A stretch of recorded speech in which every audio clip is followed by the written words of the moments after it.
Hello, hello.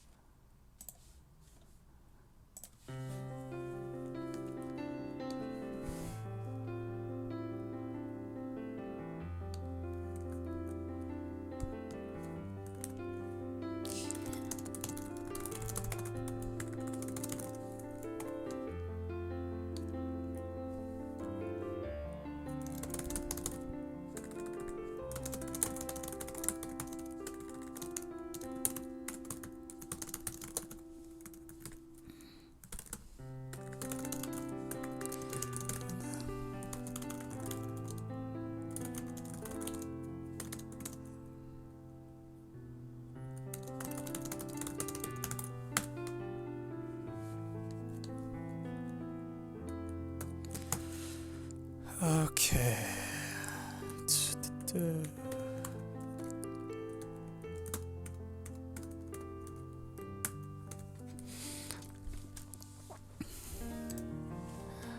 Okay, so for once I'm not late. I'm actually a little early for once. It's a rare occurrence. Okay, set the white balance on the camera. Try a functional equation. Whatever you guys want. Meanwhile,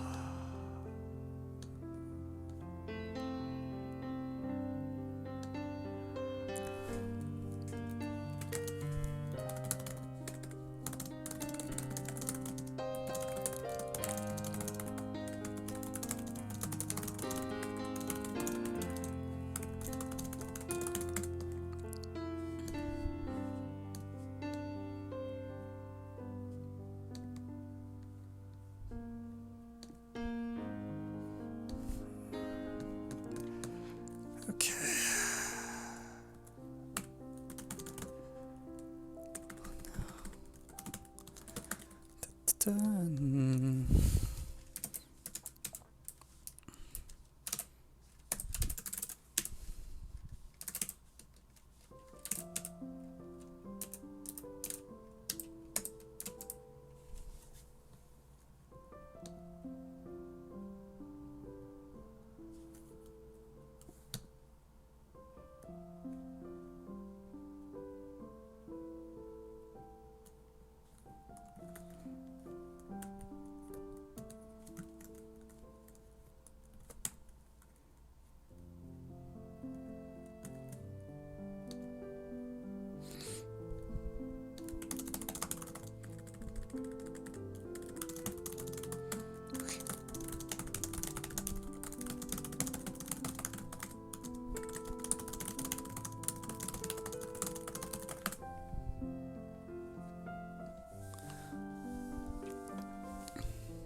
Okay.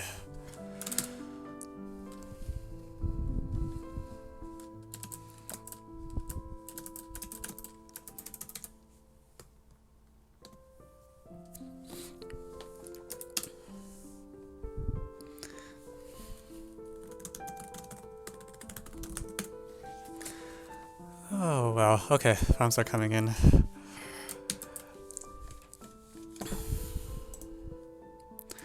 Alright, let's play a bit of FTW while we wait for people to come in.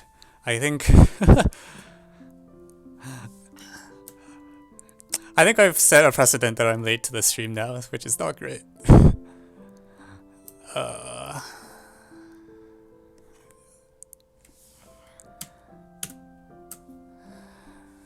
What is your words PM?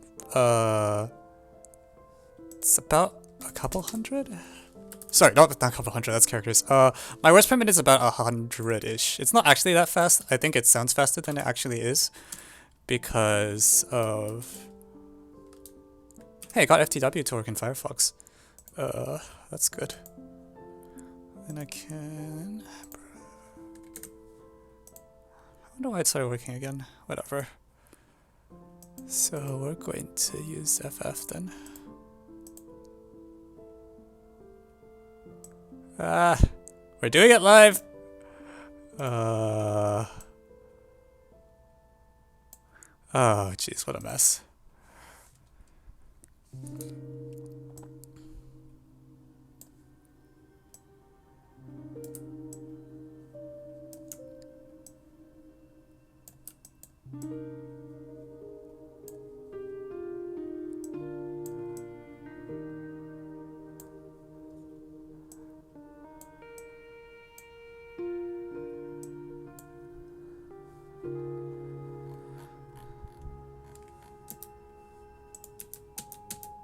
Okay, there we go.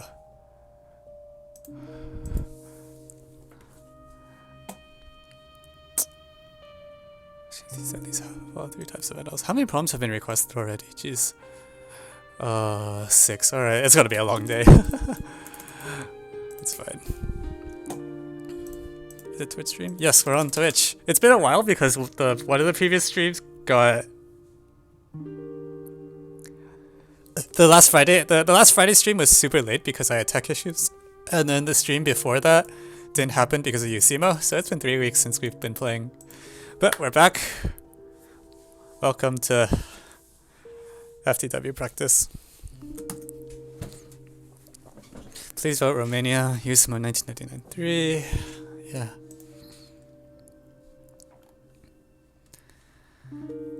It's a quiet day.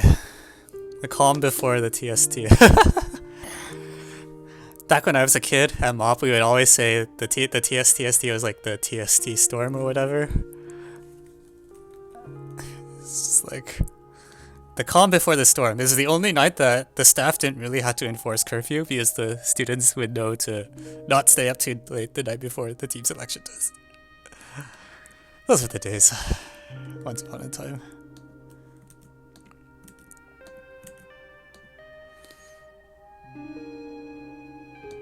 I missed my watch streak because of late stream. Sorry! I put up a rerun. I probably should have done that faster. I just was like, oh, this should be easy to fix, and then it wasn't easy to fix. And it was a miracle I managed to get a stream at all that day. Thank you, Beneath the Curve, for the follow. TSTS and like, yep, TSTS on Thursday. The very strange. So I should. Oh jeez. My numlock's not on. Grave error. The miracle sudoku. Jeez.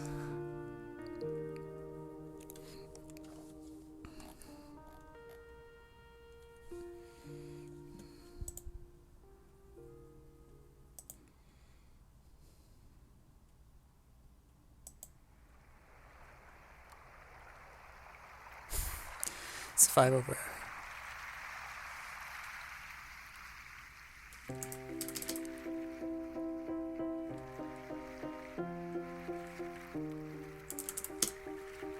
What?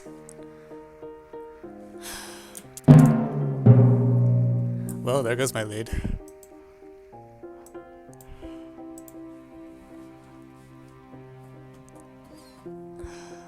What did I mess up? Ah, whatever. I'll figure out later. Oh, okay. Yes, I definitely messed up. It's b cubed, not a plus b. Ah. What decides team? So this year's selection process is messed up because of COVID. So it's not the same as normal. If you want the normal selection procedure, look on the FAQ on my website.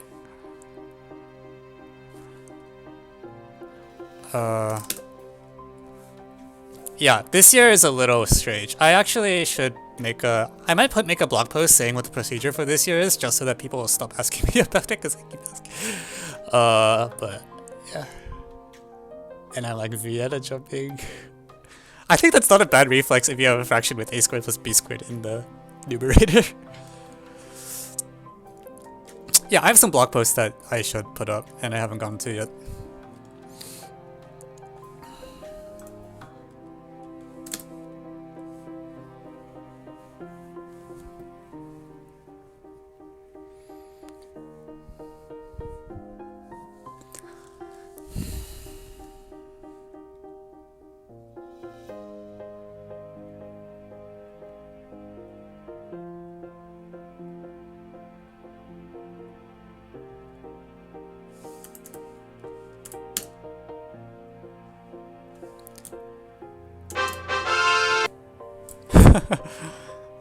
That's actually really cute. I actually like that. You just shift it so then you get circles.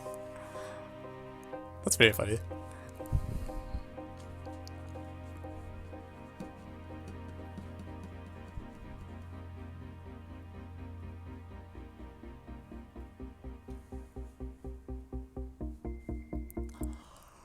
No, you just shift it so you have circle something something. Oh man, 2019 is the root of 4, right? The root of 4 set of root of 4 integers.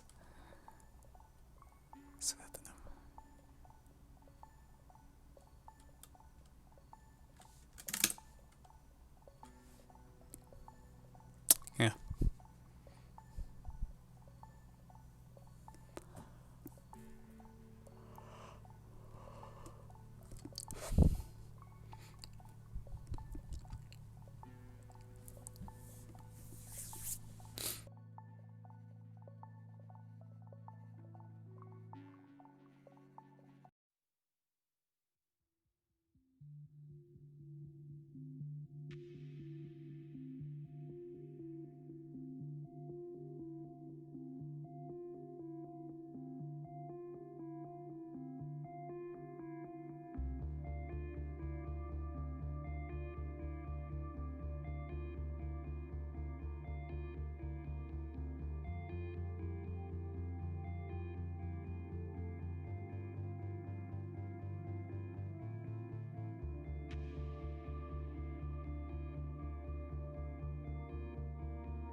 Wait, am I? Oh my god. How did I mute my... What?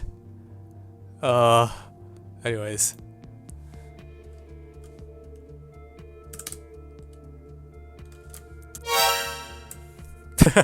Whoop, that's not right. Wait. How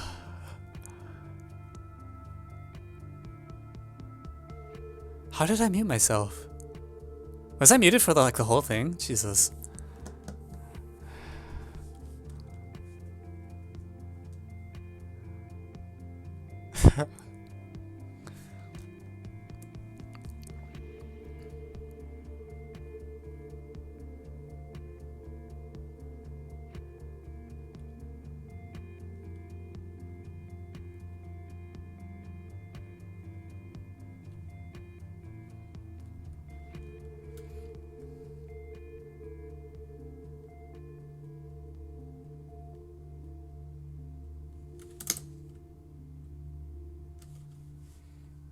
Oh wow. That worked well. I was muted for like 5 minutes. Oh my god. Wait, but some of my things were said. How did I get... I'm really confused. Alright, whatever. I don't understand technology. I just... One more.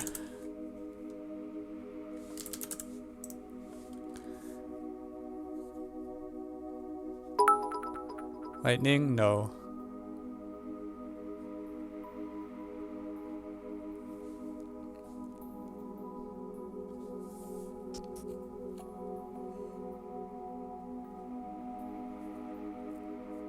I also forgot to farm.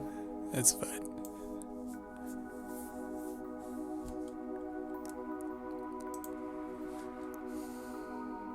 Oh my god.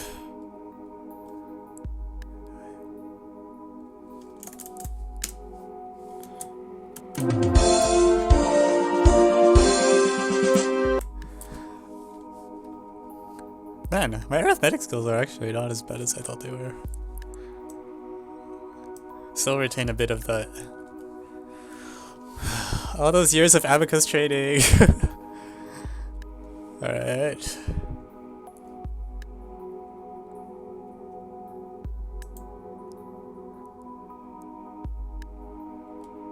What?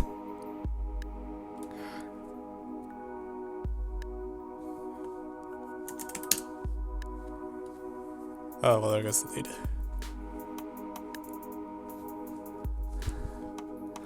What kind of pay rate is that? I thought the parents were going to pay the kid linearly in time, or like, so that the total's quadratic, but okay, I don't know.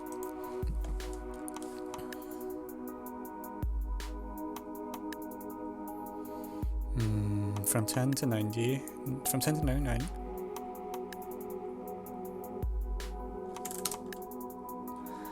Oh man, I'm too old for this. Okay, how many problems have you guys submitted to? Oh my god. That is a lot of problem requests. Oh goodness. Alright, Ankon, I see your request. So we'll get to the...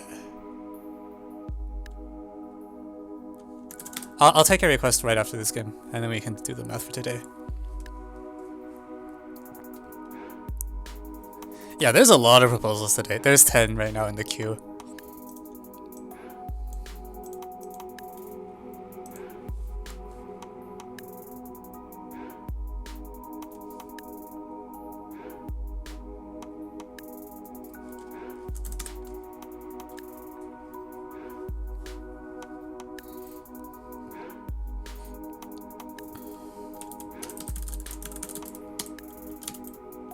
I have not done 2003 NA. Wow. I didn't realize there were hard ends I hadn't done yet.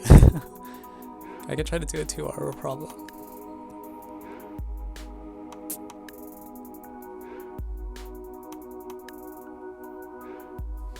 Wait, I think 2-hour problems are fine.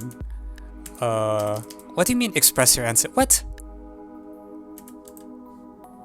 Oh, as a decimal in base 5. Okay. 1 point...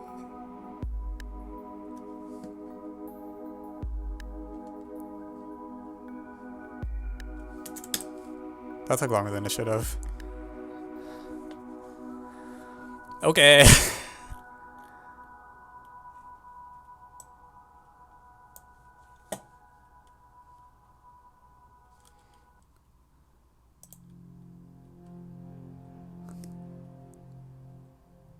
You're kidding me, right? Actually no, that's a little bad. 101, 131, 151, 181, 191.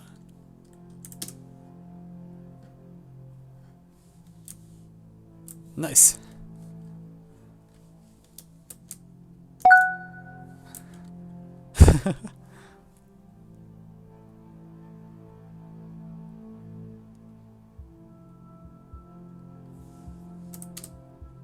Wait, that's not good.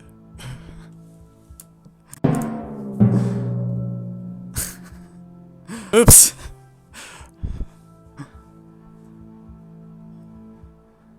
Well, there goes the game.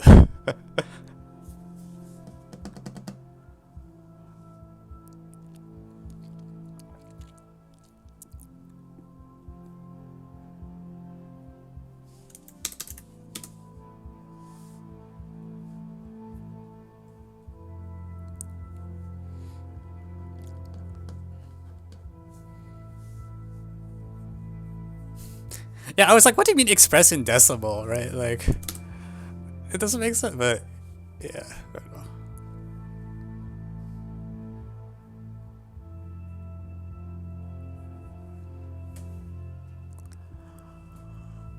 know. Okay, well, I guess I'm like, man, that one question really killed me. Oh no.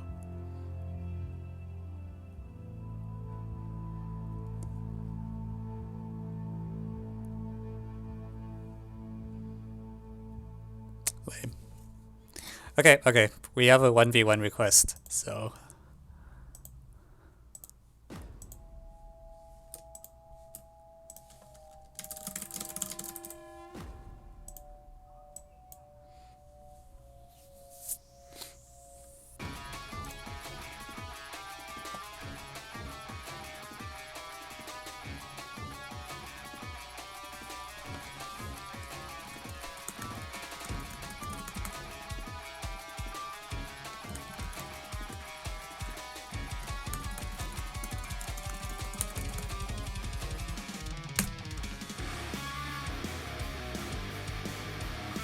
Alright, ready?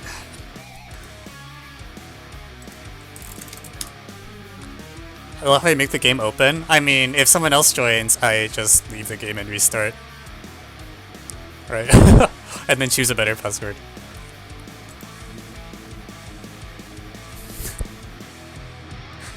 Jesus.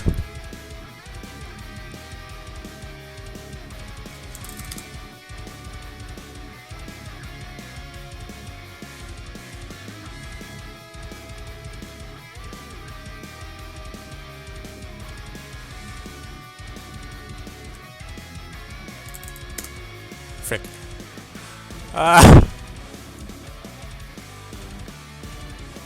Accessory has called infection. Oh, wait, yeah, this... I should know better. This is that harmonic mean thing. Where it's a harmonic mean of 180, 180, 180, 200. Well, alright. I guess he gets to take his time, though. Mistakes are made. What?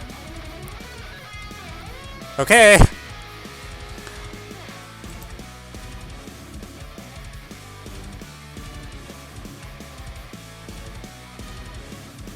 The heck?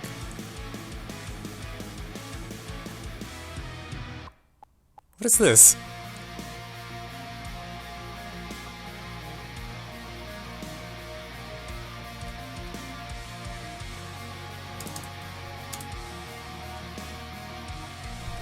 I don't get it. I actually don't get it. Okay, well, that happened.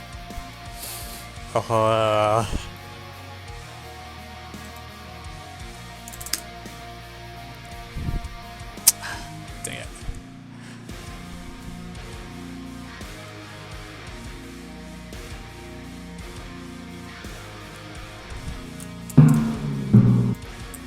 That's like a Negro.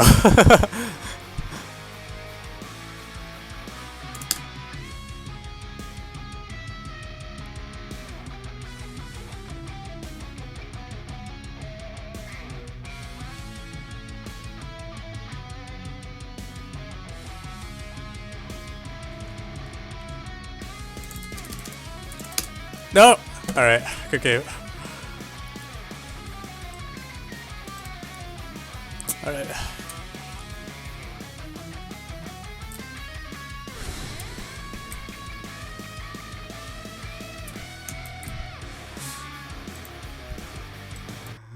Alright, quality content.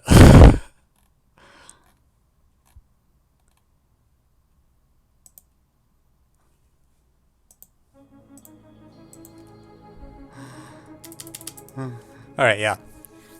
Alright, I'm gonna switch to math now. Okay.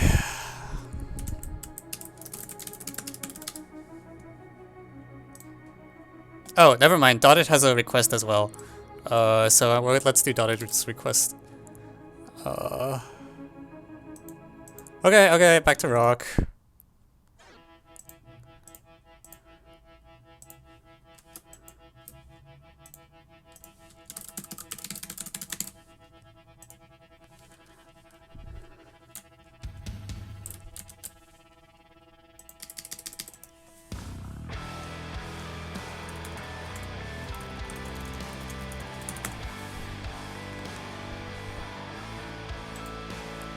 Where do you get your problems? For, like, what?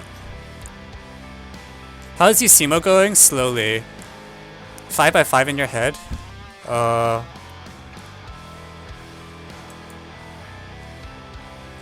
don't know. Alright, anyways. What the heck? 13.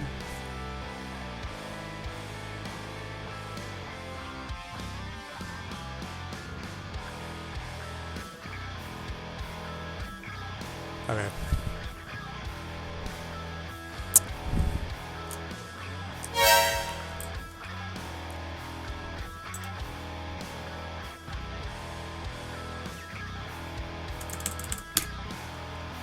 Lame. I think I'm gonna do, yeah, today's not a great day.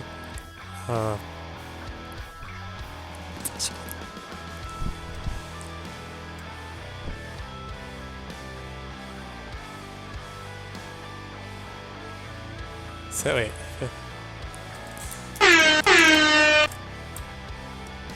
Okay, good game.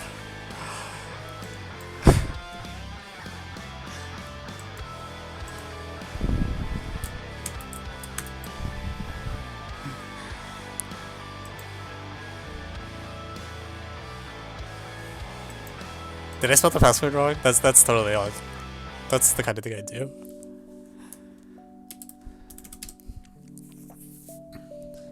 Yeah, this is a sign I should go switch to math. Oh, no, it's a sign that today's gonna be one of the days where like I can't solve any of the problems I try. Maybe not. The stream actually started on time today for once. So, you know, maybe today will work a little better than normal.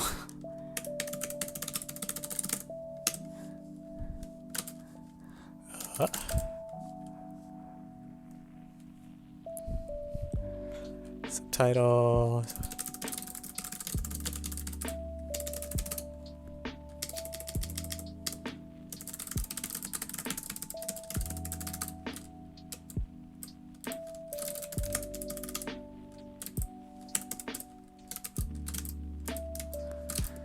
Okay.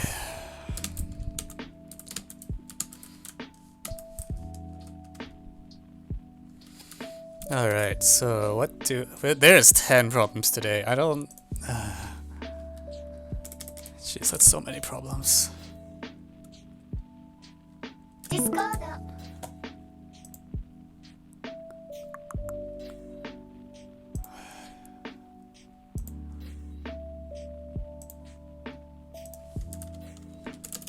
2003 ISL enabled. Oh, this problem. This is not even a... This is a combo problem. Come on, who are you kidding? It's 2003 and 8.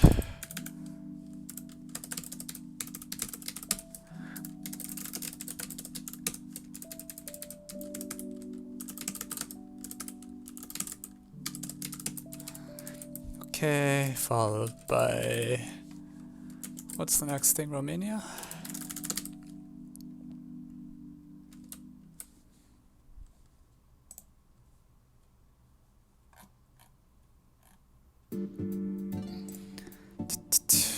Romania TST 2006. Day 5, problem 4. It's Geo.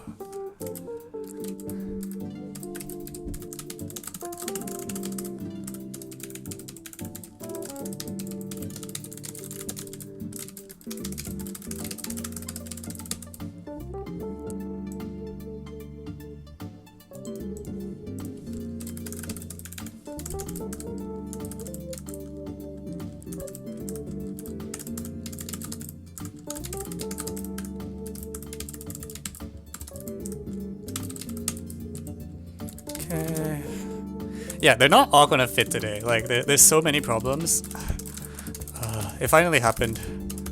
So I'm gonna... Can I just shrink the font size like heck?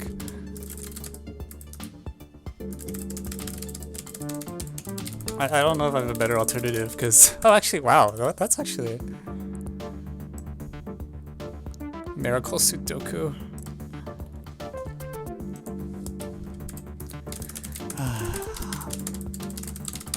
I mean, I'm tempted to try the Miracle Sudoku. I don't know. Am I going to solve it? Is it the...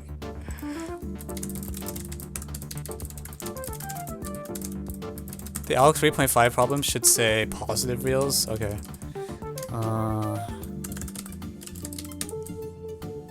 IMO 1982-1.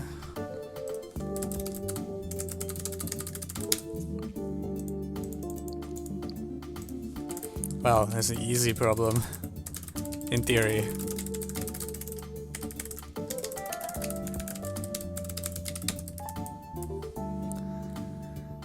USAMO 1999-3.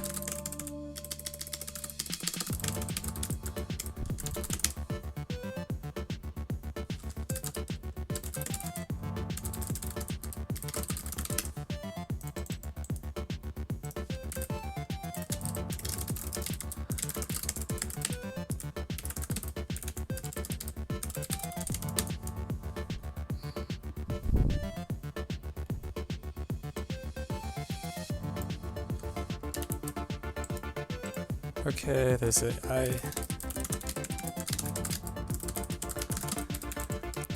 Wow, there's a lot of problems today.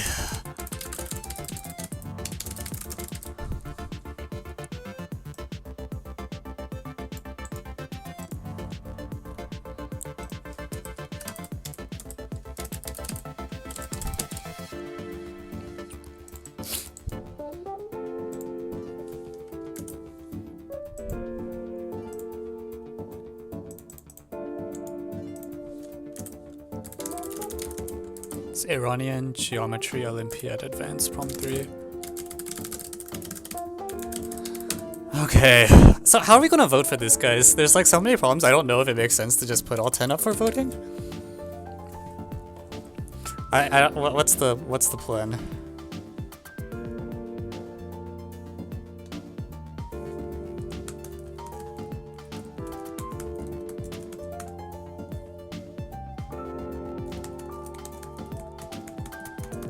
Do a bracket, miracle first, then vote.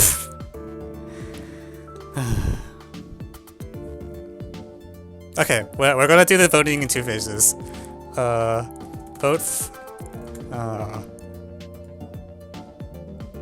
Pick a short list of problems I actually want to do. I mean, I don't know. I don't feel like I should really judge the problems if I have no idea about them. Thank you 3VT for the 1-bit cheer.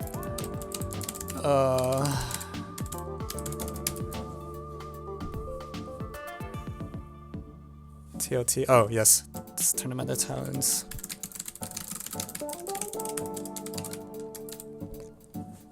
$1988. Okay. Split it into 5 plus 5. Yeah, okay. Let's just split it into 5 plus 5. First page vote, and then I'll just, I don't know, pick. We'll start by doing 1 problem from each page. How about that? And then after that, whatever looks like it might be popular, we'll keep doing. Which I guess means Miracle Sudoku is going to make it for sure, but short boxes. So first page vote.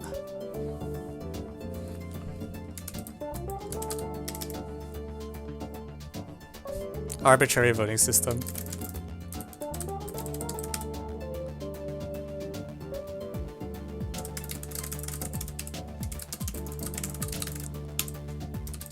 Oh, Jada? No one wants to do Jalen's problem today. Oh, maybe not. How can I vote? Type the number in the chat.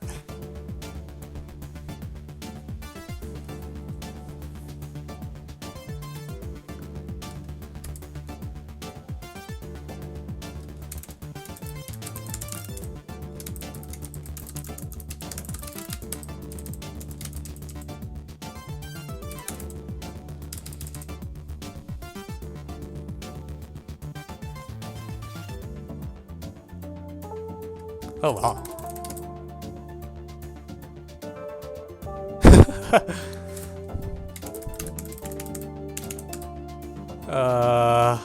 You know, let's just try to do both problems. I think both of them look pretty cool, so...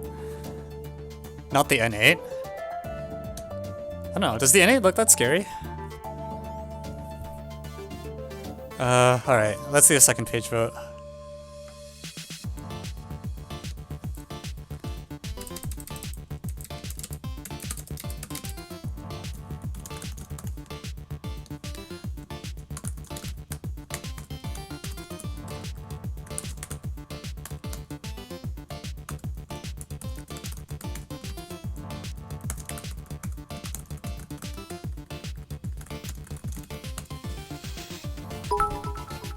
Thank you 3VT for another bit.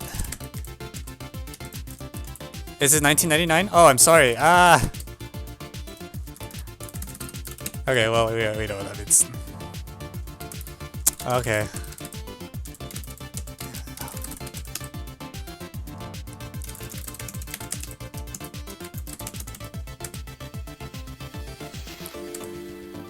All right.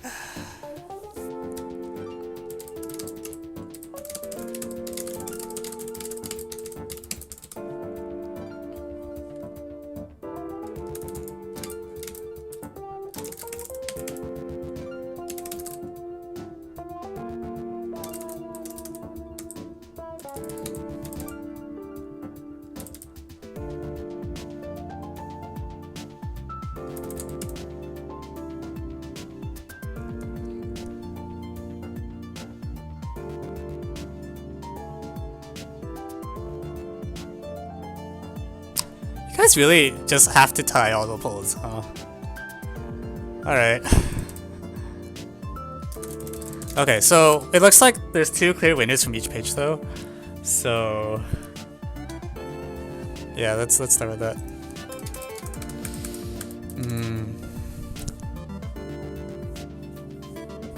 What order do I put all 4 together in a bracket?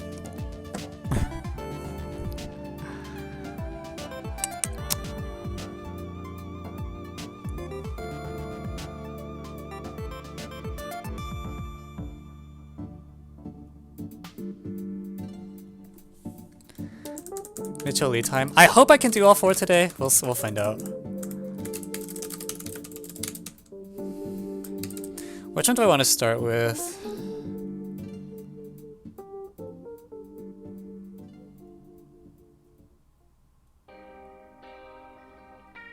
I want to do 2003 NA because it looks like it might not be that bad. I might be very wrong about this, but it looks like it might be feasible. Why did I type that? That's not how this system works.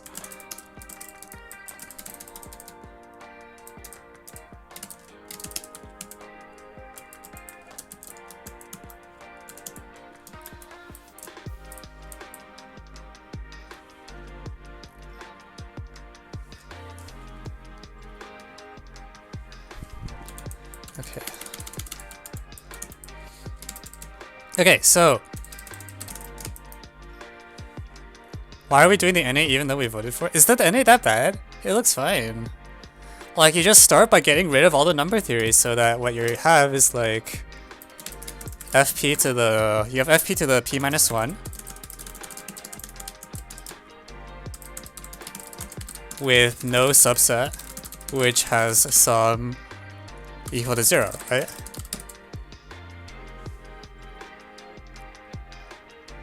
Oh my god. Okay, cool. Alright, let me do a couple of spreadsheets. So P equals 2 is silly. You get at most 1 element. P equals 3, it's weird to me that it's like this P and this P minus don't feel related to me. Like, it feels like you should be able to ask the same question for FP to the N, which is strange to me. Like, wait, what? Why not question? Why not FP to the N?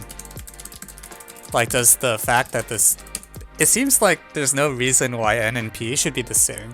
So maybe when I do small cases, I really should try to do P comma N pairs. You know, we only care about the pairs with N equals P minus 1. But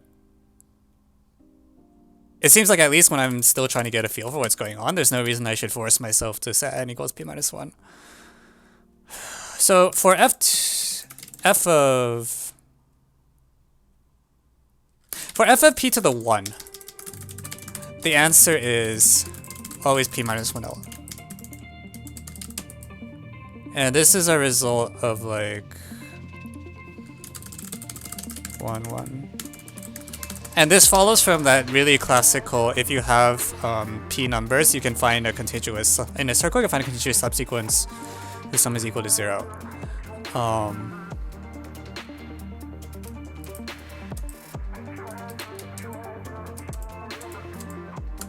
So what about FP squared? Do I know how to do the problem for FP squared?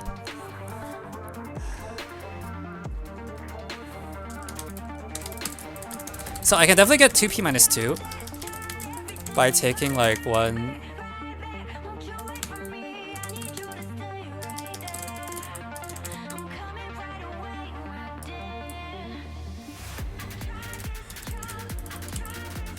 several times, and 0, 1 several times. Can I do better than that?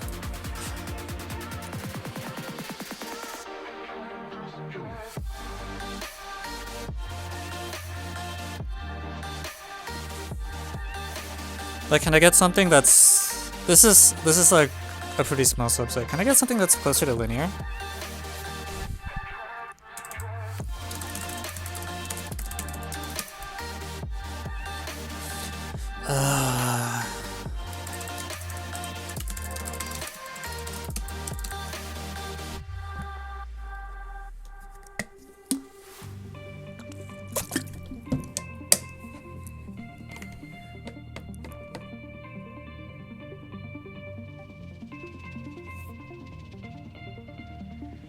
Can't you always get p times p minus 1?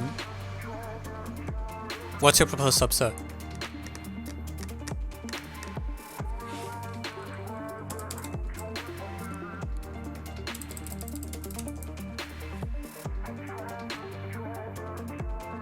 This is what n equals 2. Okay, so what am I missing? Oh, you're talking about the general case.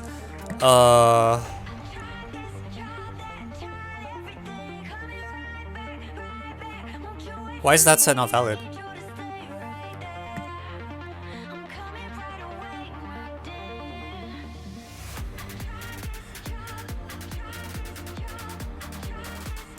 Yeah, I agree that for I agree in general, like you can always get n times p minus 1 by taking a bunch of copies of 1, 0 up to 0 and so on.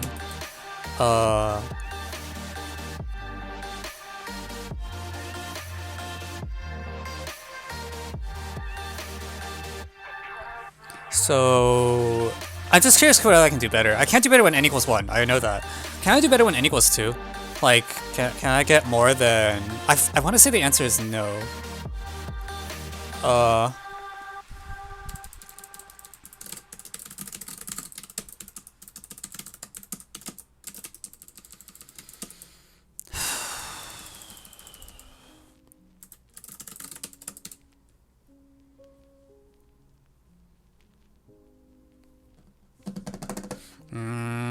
What am I missing? Is it really 2p minus 2 for fp squared? Can I do better than that?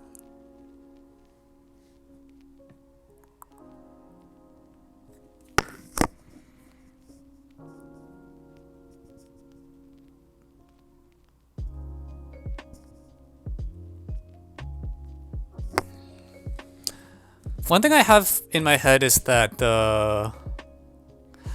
there's a lot of vectors, like there's some vector space structure here where you know, or even just fq, right? I can identify it with that fp or something.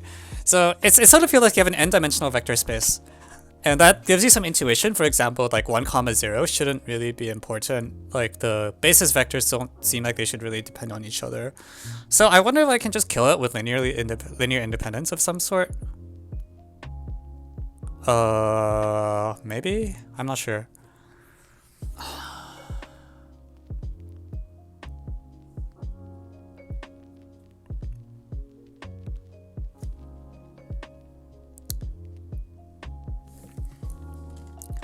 So, okay, for people that aren't following, rephrase question is let n equals p minus 1.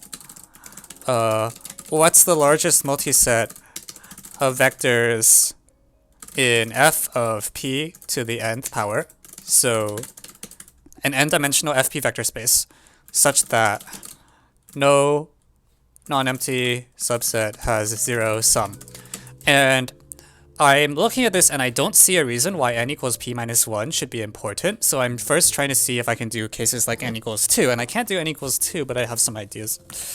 I feel like n equals 2, the answer should not be 2p minus 2. I feel like I should be able to do better. If I take like...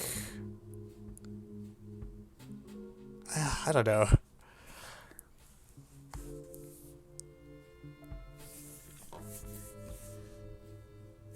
So I'm going to start by saying, like, without loss of generality, 1, 0, thinking about n equals 2 case. And without loss of generality, I'm going to say 1, 0, and 0, 1 are in here. Because I should have 2 linearly independent vectors, otherwise there's at most p minus 1, guys. Like, we should assume it takes up, yeah. By linear transformation, I'm going to assume 0, 1, and 1, 0 are present. And that does, like, very little for me.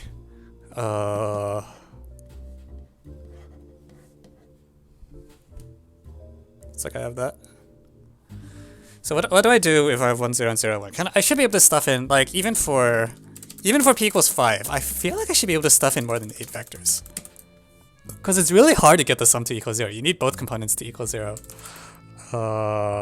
Like, I almost feel like if I stick in, like, 8 randomish vectors, I should be able to... Well, maybe that's not true.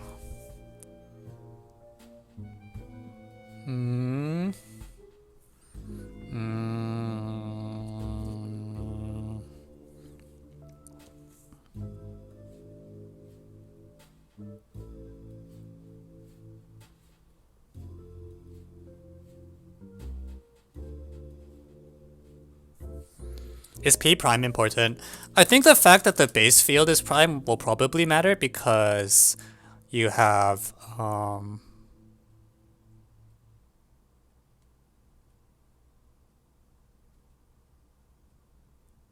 because what? I think P prime should matter just because you want to be able to use linear algebra things, and you can if there's a field. If it's not a field at the bottom.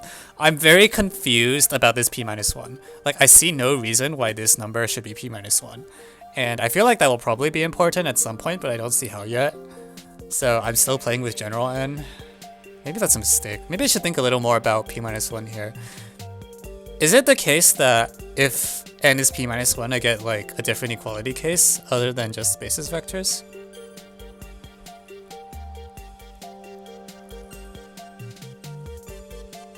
Phi of P? I think that's very unlikely to be relevant, being Phi of P.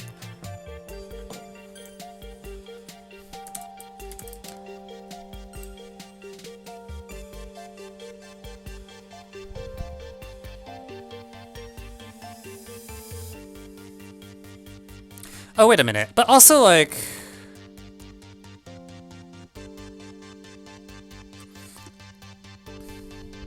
Like, the dumb bound is P squared, and there's no way... I think there's just no way that's...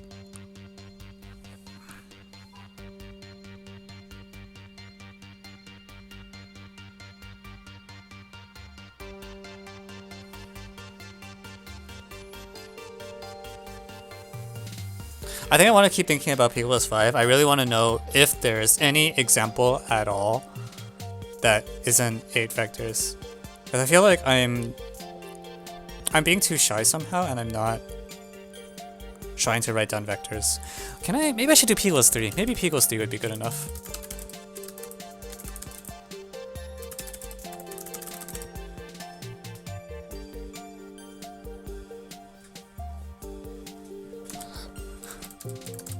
So can I get 5 vectors? 1, 0...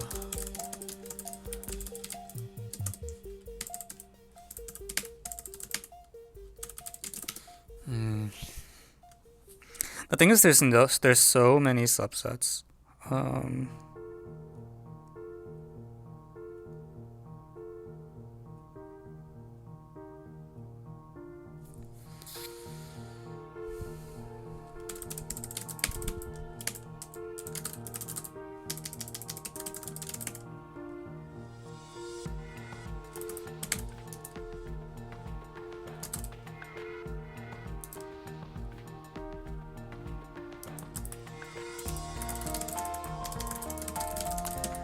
Does that work? That doesn't work. No.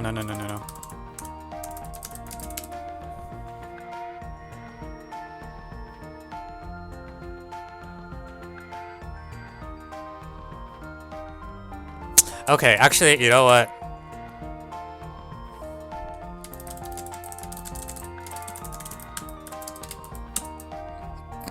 Let's bring in the big hammers. What do you mean D theorem's not defined?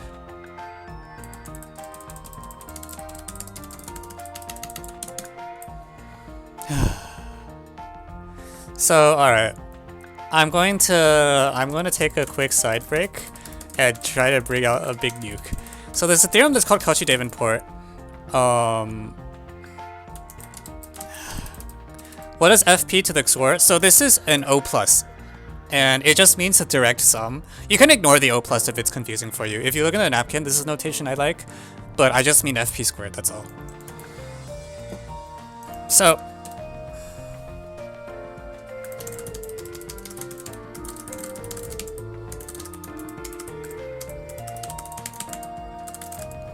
for AB subset of FQ,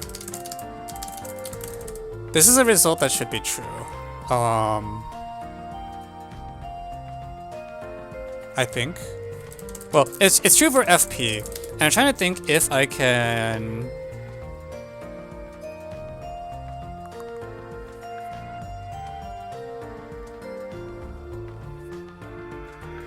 The proof that I know is by combinatorial no Stilensatz, so oh jeez, am I really going down this rabbit hole?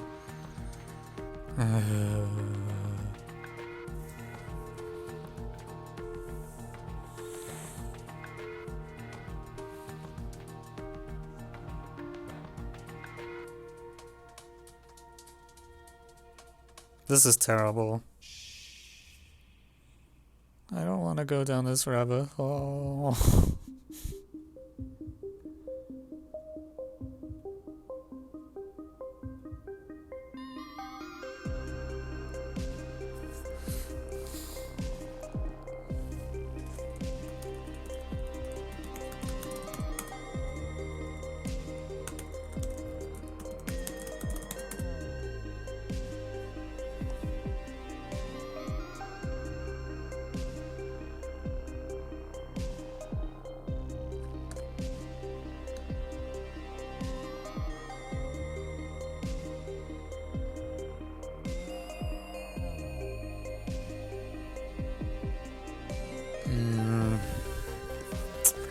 I don't think this is. I don't know. What am I supposed to do? Why is the answer like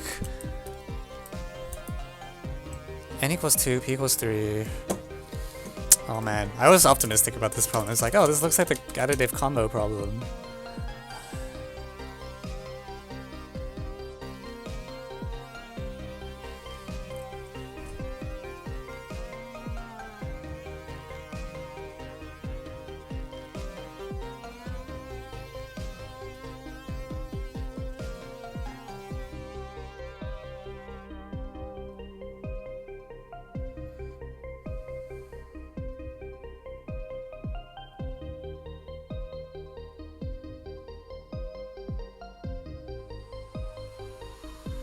I mean, it feels like combo. I don't know. It just looks like the kind of thing that should be like rigid-ish combo, but I'm starting to see that it's additive combo, which oh my god, I hate additive combo.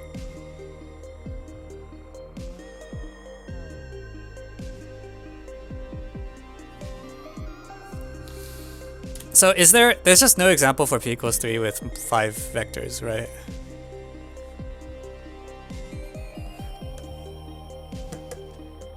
Is there? I don't think there should be.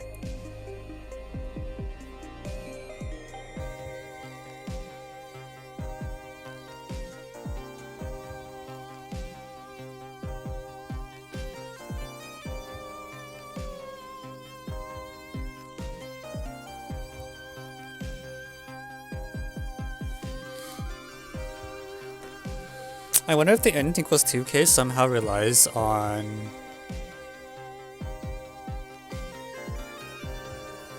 why is it a multi-set of vectors? The original problem was a set before taking mod p, so you could repeat numbers by just having them different mod p.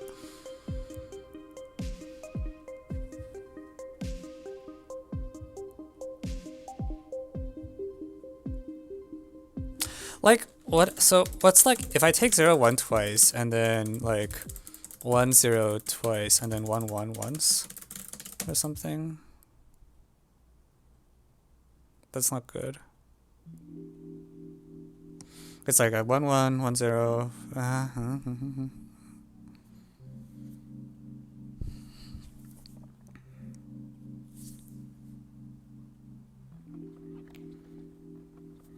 Yeah, I'm just writing down some examples and seeing why there's a thing that sums to 0. This requires everything to sum to 0.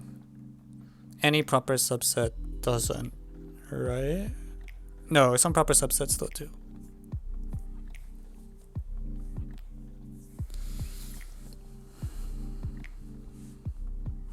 It's just so weird because the 2-dimensional case feels so different from 1D. Like 1D case is that thing. What do I do in the 2D case?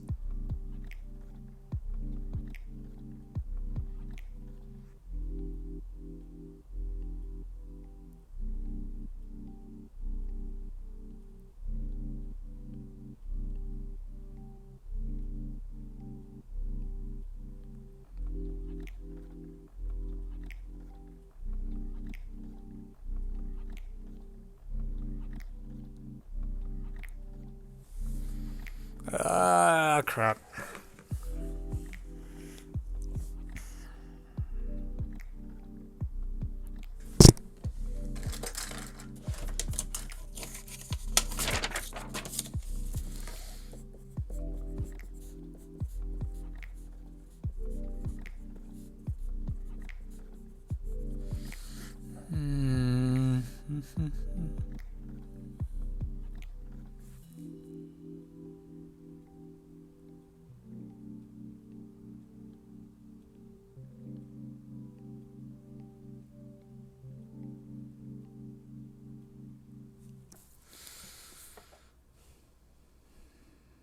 What was the Cauchy-Davenport theorem for? I considered using it, and then I decided that I didn't want to go that route.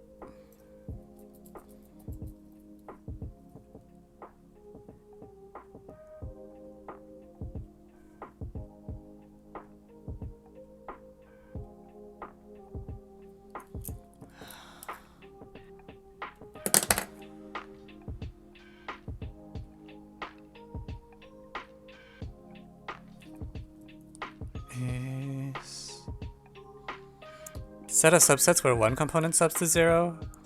That's fair. What would I do with that? So I could definitely find some guys such that the first component sums to 0. And then... Well...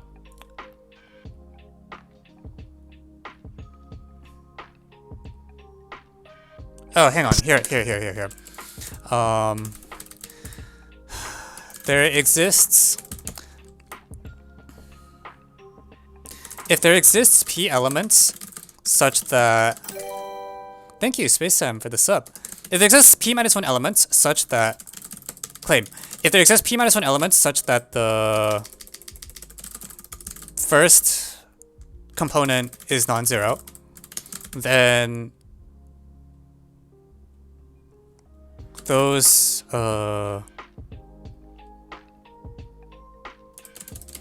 I'm gonna take p-1 component such that the first component is... I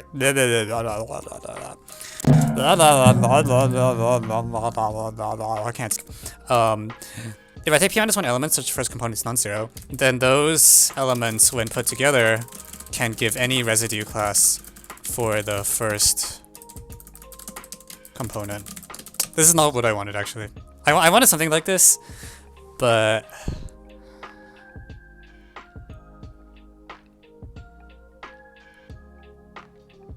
Give any residue class for the first component. That's fine. So that gives me a bit more leverage. That means I just need to...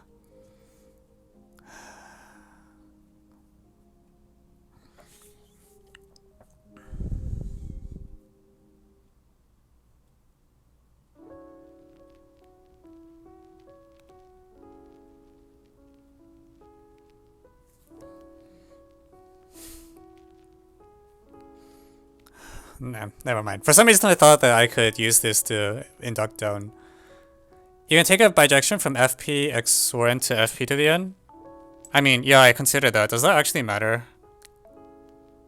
Like, am I gonna have to use the multiplication in... there? If so, that's like really depressing.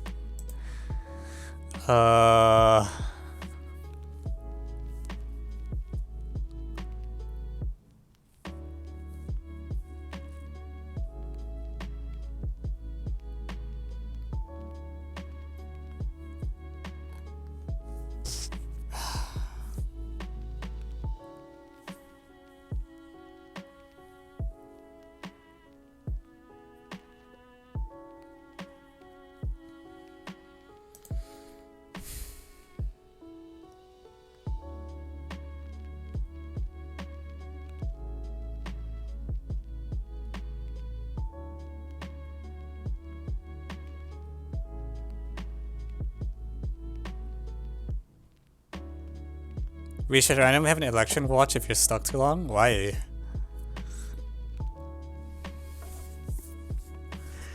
I think this is good though. This is the Cauchy-Davenport in a way that actually gives me some power. It's not just like, oh, I can get 0. It's I can get every residue class for the first component using just p-1 elements.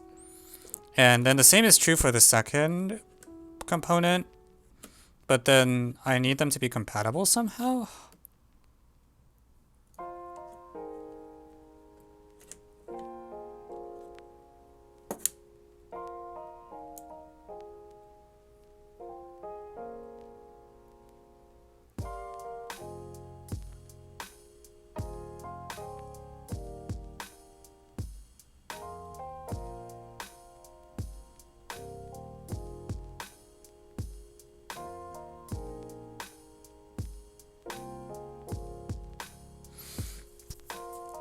Don't please put this in combo null. It really has that combo null feeling though. I mean, I feel like you shouldn't be upset if I put it in combo null if I solve it on stream, because then you'll know the solution. The other thought I had is maybe I can try to do some projection type thing where, like, if you have n times p minus 1 guys, and I don't know. At least when n equals 2, I want to see if I can pair off the vectors such that their projections are on the same plane of some sort, and then run from there. I don't think that helps.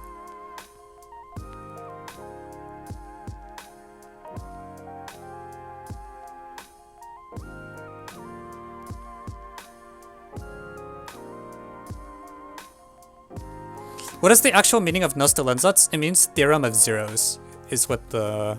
if you translate it into English, what that means.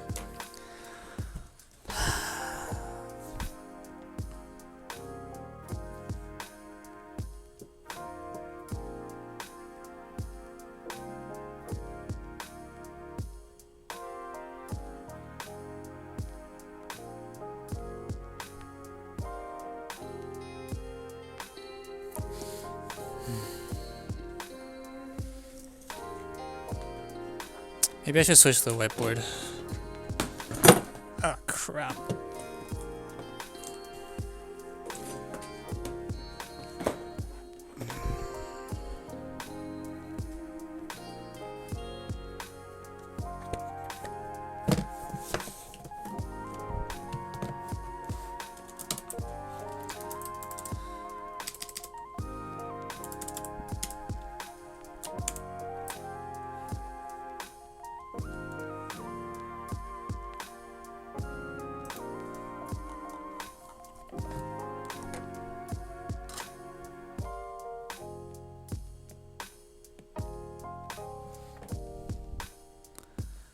Okay, cool.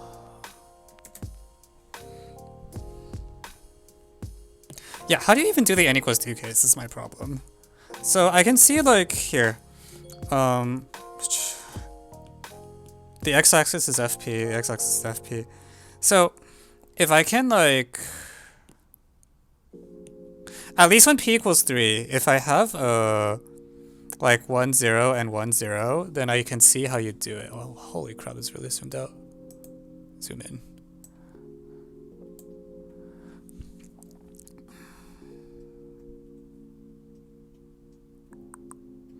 I don't know. Like, it's sort of like if I have p minus 1 vectors in the same plane, then it's fine.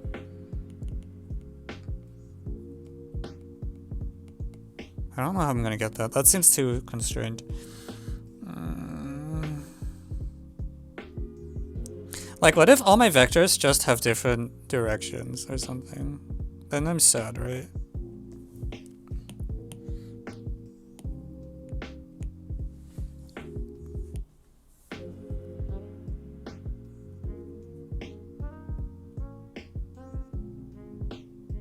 Oh, there's only p directions though. Hang on, hang on. So fp squared, let me draw n like 5 as an illustration.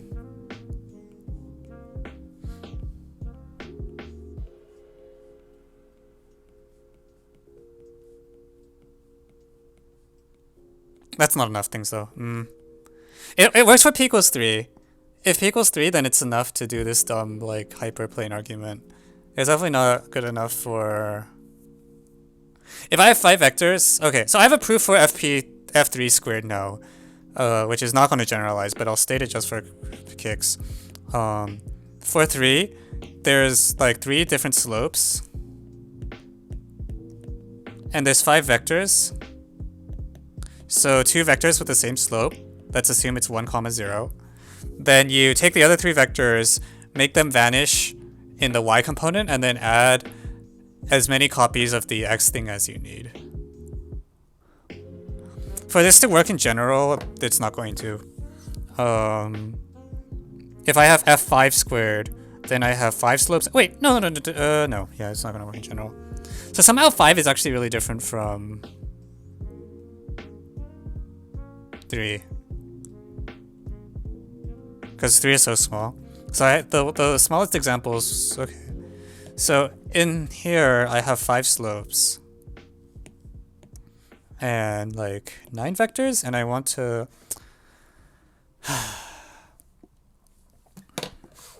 Oh, yeah, I should put the rephrase question on the... Yeah, good point.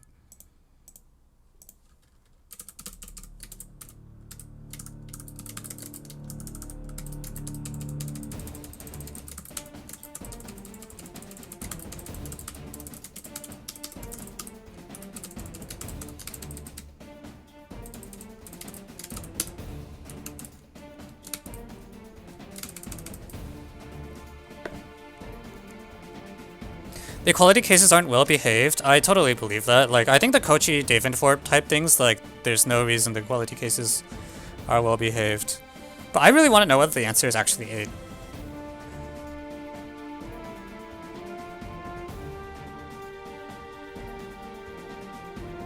Like, I really feel like I'm grasping onto like some straws here.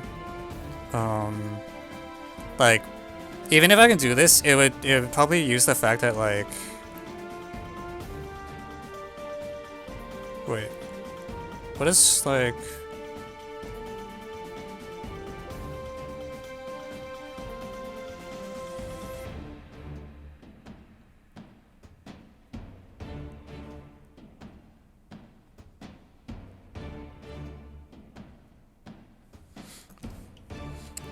Even if I can get 2 linearly dependent vectors, that doesn't really help me much, right?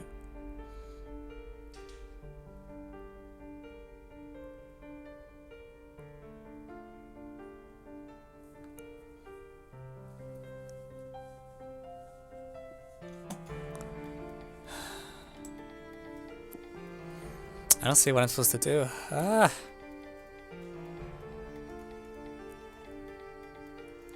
I'm like ready to try to pull out the combo null gun, but I don't see how I can use it. I don't know that tool well enough. This number of subsets is too freaking large.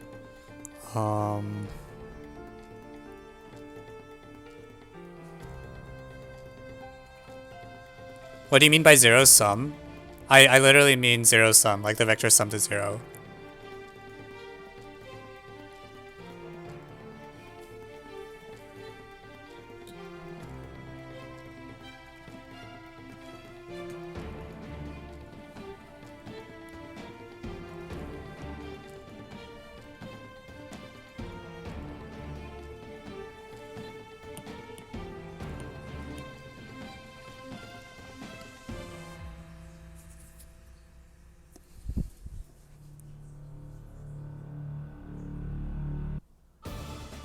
If there are 3 distinct vectors, the bound isn't hard.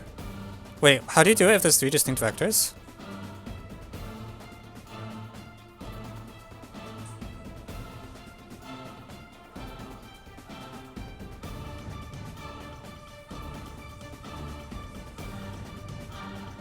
Well, also generally 1, 1 is one of them.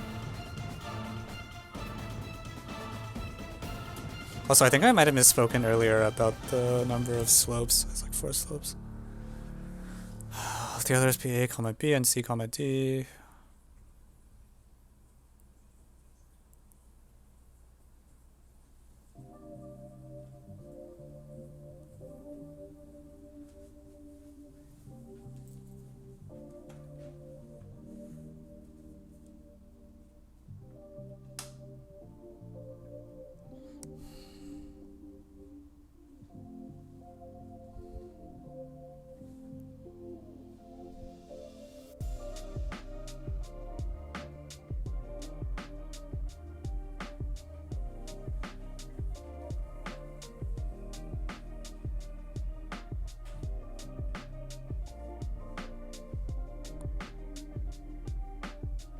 The heck?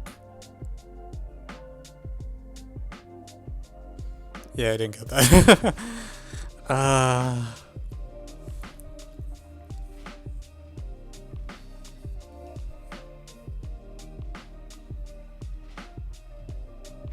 So I am not even correct about the number of slopes. The number of slopes is like 6, I think, because it's also a vertical slope.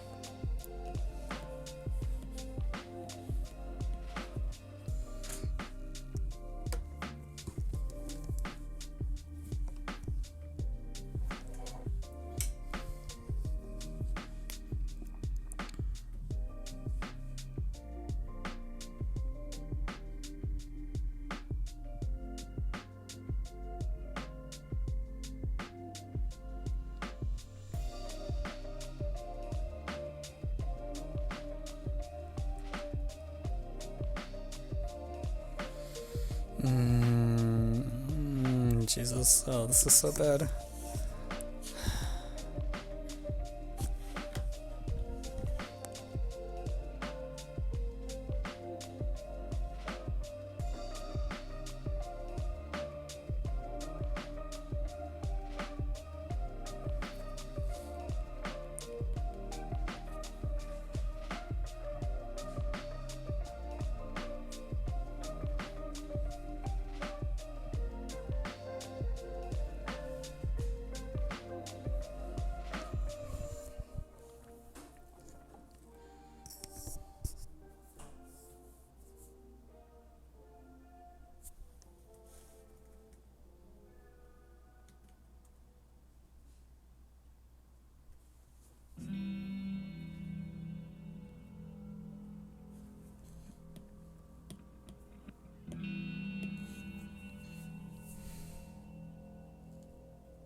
I don't know. Pick a non-quadratic residue of your choice.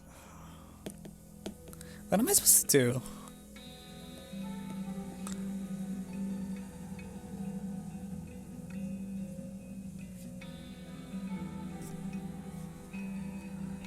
So you're looking at the x minus y's. So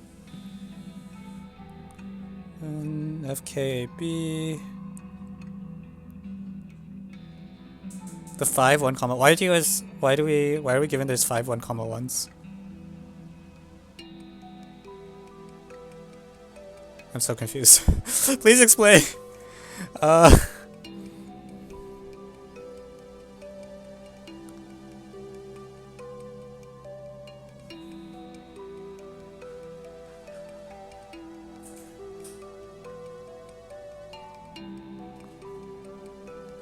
Oh, this is just if there's 3 different vectors. I totally believe that you can do it with 3 different vectors, because one of them will appear a bunch of times. Do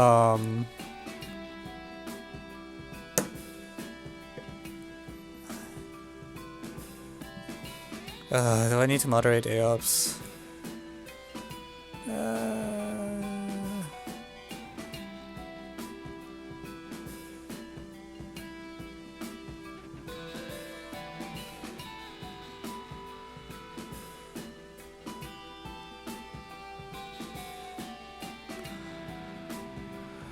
I'll do it later. I don't have the patience right now.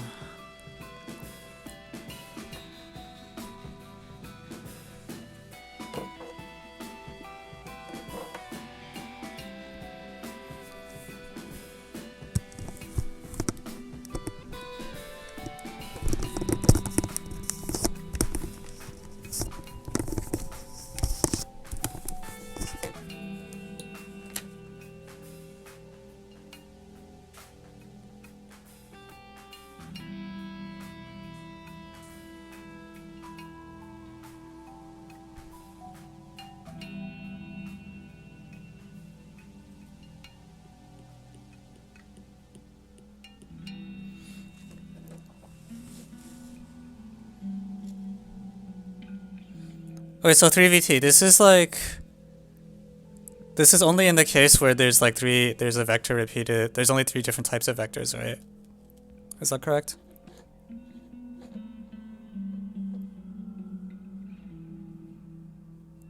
Yes. Okay. I'll keep that in mind, although I'm not sure that's going to be likely to help us later.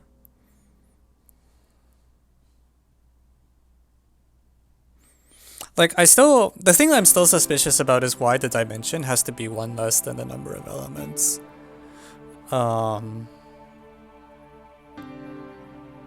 think this solves n equals 2.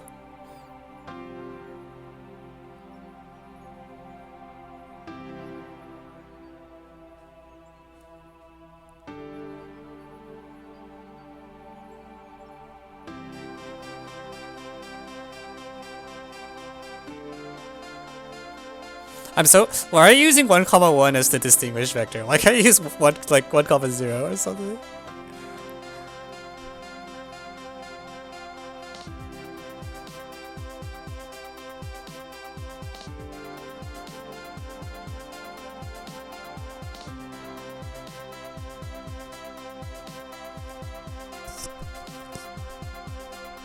If you have no 0, you have... No, 1, 1 and 1, 0 are the same because you can take a linear transformation from one to the other. No, you can't use 0, 0. That's the only one you can't use.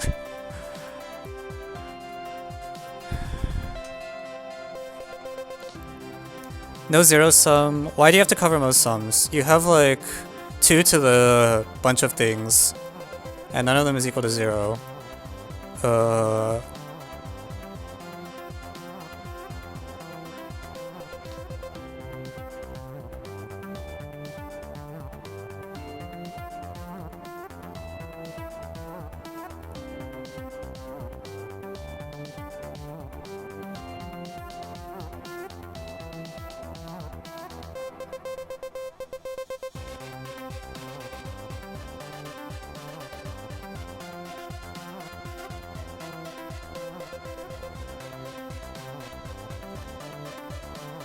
Such that the 2 groups don't overlap? I'm very confused now.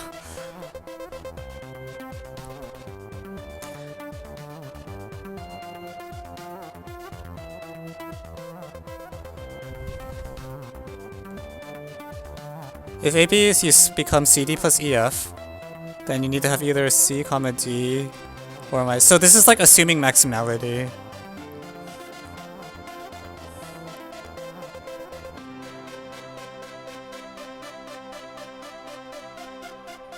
Yes, I agree that's probably why P needs to be prime. I think the P prime makes it into an actual vector space where linear transformations make sense. Yeah.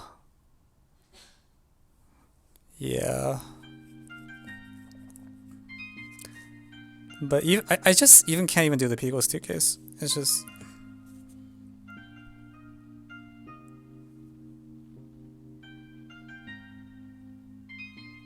Okay, so assume there's 3 different classes of vectors. Whatever they are. Sure.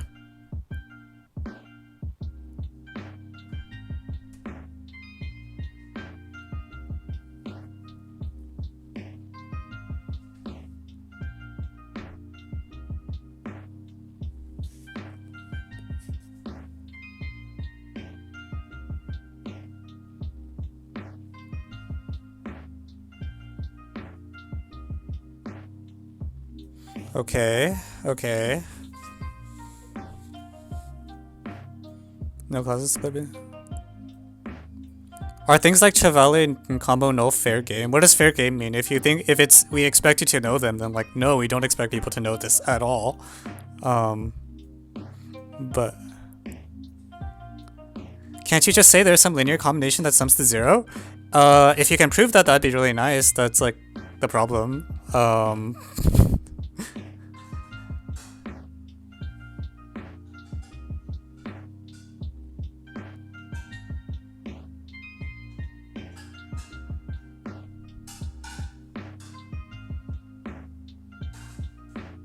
I mean, but I've been using Cauchy Davenport. It's like Cauchy Davenport is this thing that says if I have P minus 1 guys, If I p-1 vectors, then their projections onto each coordinate hit everything. That's actually really strong. Or with non-zero coordinates. So I have to like, I don't know.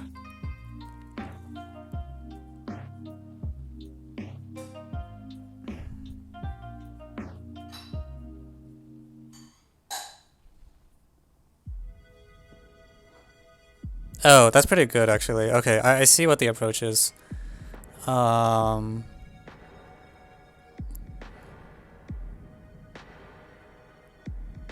Okay, I think I understand what approach is happening.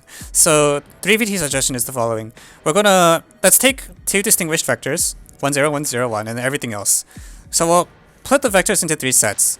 They're called, this is called set A. These are the things that are in this line. This is set B, this is the set of things that are in this line. And then set C will consist of everything else.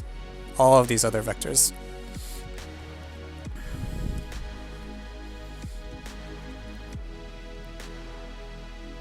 There seems to be a flaw. Oh, darn. I got excited for a moment.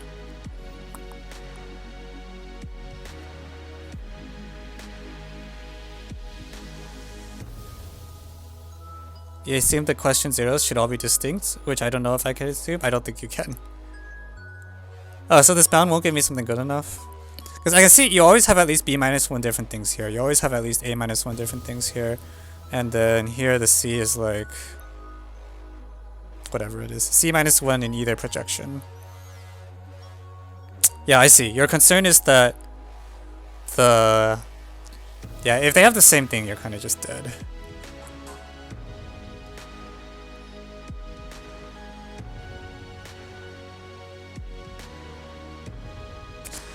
Okay, so people keep saying combo null. I want to try it too, even though I just don't know this technique well enough to trust myself to use it, but I don't know. At this point, I really want to try. So what would a combo null approach look like? It's like, you care about subsets. I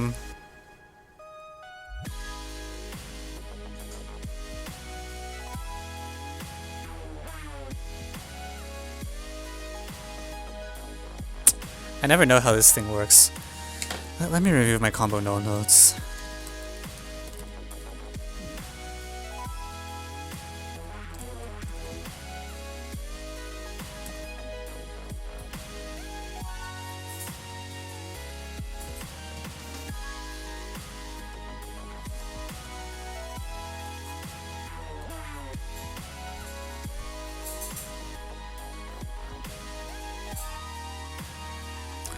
So if it's going to be np minus times p minus 1, ah,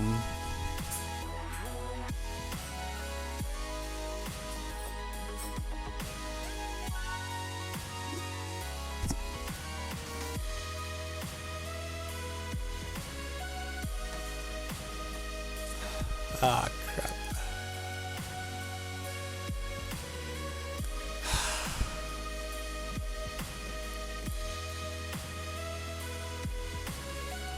Is this, if this is gonna be combo null, I'm really disappointed. So I have like a bunch of vectors. What do I do with? So we're gonna work in FP to the end. We're gonna take one intrinsic field K, which is like all these things. It's characteristic P field. And there's like some n elements or something.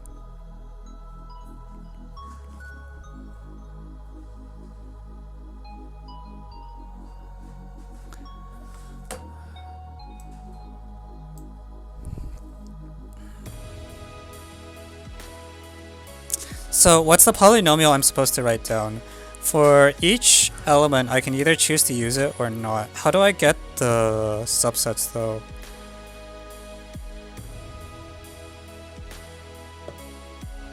I need a degree to not be too big, is the thing.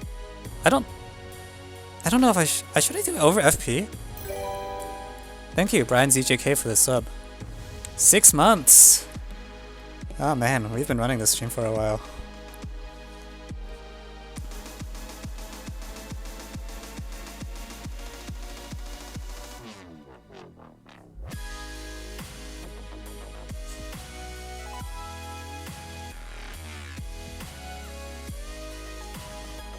Maybe n equals p minus 1 will actually be important.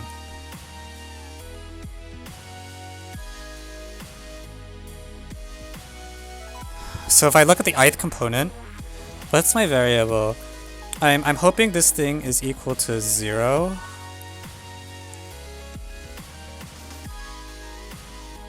So I'm going to instantiate a variable xi, which is either 0 or 1. I don't like that. Let's try it anyways. This is from r equals 0 to r equals 1 to n. We'll do k equals 1 to n. K equals 1 through n of xi times xi isn't 0, 1. Let me write this down and just see what happens. The ith vector's kth component. This is from... This is terrible though. This is a problem. The monomials are... I'm starting to see why n equals p minus 1 might actually matter. If it's going to be communal, what you want is like you have n equations that you want to equal 0. And you do something like this. The problem is that this is really bad because like I'm not really... The degree is going to be way too big, right? I need the xi's to be basically multilinear. And that's not going to happen. Let me look at the proof of Troy-Zanier. I never remember that proof, but I feel like it's similar to something there. Troy-Zanier.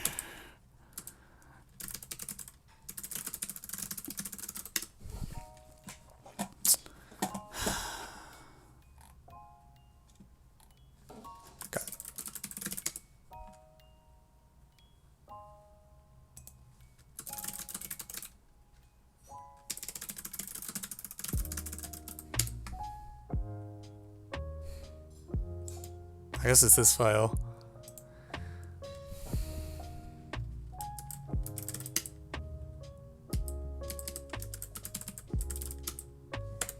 Freaking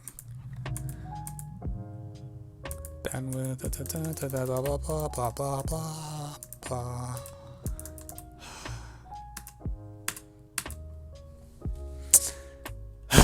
Dang it. I can't find it. One moment, please.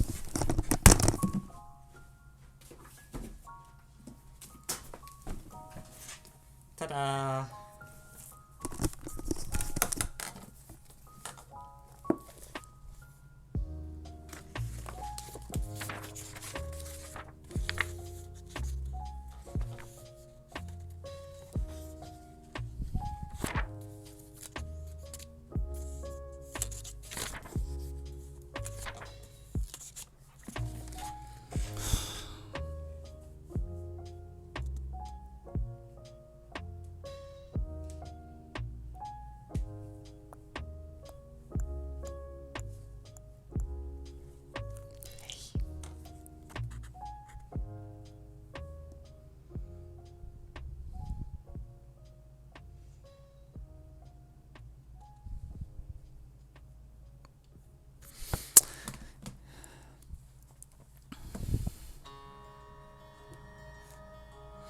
Yeah, I feel like I'm finally starting to see why n equals p minus 1 matters, because I think the polynomial should take like this shape, where you sum like a bunch of p minus 1th powers, and if it's 0, then each thing is 0. But how do I make the sets big enough?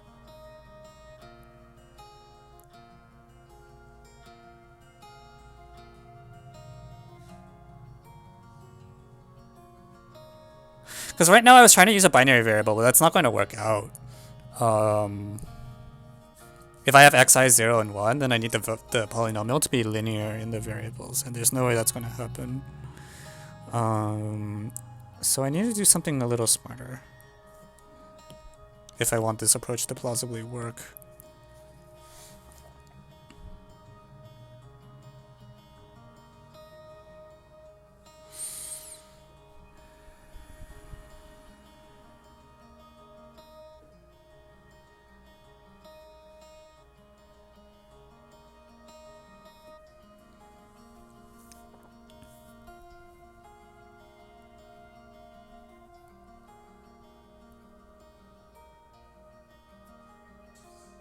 So what I want to be is I really want each.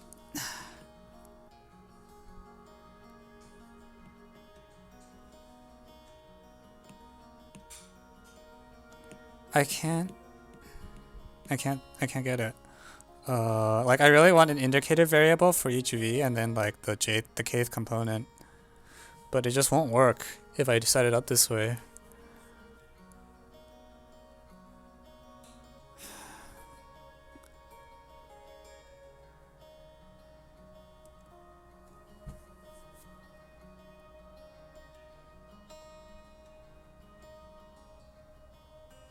But I need to put, if I want to use n equals p minus 1, I go to project it like this.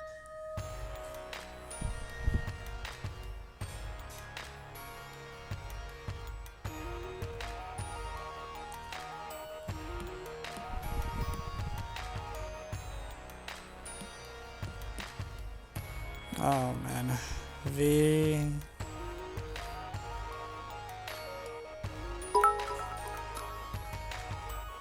Thank you, Sid, for the cheer.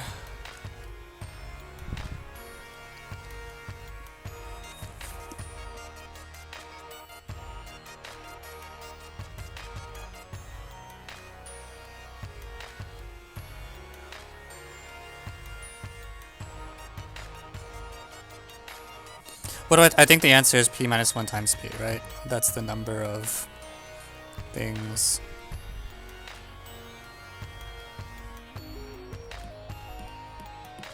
So what? How else can I like group the vectors into groups of like p minus 1 or something so stupid like that?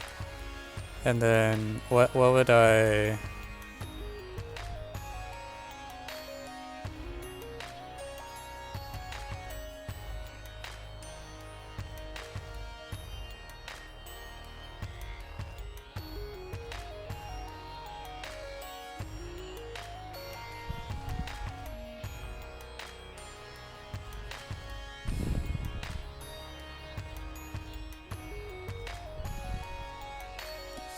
What if I do this something really silly, like probably suppose, so like we'll let x1, we group we make a group of p vectors. We'll call this group like capital V1, and then x1 is, no, that doesn't work. What am I talking about? Jeez, that was stupid. I need xi to correspond to a choice of the... No, that's not good.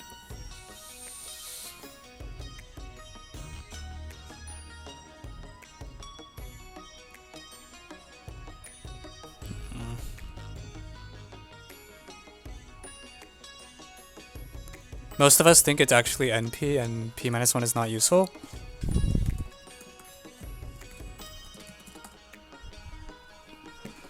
You really think p minus 1 is not useful? Why would they do that? Like, why don't they just use p then? Or something? Like, why p minus 1?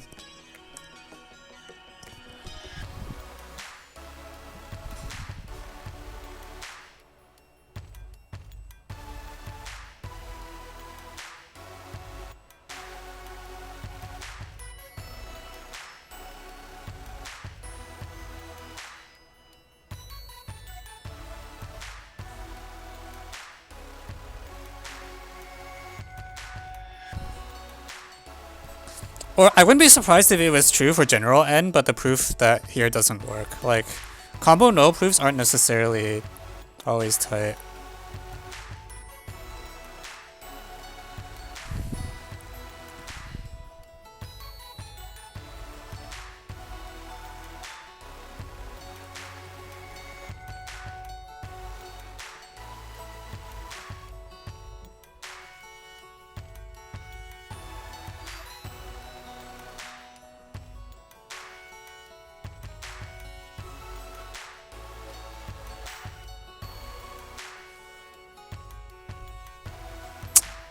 Nah, freaking...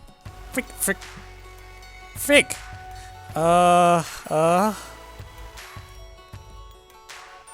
This was my equality case. If I have... for p equals 5, n equals 2, this is my equality case. Like, I really want to make it into a group so that I can have my variable take on, like, 0 through... Like, for combo null to work on an expression like this, I need... Can I take product 1 minus... That's even worse, I think. You want the degrees to not get too big. But no matter how I look at it, I think I have to use p minus first powers, so... When I use combo null, the xi should range from 0 through p, and I just don't see why that's a good thing to use. Like, I want an encoding where a choice of my numbers corresponds to a choice of, like, 0 through p. And I can see it. Like, I can see in the equality case when I have, like, 1, 0 and 0, 1s. Answer should be p minus 1 squared. Oh, sorry, yeah, you're right. This answer should be p minus 1 squared. So if there's more than that...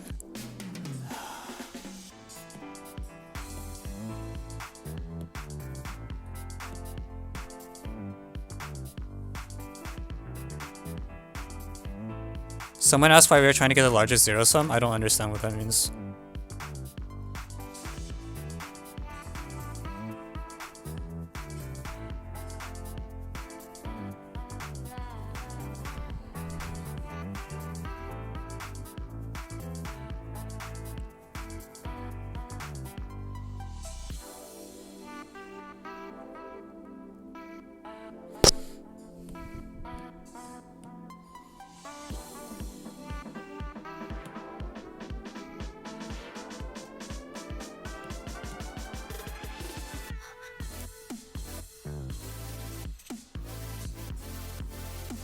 The degree isn't that large? What do you mean the degree isn't that large?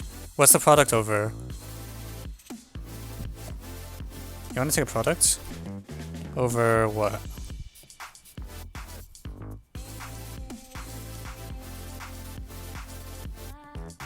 Like, I don't see how this, like... What's this gonna do? Because the degree is like... Any variable I put in here is degree at least p minus 1 already. Degree is n times p minus 1.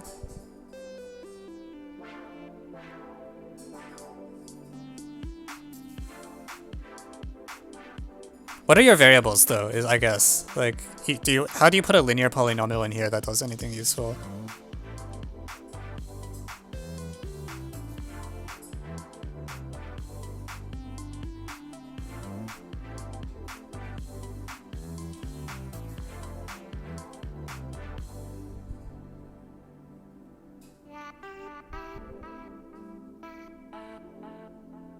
Oh, also, wait a minute. Maybe the indicator variables does work. Why did I think it didn't work?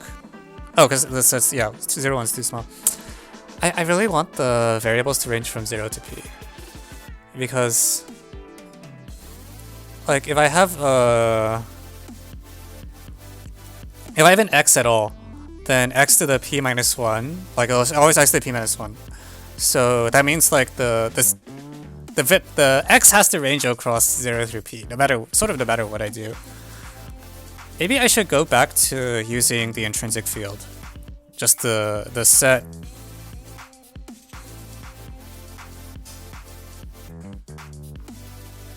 Yeah, maybe I shouldn't be using components.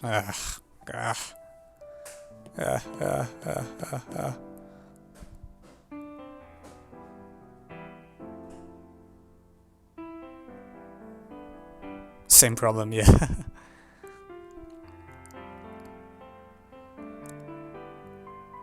What's wrong with what you put earlier? It doesn't work. Like, if I do xv times vk, where this is a kth component, and this is like either 0 or 1, when I expand this polynomial, every time a term appears, it appears with like xv to the p minus 1. The degree is p minus 1. That means your xv, the set of values it can take, has to be like entire fp. It's too large. Did I see your message about set? Yeah, but I want to solve this problem, dang it. Like, your common null hypothesis is not going to apply in this situation. It just won't.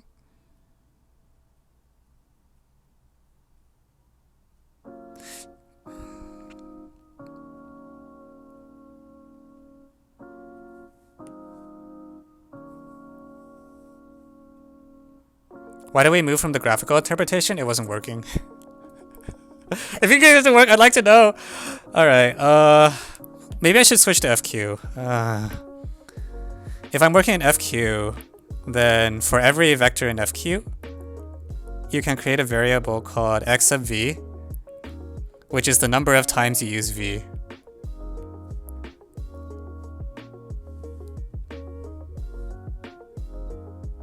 And what's the...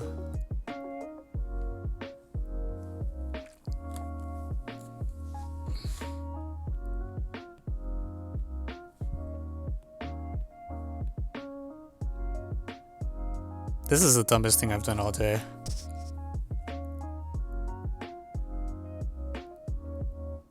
Okay, so I need the xv to like not literally all be 0.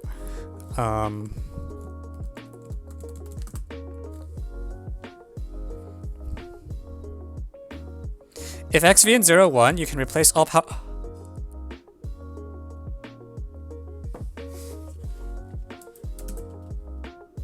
Oh, that's so smart. Holy crap. Okay, we're in business. Okay, never mind. Forget everything I said. I'm trying to use the vanilla theorem, but this is better. Yeah.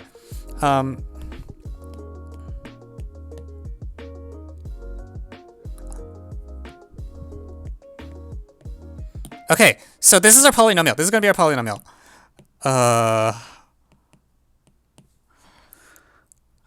What do I call it? Let's call this polynomial f. Alright, it's a really multivariable polynomial. Shoot, I should know better. Oh, jeez. So that's our polynomial. So this is the sum across all v. When it's expanded,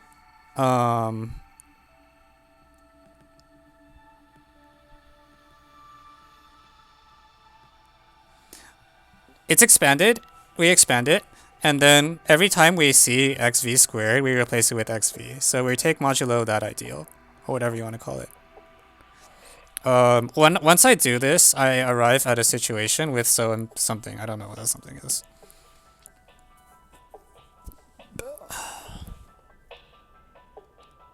Okay, why does this help? Why does this take into account the number of variables? Alright, Are you sure I don't want to just go into, like, fp to the n? Like, I feel like I'm not taking advantage of the fact that fp to the n is a vector space. And maybe I should take advantage of that.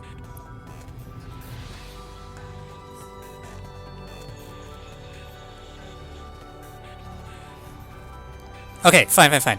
And in addition, I need to make an adjustment so that this thing is not just the all 0 situation, where, like, all the xv's are equal to 0. Okay. What's the adjustment term?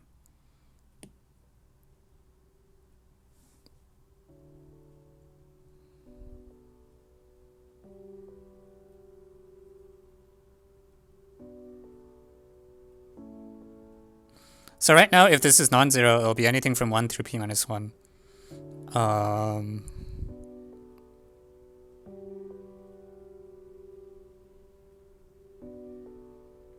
Right, so all zeros is... Wait a minute, what am I doing? Hang on. I think I'm being stupid. I feel like I flipped what I wanted. I'm looking for a 0 of the polynomial, but I really want... not 0?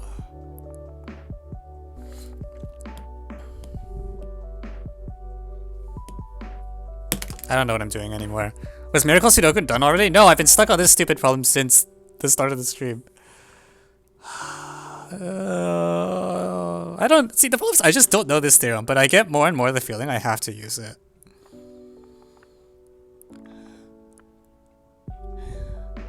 This is why on an actual contest, it's ill-advised to try out things for the first time.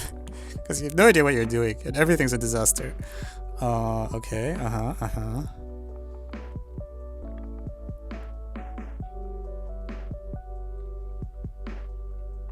I feel like this is coming together, but I'm not seeing it. So... This is the polynomial I wanted.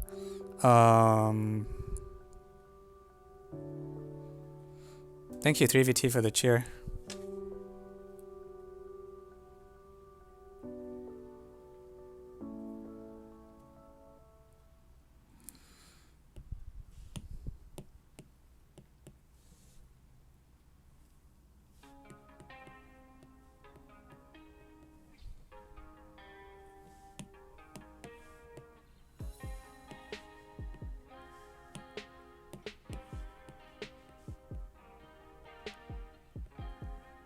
I'm confused. I want the polynomial to... I want valid choices to give non-zero... Let's see. I want valid polynomials to... Valid choices to give a non-zero value. So maybe whoever suggested the product earlier was right and I'm being dumb. But I really feel like I really want to use n equals p minus 1. That's why I was looking to sum, because like otherwise I can't use that.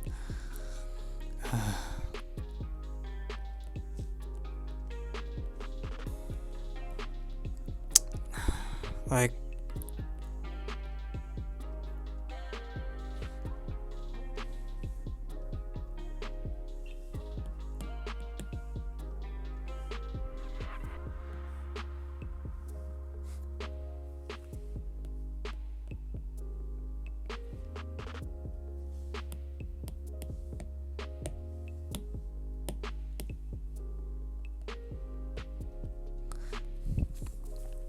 Is that it? Is that the polynomial I want?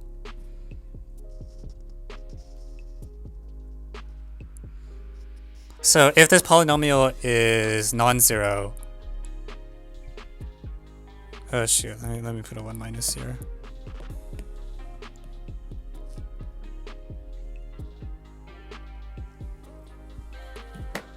Do I really have to do it this way?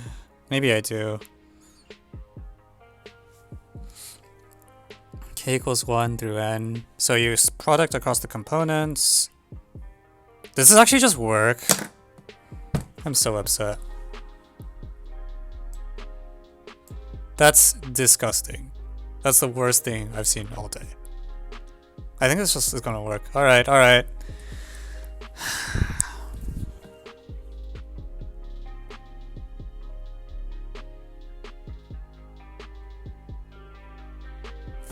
Because this part will have overall degree at most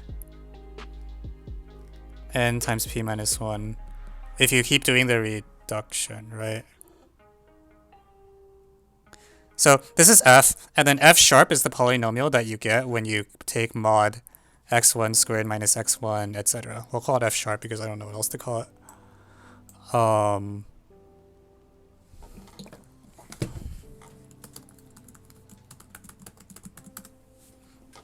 And when I expand this and I take everything mod the xv squareds, even though p might be pretty big or whatever, here you can only get up to... Your multilinear terms will have degree at most p minus 1.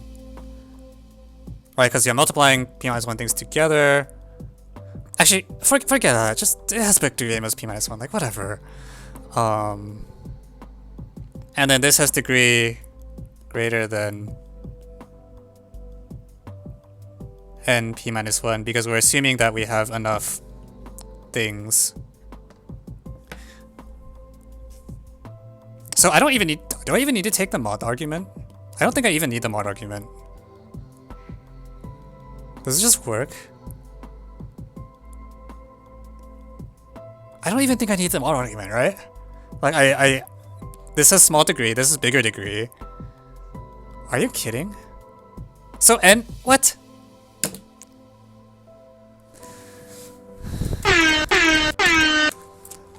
Can someone check whether this actually works? Because if so, I'm sad that this took an hour of my life.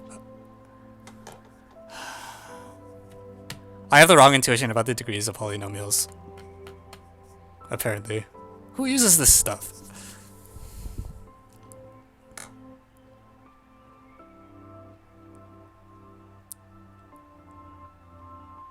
Took around 1.5 hours actually. You did not waste an hour. See, oh.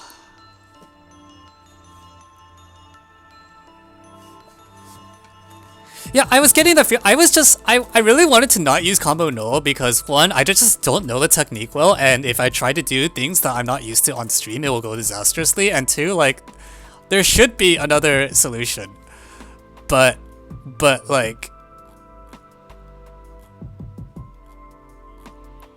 oh no.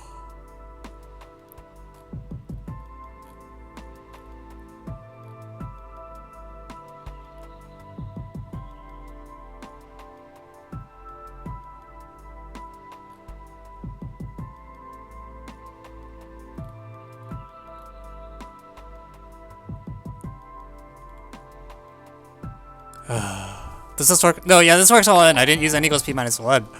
So now I'm just confused. Like, why is n equals p minus 1? Is it just literally just trying to be bait? I don't get it.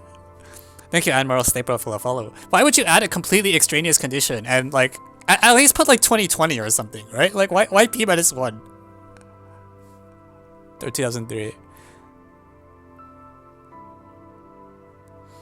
I looked at the Otis page on your website, and the results from the pro people are not there. Yeah, the more I thought about it, the more I thought it was like I'm proud of my students, but I really think it sends the wrong message or something. I don't know. It just kind of bugged me. It was like, what am I trying to do with this? Like, just show off? And I decided the answer was yes, so I took it away. Let's see, it's n times p minus 1. It's what we thought it was.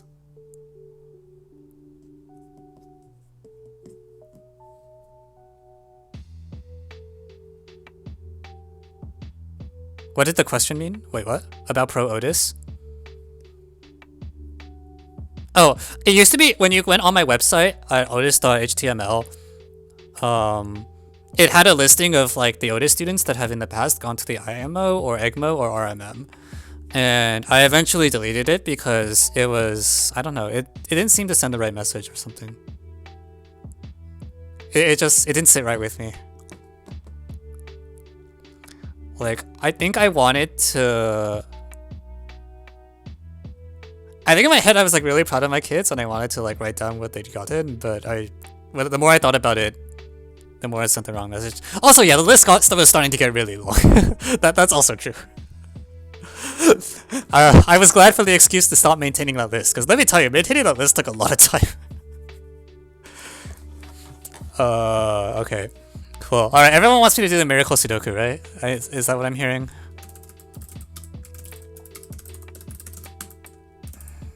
I'm still upset about this. I didn't think that the correction term would have higher degree, so I kept thinking the big degree term was here.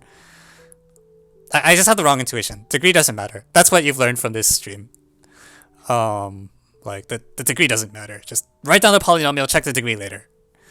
It will probably work. When will you write up this problem? I don't know. Sometime.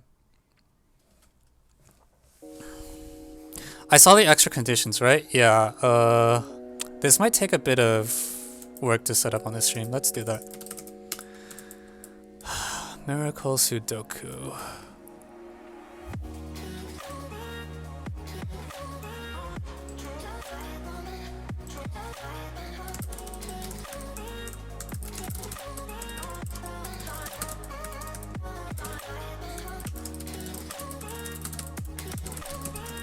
Alright. I'm so upset about this N8. I really am. I mean, I lost fair and square. Like, there's no reason I should have thrown out my approach. I just didn't understand. That's about, if you don't understand the techniques you're using, why are you using them, right? Except in this case, I kind of had to.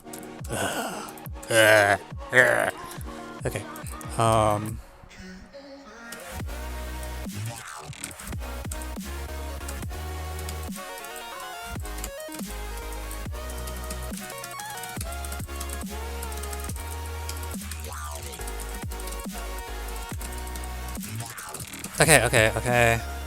Wait for it. Why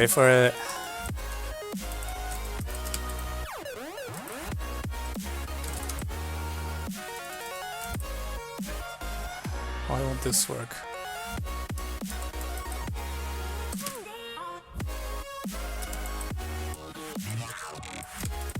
Okay, so this is the miracle Sudoku everyone's telling me to do. We're gonna pretend it's a Math Olympiad problem.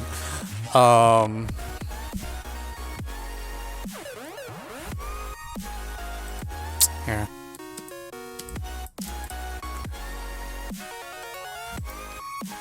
So this is a Sudoku puzzle.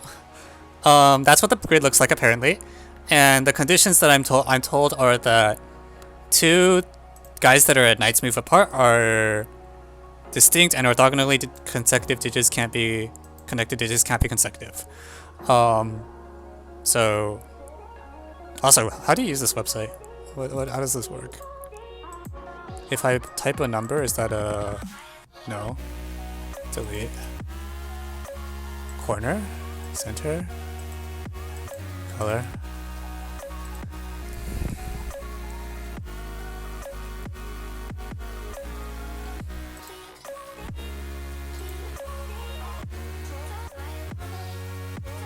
So what am I supposed to do here?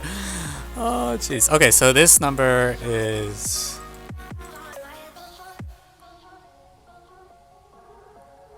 Oh my god, this is killing me. How do I start?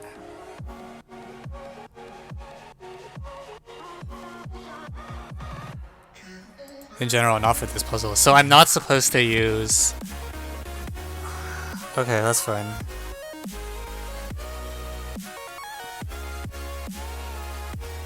Oh, wait, I didn't read knight's move or a king's move. That helps a lot. Okay, okay. So there's no one here, here, here. Here, here. So the one is like here, here. Oh, this is not too bad. Famous last words. So the one is not here, here, here, here, here. So the one should be either here or here. But there's a 2 here. So because it can't be consecutive, there's no 1 here. And this is number 1. Number 1. Okay. 1. Hey! Yeah, okay, so knight's move. Okay, that's useful to know. So now in this thing, let's see.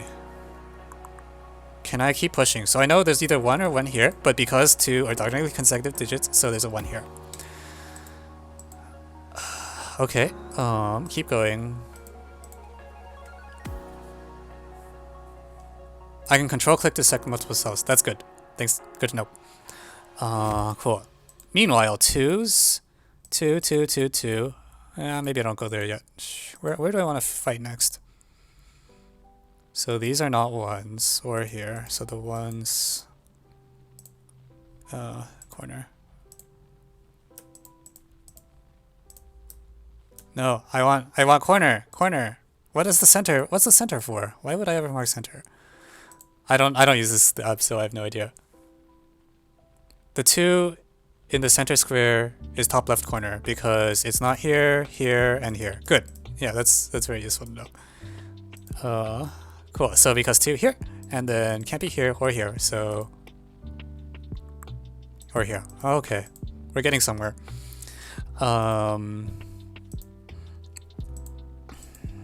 Okay, let's now down where the 2 is in this place. So knight's move, so 2 is here.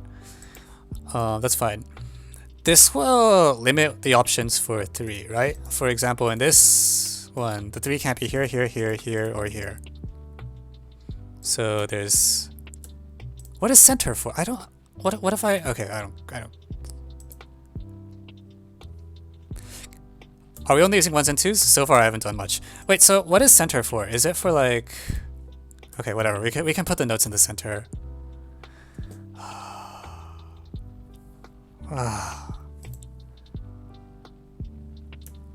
Control 5 or now control click. I don't know. I haven't used this website. Okay. Help.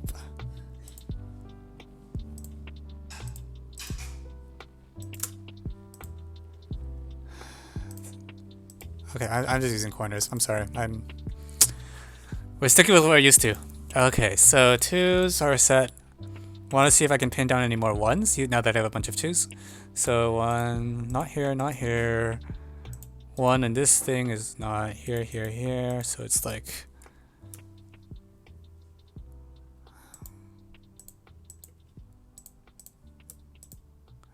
I don't know what I'm doing.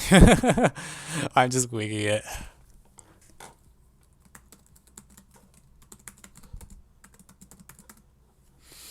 Alright,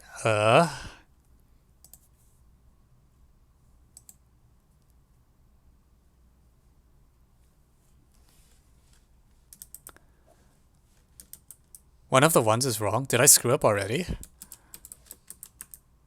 How did I mess up already? I just started. So this one, not here, not here. King's move, right? Oh, okay, king's move.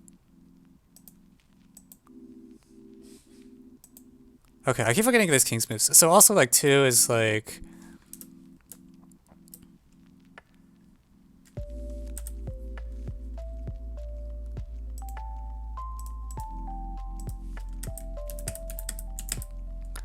Two is... Actually, this is not 1 or 2, right? Because of... Let's see. Knights are distinct. Okay, knight and king are distinct. So these are all different. And then 2, 2, 2, 1, 1, 1, 1. So the 1 could be here, here, here. And 2 could be here, here, here. And this one, they can't say as much. One of the... Did I? Man, this is so not intuitive.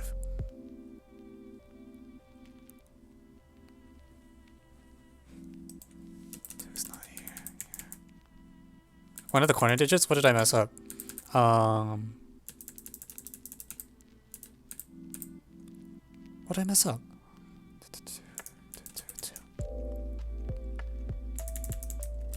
The 3 could be below the 1. Oh, good point. Ah, alright.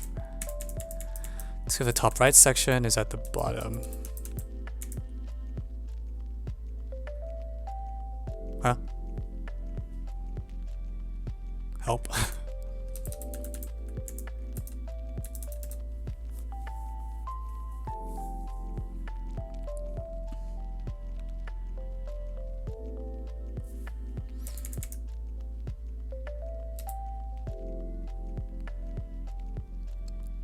Oh, this 2 is supposed to be here because both top left and top corner sections cannot have a 2 at the bottom.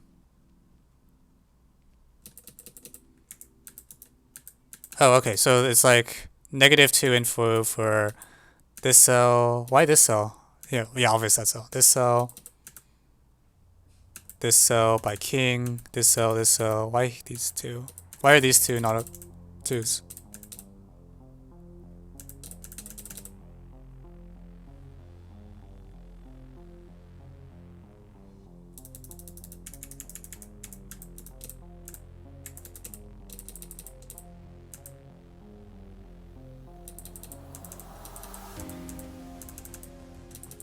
I agree there's like no 2 all the way.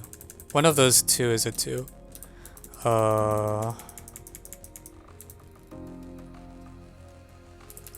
There must be a 2 in the 3rd row. Oh! The point is that 2 is not here because of the consecutive condition. Okay. So there's like a 2 here or a 2 here. And then the 2 is not anywhere here. Sorry, I'm not paying attention. Okay, so it's like not 2, not 2, not 2, not 2, not 2, not 2.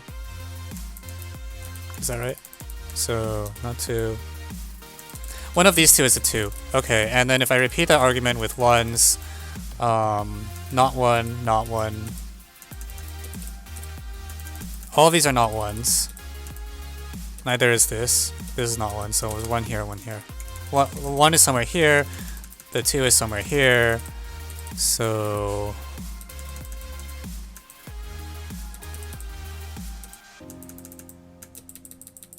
Oh, actually 1 is not here. 1 is here, right? Because this one kills off all 5 of these cells. Knight or king is like these 5. This one is all this. So 1 is here, right? 1 is bottom left. Okay. Yes, we're on the same page there. Oh, freak. Let's not... Okay, and this one down here is here. Meanwhile, oh, okay, so this one doesn't kill off that much. Can I do something similar with the 2s? The down here, 2s. So this is not 2, not 2, not 2, not 2, not 2, not 2, not 2, not 2. So 2 is here. Because, yeah, 2, 2, 2, 2, 2, 2, out. Okay, so we have a 2 here. And so this 2 in the upper area could be either here or here.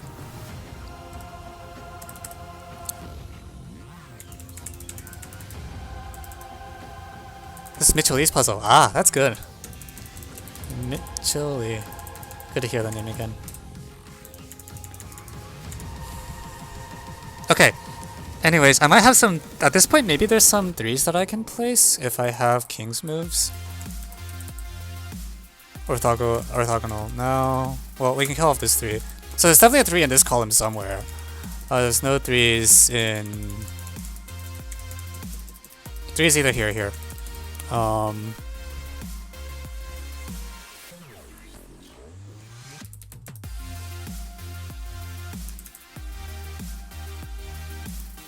Maybe I should go after the last 2 though. So there's a bunch of 2s radiating here. These are all out, these are all out, these are all out. So this 2 is either here or here. That means by symmetry, I should be able to... I feel like this puzzle should be more symmetric than I have it right now. Maybe not. Maybe I'm just... 2 is either here or here. Either way, there's no 1 here. So 1 is definitely in this bottom row. So there's no 1 here because there's either 2 here or 2 here. Wait, can 2 be here? Shoot, I messed up. Then I'd say 1. Okay, 1 could be here. This is out, these are out, these are out. The knight moves because this one and this one. Can 2 be here? No, because there's a knight here. So 2 is down here, and that kills off the possibility of 2 here or here. So this 2 then has to be... double check. Yep, that looks right.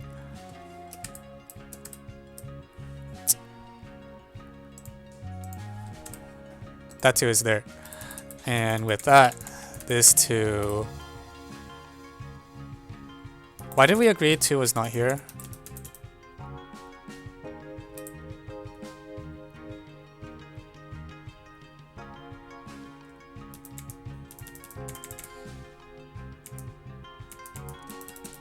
Wait, why did we agree there were no 2s up here? I marked like 2s... Oh, in this row, right. In this row, these are all not 2. So now this is confirmed 2. And so there's no 2 here. Okay, let's pin down all the 1s and 2s. We might be almost there. So there's no 1 here, here, here, here, here. Okay, whatever. Okay, so in the last row, where are the 2s we haven't gotten yet? There should be a 2 in this column, but because of the knight moves, okay, that's fine. That's not good enough yet. Here, that's fine. Here, 2, 2, 2, 2, 2, 2, 2, 2. So 2 could be here or all the way up there.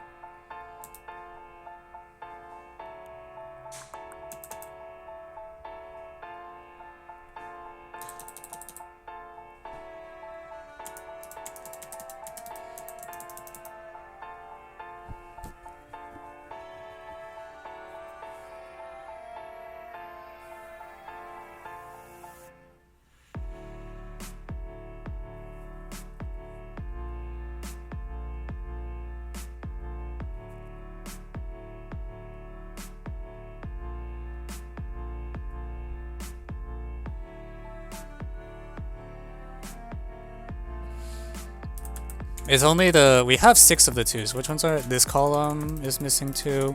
It's not here, here. It could be... up... it could be either top or bottom, right? For this column. And this column could be...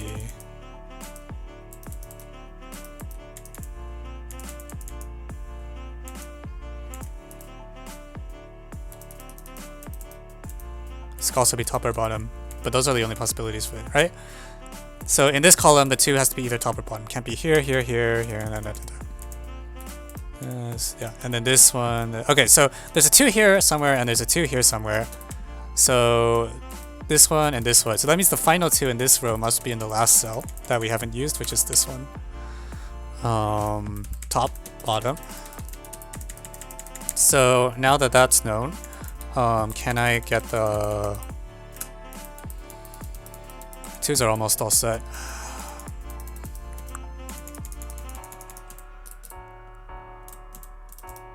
Can I get any more 1s with that information?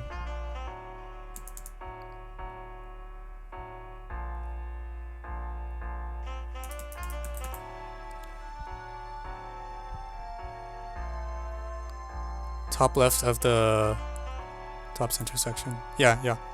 Okay, cool. So let's go after some more 1s. 1...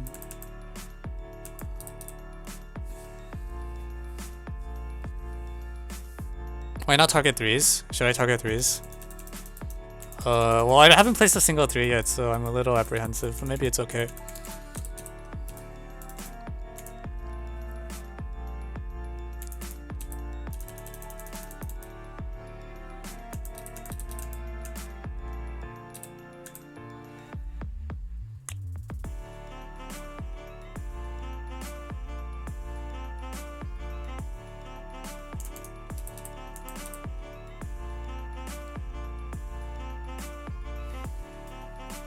King's moves are OP if we have a center square.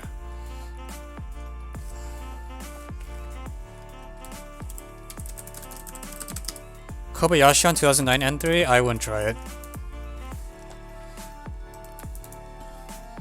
Problem with 2009 N3 is it doesn't use the addition or multiplication operation. So it feels like the really highbrow stuff is unlikely to work.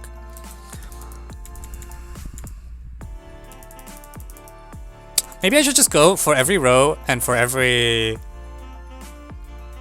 column, just write out where all the ones are, right? At this point, like I feel like I'm running myself in circles by just not being organized about it. So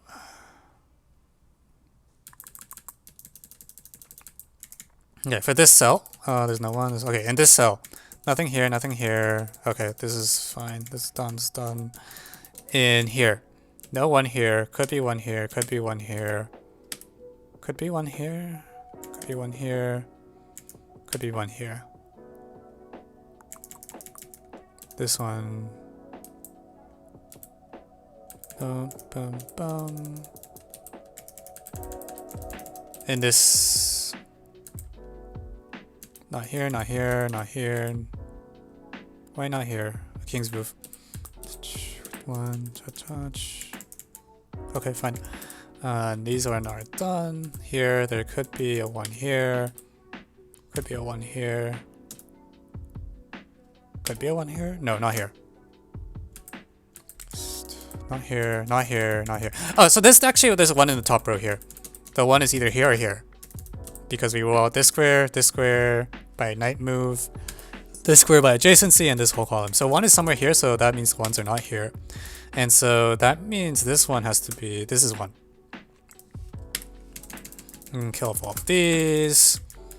And if that's a one, these are still ambiguous, I think. It's not clear which one. Alright.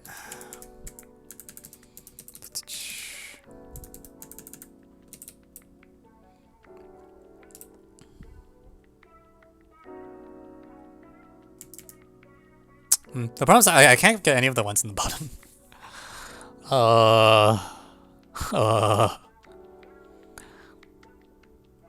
Wait, are we still missing some twos? Okay, we're still missing the twos that are here and here.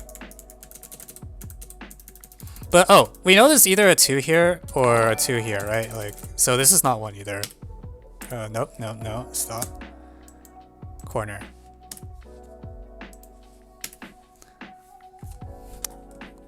Thanks for the follow to...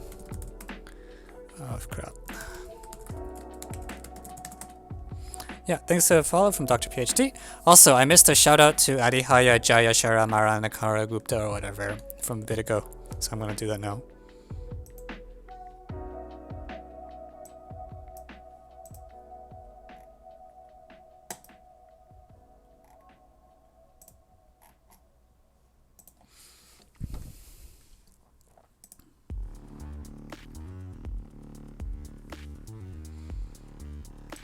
Okay, so, right, where was I? There's no ones here, so the one in the 7th row. Yeah, okay, so we've ruled out everything. Here. Okay, cool. One here. Very good. One, that's gone. So there's no one here. This one... Still the 2 is ambiguous, still this one's ambiguous. On the other hand, the 8th row should be here, because we know there should be one here. So the 8th row... Let me double check that. Yeah, because this one kills off all these cells anyways. So the 8th row one is here. So it's ambiguous between 1, 1 up here and 2, 2 up here. Whichever one it is, if either way it will form a parallelogram rather than a trapezoid, these 4 guys.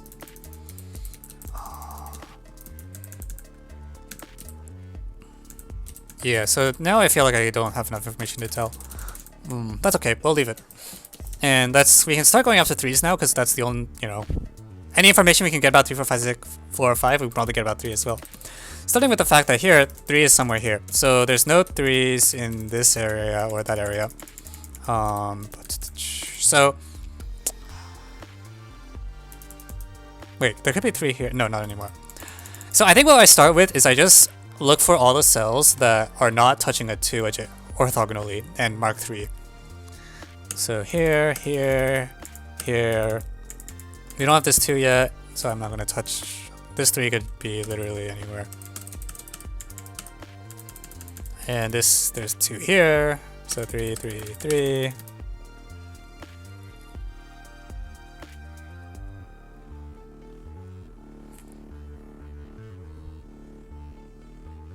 Can we find 3s? I mean, I don't know what else we're gonna look for next.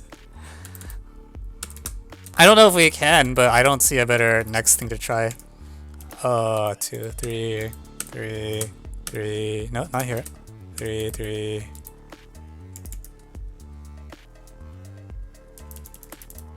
So we agree there's also no 3s here.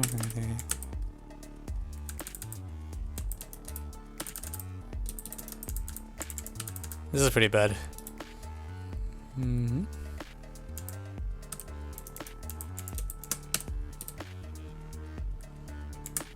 Yeah, that's not very much. I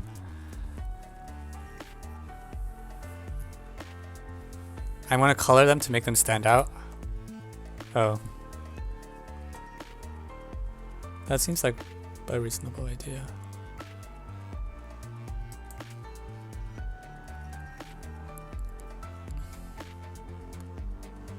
Oh, right, stinks. These could be 3s as well. So that did a whole lot of nothing.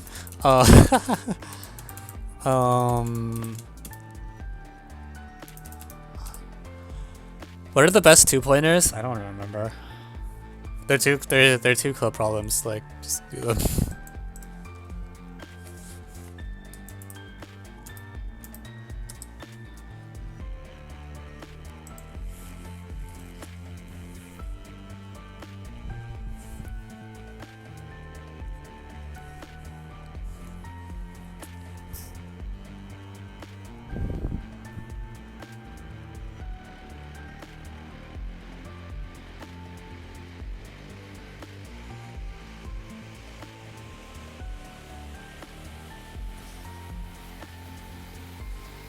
Is there like any place where I have pretty good information? Not really.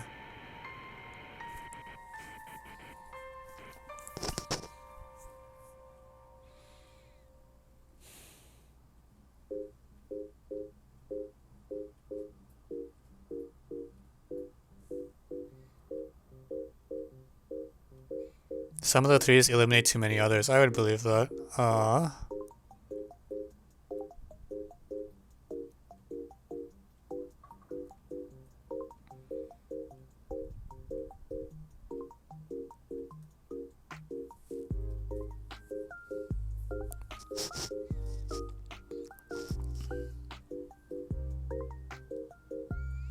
So every time I place a 3, it will kill off everything that's a knight move or a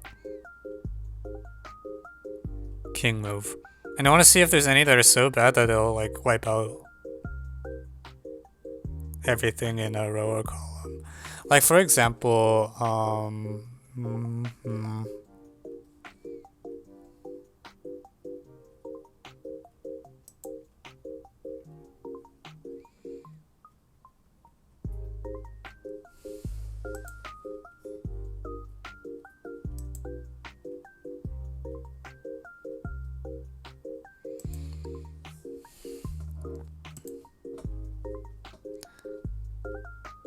so which 3s are really bad? Like this 3 will eliminate everything around here. This one, oh yeah, everything here. So if this is 3, then like this is 3. Let me just think. So 3. So this has to be 3. And if that's 3, then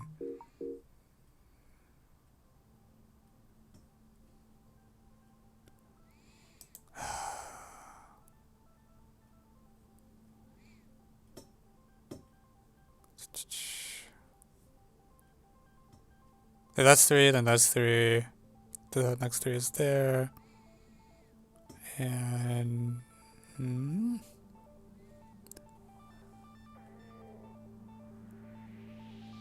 Is this all addition? Yeah, it looks like normal sudoku rules. No, the 3s could be in the spots where you penciled in 1 and 2. Oh, can they all be here as well? Did I just miss them? Nah, dang it. I don't know the 1s, not the 2s. Oh, jeez. Oh, that's a lot.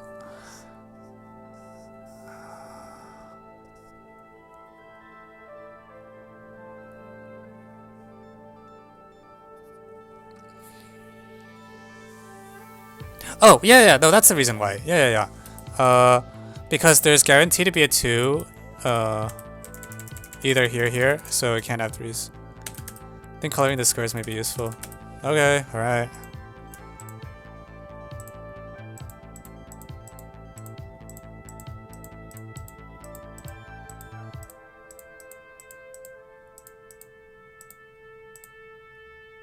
I can't deselect, that's awful.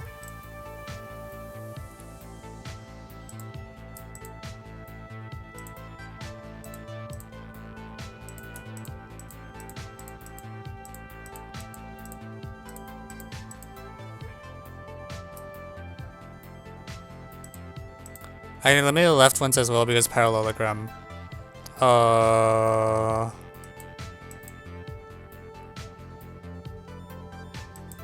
Wait, what? So I know there's like a 2 here and a 2 here. There's either a 2 here or here. Oh, I see. Okay, I get it. So because there's either 2 here or here. Wait, no, what? No, I don't follow. If there's a 2 here, then this one is...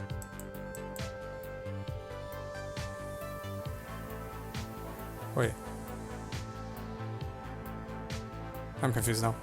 If this 2 is here and here, then this kills off this 3 on 1. Wait. Yeah, the 1 and 2 is a parallelogram, so... But there's like 2 parallelograms, right? Like, I don't see why the...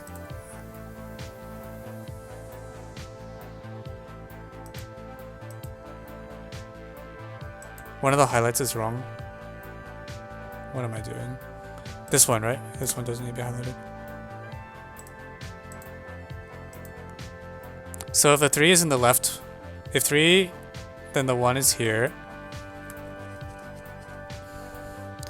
Okay, so you're saying if this is 3, if this was 3, then the 1 is here, and the 1 is here, and the 3 is there. Or, no, sorry. 1 is there, then 2 is here, finishing the parallelogram, 2, oh, I see, so you immediately die. Because it's a parallelogram, it's like 1, 2, okay. That's a good point.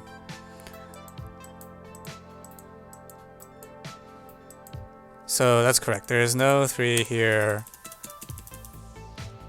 or here. I think. No, wait. Wherever the 2 is, the 3 is not. No, if it's 3, I see. If either one is 3, then you get the 1 and the 2, and that's not good. Okay, fine.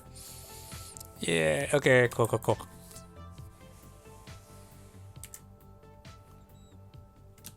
So then this 3 is not bad, because if this is a 3, it kills off all the 3s in here, right? So this is good.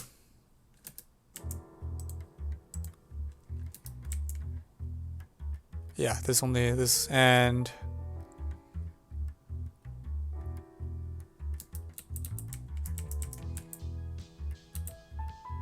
If this is 3, that's bad, because then it kills off this guy, this guy, this guy, this guy.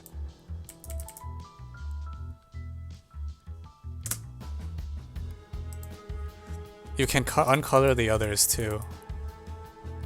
Oh, right, they can uncolor these. Top left, if this was a 3, then the middle square dies. Why is that?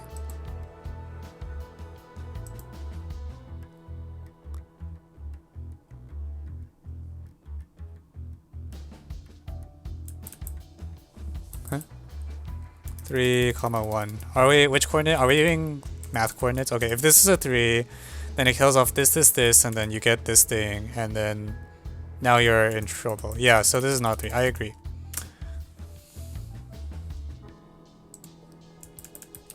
Because it knocks out these, then you're forced here, and then these are not going to work. Okay, so this 3 is in that column, so this is not a 3. Which means this is not a 3. Which means... Oh, yeah, actually this is not a... No, why is this not a 3? If this was a 3, then this 3 is here, and then that's...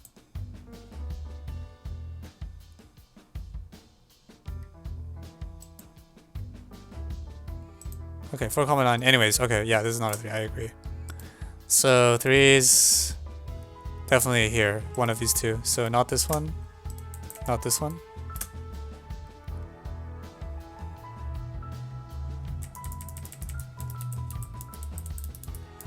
Okay, moving on. This is not a 3 then, because otherwise it kills off everything in the middle square.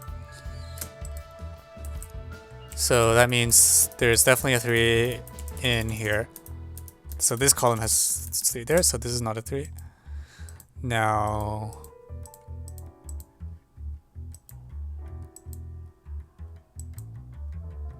That's fine.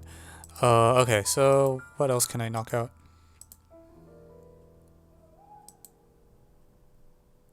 If this is 3, then this is 3, then this is 3. That checks, that doesn't seem to obviously die. If this is 3. Try row 8.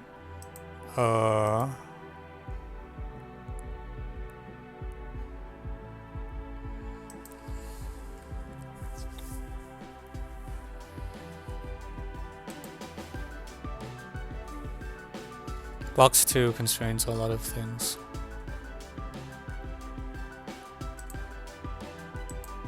Which box is box 2? What is the indexing? Top middle box. Okay. So right. Oh, so in particular, for example, this one is not 3. Yeah. Yeah, that's not a 3 because otherwise it just kills this right away. This is also not a 3 because otherwise it king knight. So is that it? Do we have one that's uniquely determined?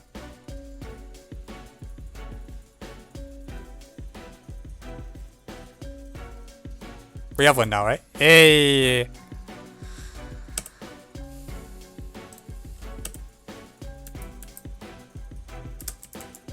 Oops, I didn't want it to leave. Ah!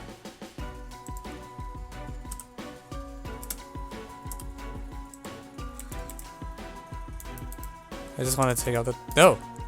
No!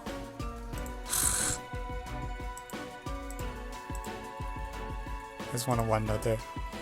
And then...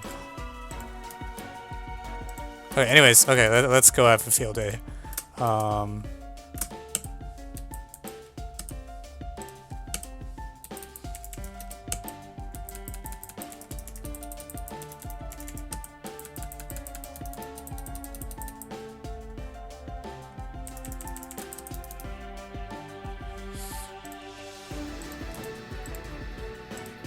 Yeah.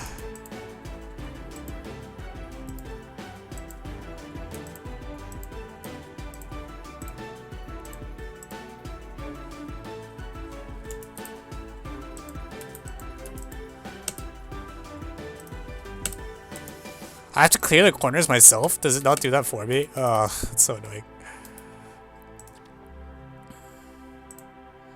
Alright, okay.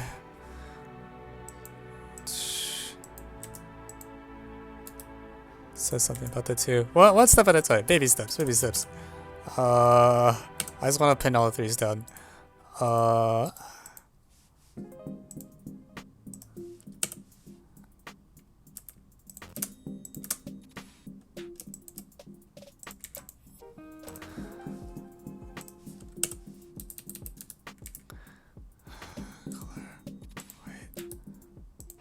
there's so many 3 notes. Okay, feel me by.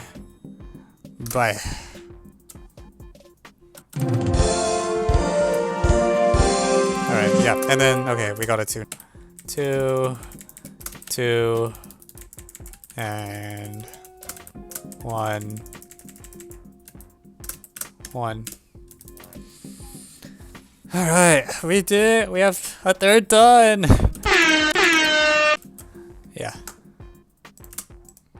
Okay, great. All the rows go 3, 2, 1. 9, 1 is not 1. Huh? What? Okay. Okay. So now I just have to do the same thing with 4s, right? The same sort of idea we were trying to do, except there's more constraints this time. Okay, color. You know, I'm gonna go with the corners because I'm doing that color thing is so annoying. Not gonna lie. Okay, so we're gonna put 4s everywhere, 4 corner nodes everywhere that's not directly adjacent to a 4. Or directly adjacent to a 3. So 4. Oh, that's pretty good. There's already a 4 in this row. So I don't need to make 4 nodes anywhere here. Although, I guess they were covered anyways. Alright, 4, 4, 4. 4, 4. 4, 4, 4. 4, 4, 4. 4, 4, 4, 4, 4, 4, 4, 4, 4, 4. Maybe just the color. I could do that too, but I didn't figure out the keyboard shortcuts for the color, so I'm just using the number. Okay, so is there any place that's already like determined-ish? Or do I have to do big sweeping arguments like before? Okay, so like, for example, this 4 here would be really bad, right? Because it would kill off this guy and this guy. So forget that. I agree color is nice, but I'm just trying to be pragmatic because I don't want to use my mouse. I'm an anti-mouse person. Okay, so there's definitely a 4 somewhere in this bottom row. So there's no 4 here. So there's definitely a 4 somewhere in this top row. So there's no 4 here. So this is a 4. This kills that. This kills that. There's definitely a 4 in this row. 4 here. Okay. So 4 here wouldn't be pretty bad because it would destroy this, this, and that. So this 4 is gone, and 4 is here. Kill that. Kill that. Kill that. So there's 4 here. Kill that. 4 is there. 4 is there. 4 is there. 4 is there.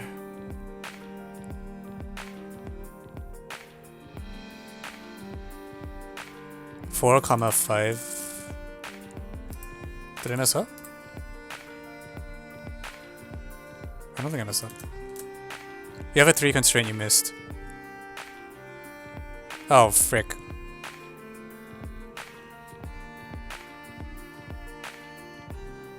Okay, what? 4 comma... Which coordinate system are we using? Alright, what did I mess up? Oh yeah, let me redo everything.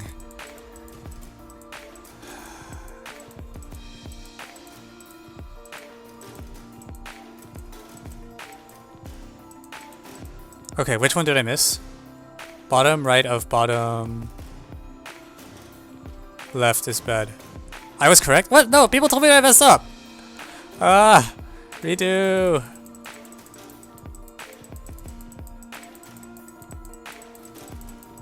I'm fine, right? Am I a crazy person?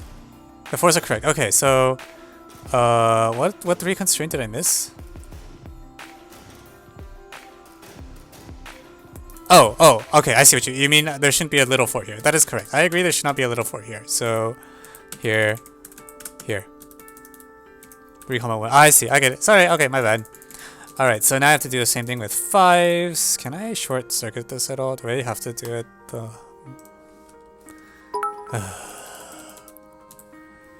Alright.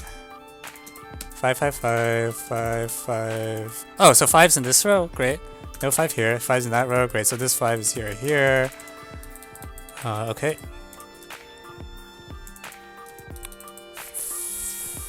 5. Oh, wait, this is just determined 5. Wow, okay, that's nice. Maybe we just run it over then. 5. So, no, 5, 5, 5.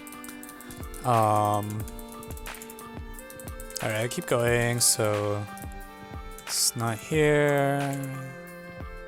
I don't know if I can tell right away.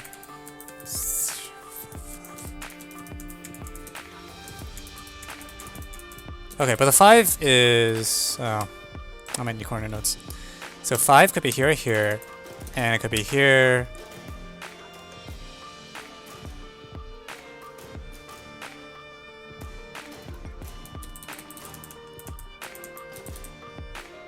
Or I guess it could be here, but not there. Okay, that's fine.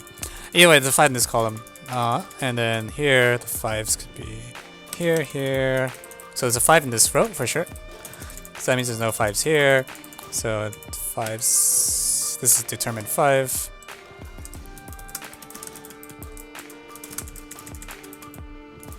Oh, there's 5 here. Yeah.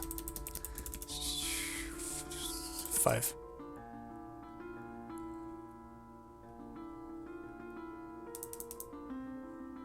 One of those 5 notes misses 9. I mean, at this point, I'm just trying to close things out. I don't know.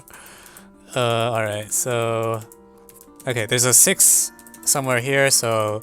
No 6 here, no 6 here, no 6... This... Yeah, so 6 is here. So...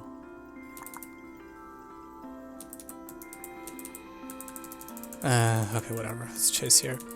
So not here, not here, not here. 6 is here. 6. This 5 doesn't help me very much. But no 6 here, no 6 here, no 6 there. 6 is here.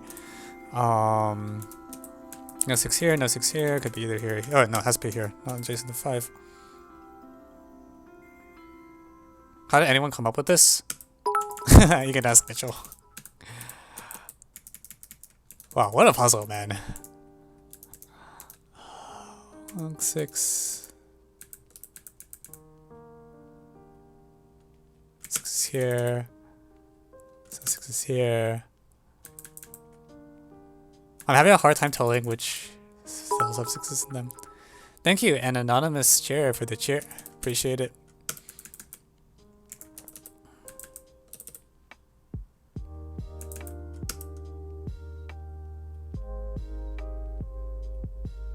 Okay, now 7s. Is there any place where there's 7 basically determined? Let's... Are there any rows where 7's basically determined? Here's a column. 7's here. So that means 7 is here, so that means 7 is here, so that means... get more 7s. Get all the 7s. Okay, so no 7 here. Let's look for another one. 7 is here. So this is not here in this row column. This is 7. And so no 7 here, no 7 there, so 7's here. And does that give me the last 7 yet? No, not yet. But it should give me some more. 7, 7, 7. I like the number 7. Lucky number.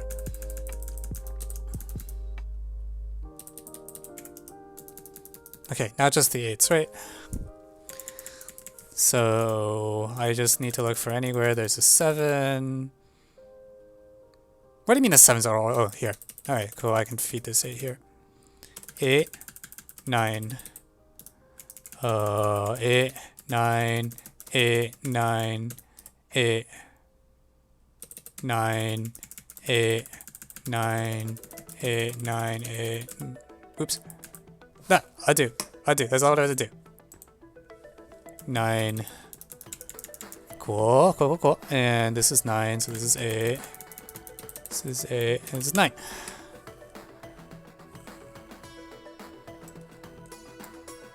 Looks good.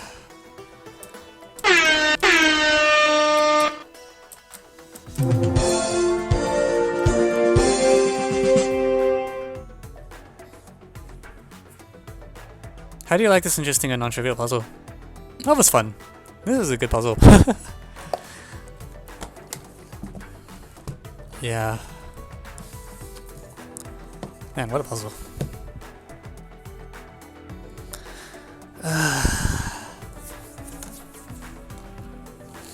Alright, that means 2 problems done.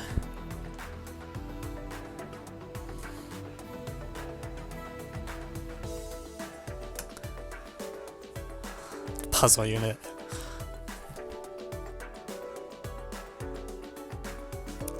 Two comma 6 does not equal 5 comma 7. Wait, what?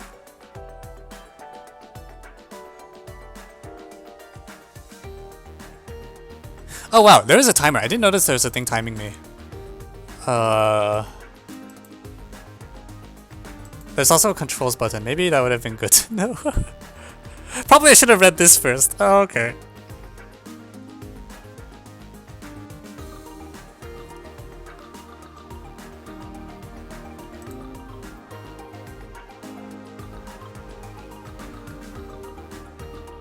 Wait, people keep saying 2 comma 6 is not 5 comma 7. What does that mean? 2 comma...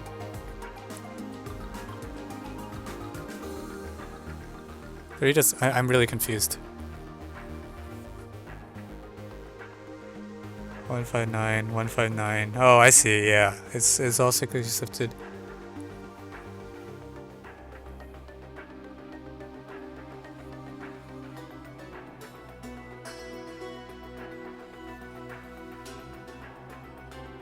One 1825, 1825. Oh, does that mean I make a mistake? Because I don't see an 1825, 1425. I don't think so. 174. Oh, I see. Okay, viewers, yeah. So I see that the rows look like they're basically cyclic shifts of each other. It doesn't look like the columns really are. Do you like this sudoku because there's more where that came from? I guess. I mean, I liked it. I don't know if I want to do more, but this is definitely worth my time. Alright. What a puzzle.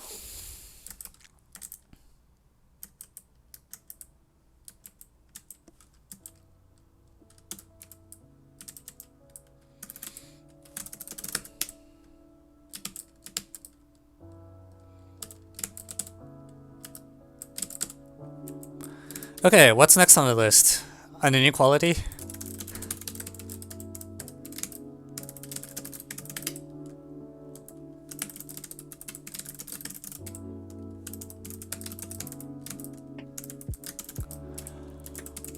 Unique.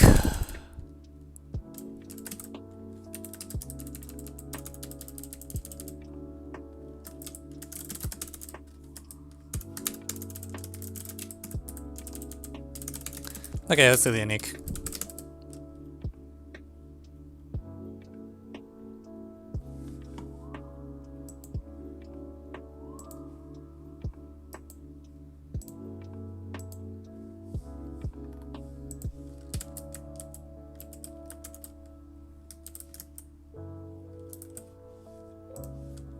Oh frick, I messed up. Okay, my software will be a little unhappy. Is there multiple LaTeX MKs running? No, I don't think so.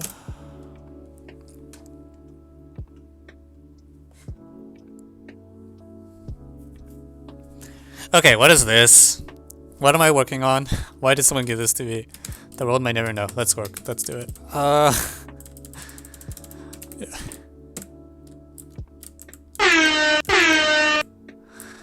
Panic. I have to.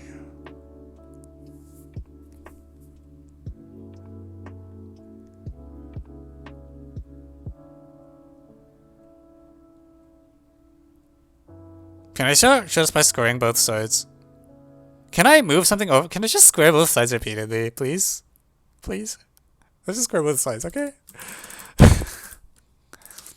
So we're going to move x squared, and we're going to move that. Oh, see, the problem is I'm really bad at taking derivatives, so I don't trust myself to take derivatives. Anyways, this thing is definitely less. This is at most 1, so we can square both sides, no problem. And x squared plus y squared plus 6 plus 2 square root x squared plus 3 y squared plus 3 is supposed to be at least 9 plus xy minus 12 square root xy plus 3 is what we want. And now let's move things around.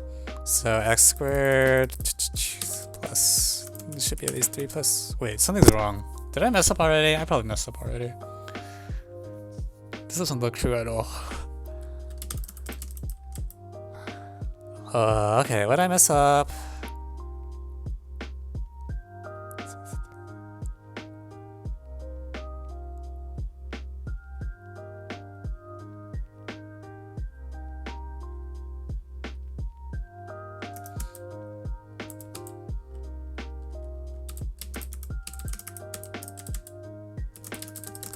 So something's wrong because okay, what did I do and why is it so lopsided?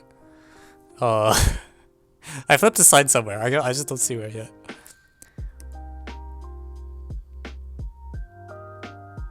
Oh, I see. Okay, when 6 squared is 36, so this is a 39. I was like, why is it so far off? Okay, 39, 33 plus xy.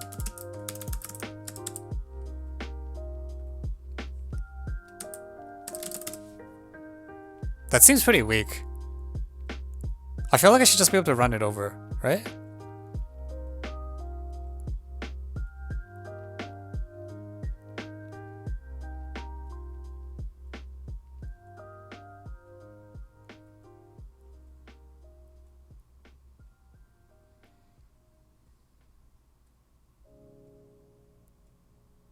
Like this looks like the right hand side looks like about as weak as you can possibly get, or something, or maybe not. 32 might not be that small. Let's see. 24, 24.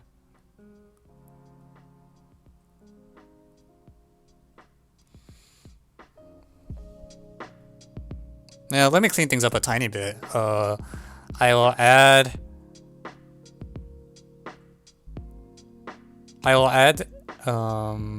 2xy to both sides so that I can get rid of that fat x squared plus y squared blob.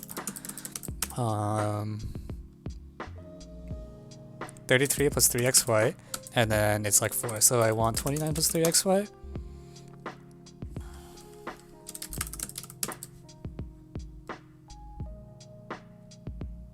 Well, I haven't applied any inequalities yet, so like everything's if and only if so far. So this has to be true. Although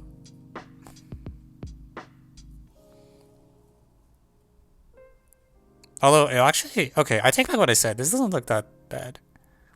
Because this term is actually pretty not. This term's pretty weak as well, actually. Okay. I could just square both sides, so I guarantee that I solve the problem. That seems really unfortunate, though. I would like to be a little bit economical so that this isn't just a completely mindless calculation. Also, it looks like Kochi. Just saying. Okay, so this is like a lot bigger than... If I write this as 12, 4xy plus 12 on the inside, is that better? So then they're both like 16, so I can actually compare them.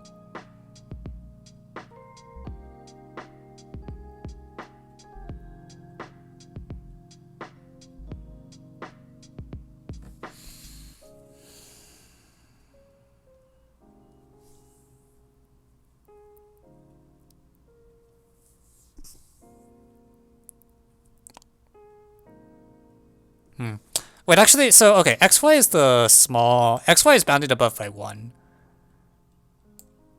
So, like, what if I just say, like, because 2 root x squared plus 3, y squared plus 3, can you use x plus y equals 2? Yeah. Well, I'm about to do something, so I'm going to just use Kochi straight on this as x squared plus 1 plus 1 plus 1. And then 1 plus y squared plus 1 plus 1. Yeah, and the suggestion is I'm basically going to try to get it so it's only xy, because xy is small, the things work the way I want it to. So, because this is at least x plus y plus 1 plus 1, which is equal to 4, So this is the first time I'm actually applying an inequality, so the result might not be true after this. So I want to save my work up to now and then just write this. Because it's at least equal to 4, then I only need to subtract and only need root 4xy plus 12 is at least 4, 8, 7 plus xy. Okay, and this is an inequality in...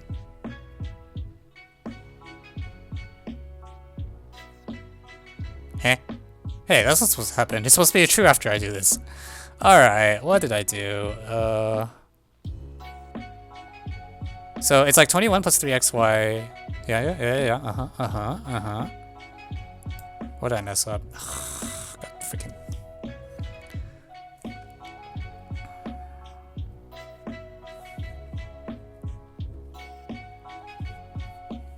When I add 2xy, that's 4, right?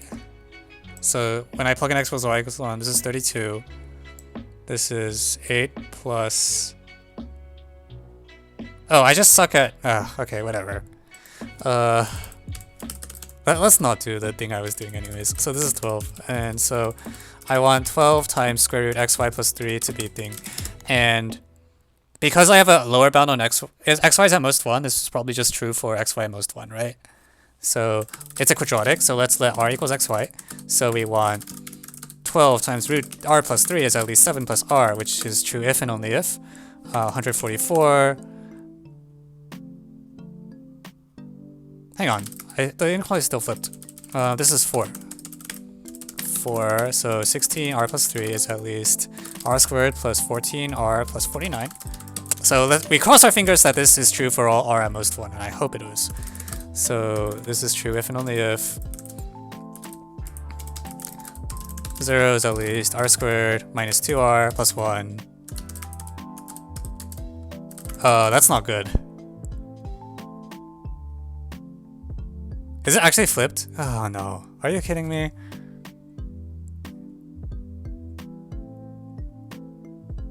You're telling me this inequality is true for every is flipped for every xy. Really? Am I that unlucky? I thought at worst it would be like, it's true for some values of r, not... Oh no.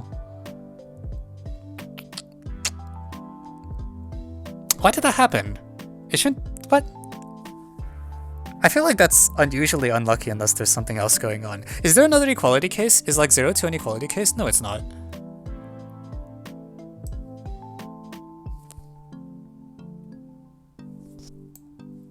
I thought this would be true for small r, because r is less than or equal to 1, but it's r minus 1 all squared. Okay, so this is... meh. Worth a shot. Dang it. Unlucky. I'm surprised though. That's really not what I expected to happen. Like I thought this would be, maybe it would be false, but it would be false for like some values of r, but this is false for every value of r.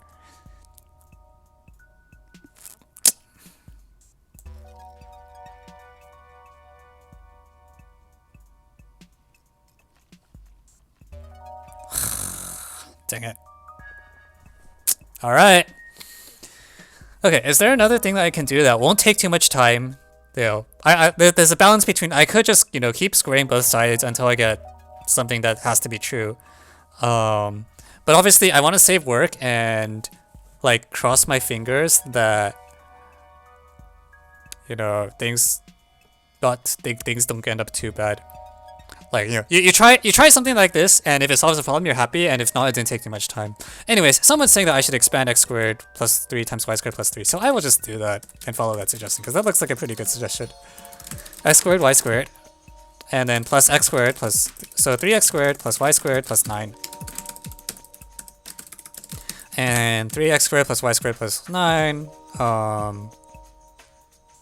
We know this is 4 minus 2xy. So x squared plus y squared minus 6xy plus 21. Oh, so now it's one variable again. Okay, yeah, so we get... Okay, I didn't need to do this stupid thing to make it a one variable inequality. Great. So what do I do now? Just square both sides. I don't want to square both sides. Can I do like some Kochi garbage or something? But the problem is the square roots are going the wrong way, right? Like,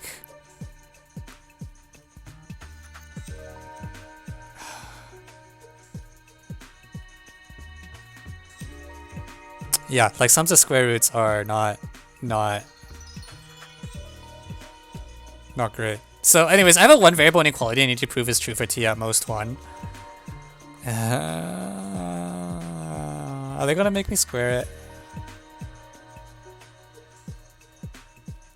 Like, I could square another 2 times, but that seems terrible.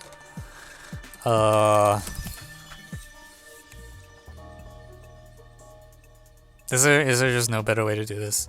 There's gotta be, right?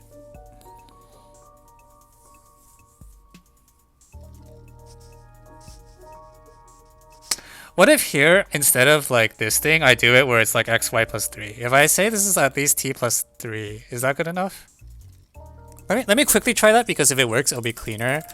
Because I can square and solve the problem, but it's gonna take me a while, and I really want to. I guess if it was a competition, maybe I'd square. Maybe I wouldn't. I think you try the things. I think you should try like 2 or 3 things that will each take like 5 minutes, and if none of them work, then you can really spend half an hour and like square your life away. It may not. I don't know how long it would take actually. I don't have a good sense of this. But is it true that is this inequality 2? It's just 12 square root 2 t plus 3 plus twice t plus 3.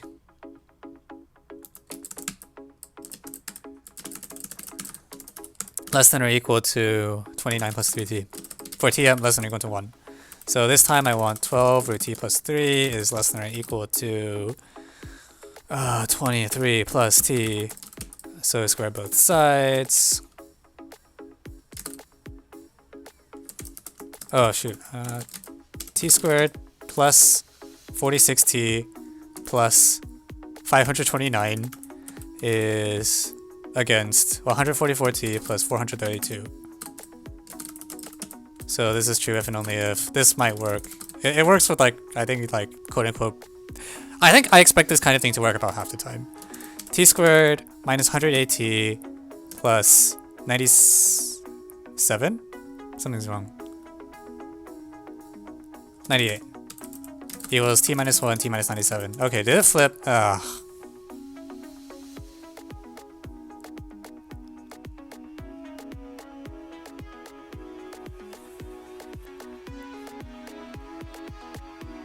Dang it. I'm really getting unlucky with this. Okay, they both didn't work. Really? Can I? I just don't want to square. Can I not square? Is it really gonna make me square everything?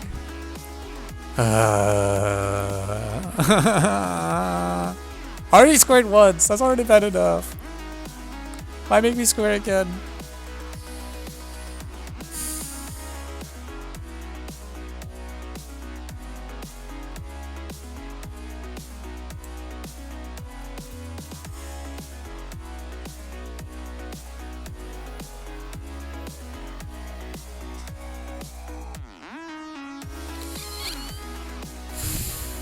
It's probably not that bad. You have very generous definitions of not that bad. Alright, let t equals xy. So on 12 root t plus 3 plus 2 times the root of t squared minus 60 plus 21, at least 29 plus 3t for t at least at most 1.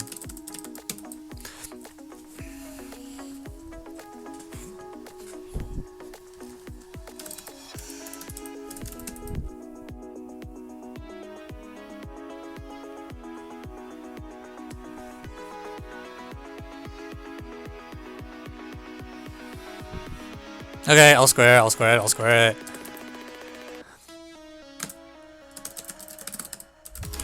Okay, so squaring both sides.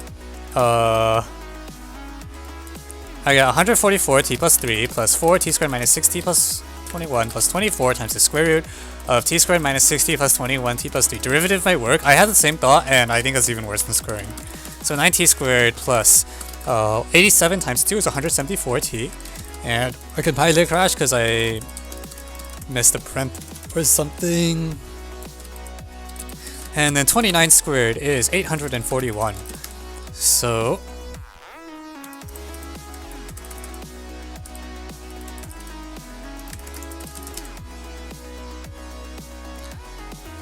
Yeah, I'm actually squaring it because I can't figure. I tried some nice things and they all didn't work. So what am I supposed to do? Okay, so let's collect the terms. On the left hand side, we have 24 times the square root of. Okay. Let me put this in a new display. 24. Okay, and then what's the against? So the t squared coefficient is 5t squared. The t coefficient on the left hand side is equal to 120, and we're subtracting that from 74. So that's plus 54t, and 841 minus 84 minus 432 is 325. And we debug our work by plugging in t equals 1 and making sure it's still equality, which I hope it is. 16 times 4, so this is 892, and at 384. Did I multiply factor of 2? I forgot the 2 here. This is 48.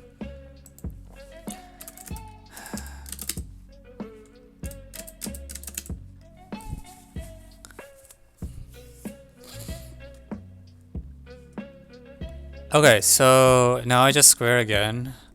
2,304 times t squared minus 6t plus 21t plus 3 against 25t to the 4 plus 540t cubed plus 1,625, 3,250t squared for that, and then there's a cross term of 2,916.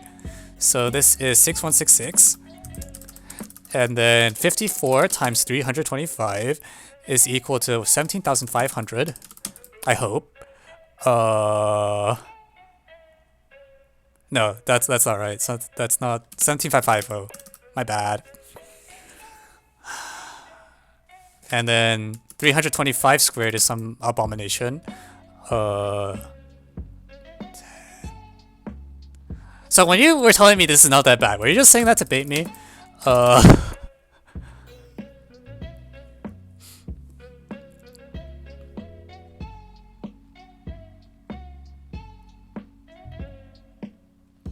I can't even debug this anymore. Like this is like I'm trying to plug in t equals 1 and I'm like not fast enough to.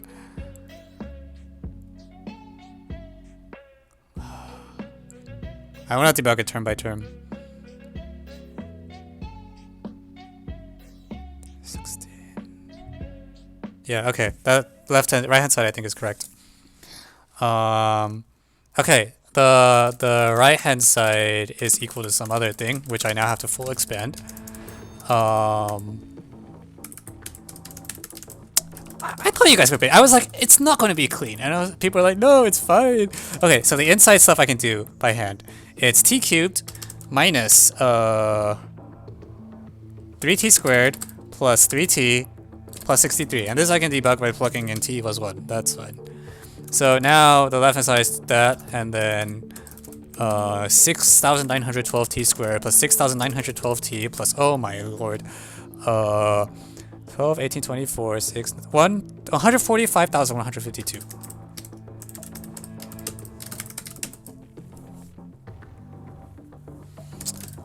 Most people are not this. So for people that don't know, when I was a little kid, is this oh yeah, I forgot to write the t. Yes, there's a t there.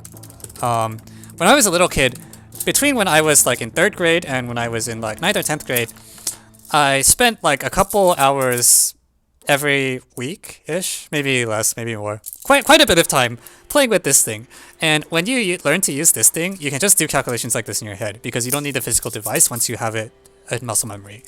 Like the reason this thing is so efficient is because if you're doing an n by n calculation, you only need O of n's memory. Because when you do it in the American schools, right, they ask you to do like n squared partial sums. Or like it has to do partial sums, so you need like n squared memory before you do it all. But when you encode the muscle memory such that you can add it onto the register, then you only need O of n memory, and that's why it's so much more efficient, on top of the fact that you're also using muscle memory. Yeah, it's very efficient. It's much better than... If you care about being good at arithmetic, this is just much better than whatever the Americans use. Okay, cool. So... yeah, okay, let's subtract now. So 540 minus 2,304 is minus 1,764. Where can one learn this? Honestly, I'm not totally sure. Also, I screwed up. Like, you kind of just There isn't a trick to it. You just do it until you're used to it. I went to like private lessons when I was really small because when I was 8 years old I was really dumb. Well, okay, maybe I wasn't that dumb for an 8-year-old. I like to think I was like a relatively smart 8-year-old. Unclear whether that's true or not.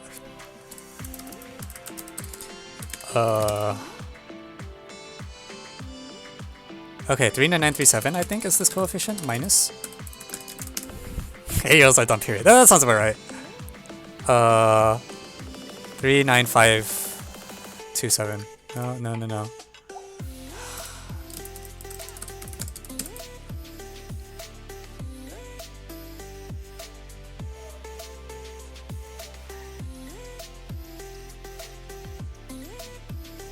Is that correct? Okay. Alright, good night. See ya. 8-year-olds, yeah. So, the only memory I have from when I was 8 is, oh my god, t equals 1 doesn't satisfy, so I screwed something up.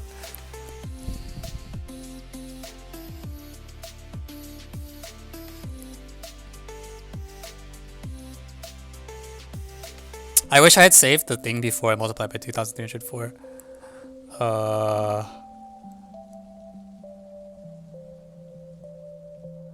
63. That looks correct. Did I flip a sign or something? Why isn't it checking out? It shouldn't be off by this much unless I made some really egregious error. Like it's not off by like just some nice number.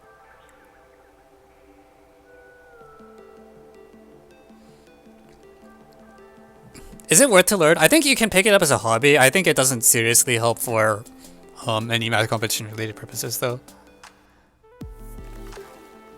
3804 is the... So both sides are equal to 3804 in this line. So after I square it, both sides should be on the order of like 10 million when I plug in t equals 1. So why didn't that happen here? 384. Oh, that's because this is not 48, is it? Alright, what is it supposed to be? 16 times 4, 8, 380. No, 384 is fine. Did I mess up the expansion or something? This is 3t, right? And then this is minus 3. Yeah, I don't know. 63. This is where most of the weight comes from. Most of the weight should be this term.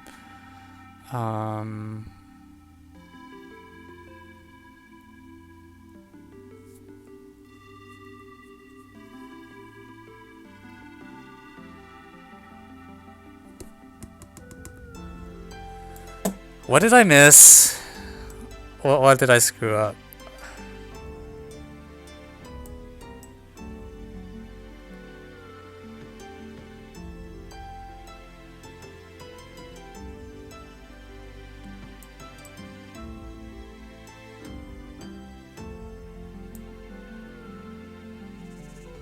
Like, why isn't this simplifying to what I need when...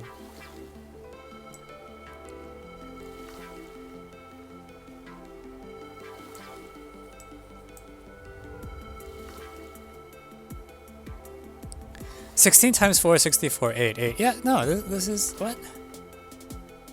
Why are they so far off? Like, this is 10, 10... Like, I feel like there's a place where I subtracted rather than adding or something, but I don't see it. But there's no way the errors are that big.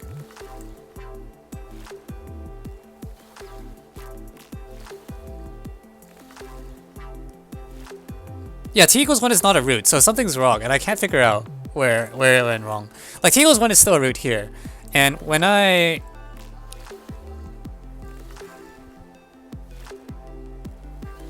something's really strange. Did I just miscompute the... So, 384 squared, like, is this about 384 squared when I add it?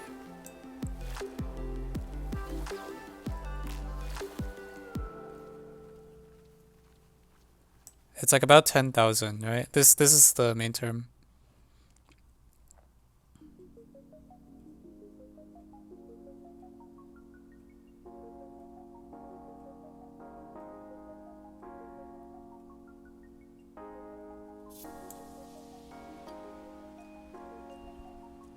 This is why I didn't want to square both sides, because I don't trust myself to do this sort of thing anymore. Well, what did I mess up?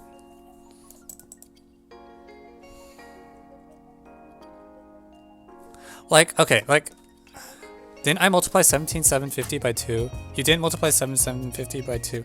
Oh, are you serious? God. This is why, okay.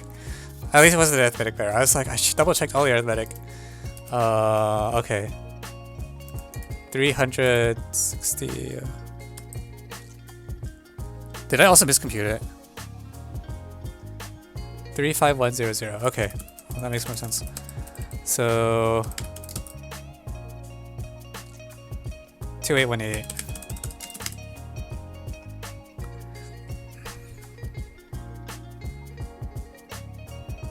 Okay, cool. So t equals 1 is a root now.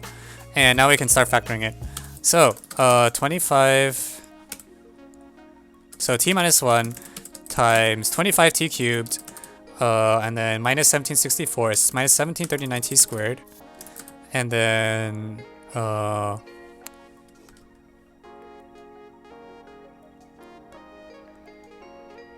1339t squared. Or no.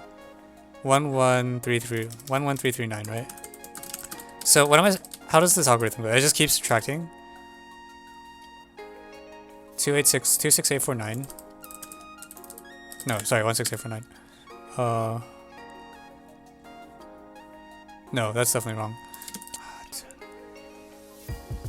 116490. That's not good. Okay, how do the signs work? How do you divide by t minus 1?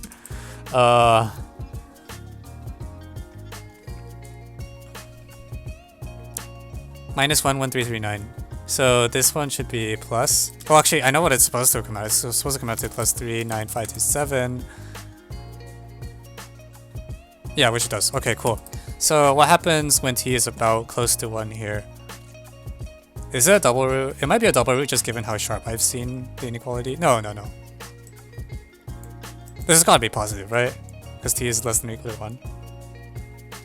Yeah, okay, this is just positive, right? Did I flip any signs? I don't think I did. This is t coefficient of plus.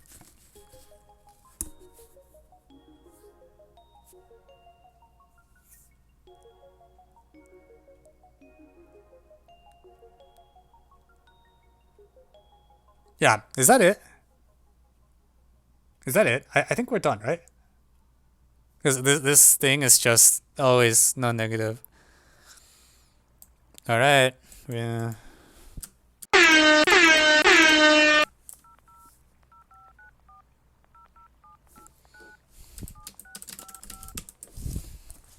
You guys really made me square both sides. What do you mean it wasn't that bad? Those numbers are 6 digits long. Here's the ALPS thread. Okay, what did I miss? I want to see what the actual solution was supposed to be.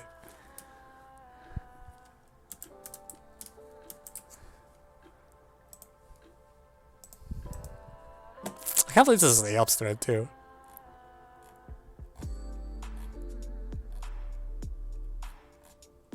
Okay, I don't see a nice solution. Do you guys want to write this solution up and post it? I think it'll be funny. Let's do it.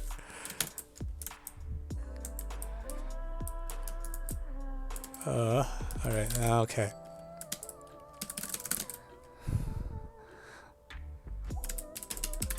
Okay, so what do I call this? AMSP... I'm just gonna use this as the...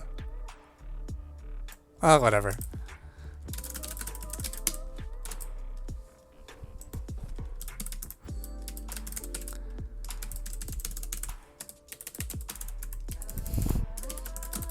Oops, shit.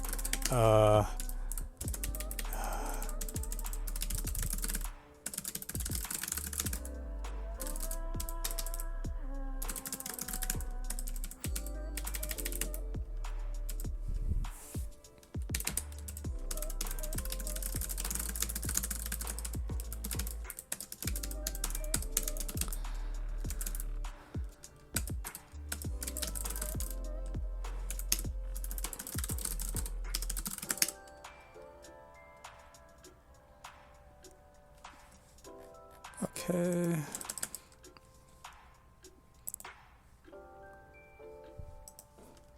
Okay, so I'm missing IFF arrows, right?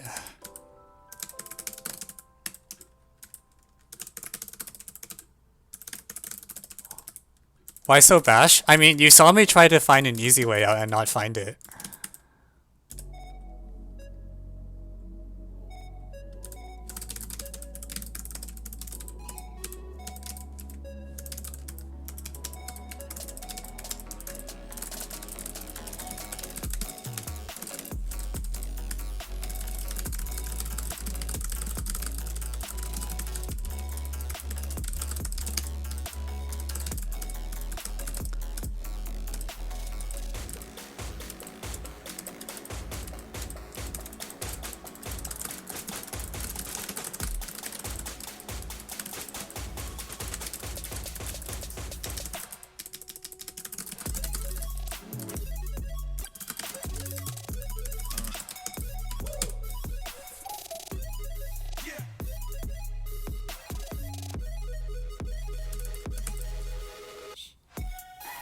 Okay.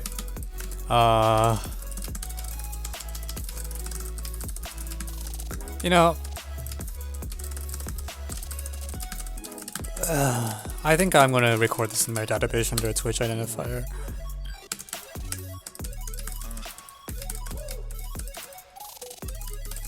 And I'll make a note, AMSP Alg 3.5. Algebra, this is inequality. Grinding. I don't know what to tag it.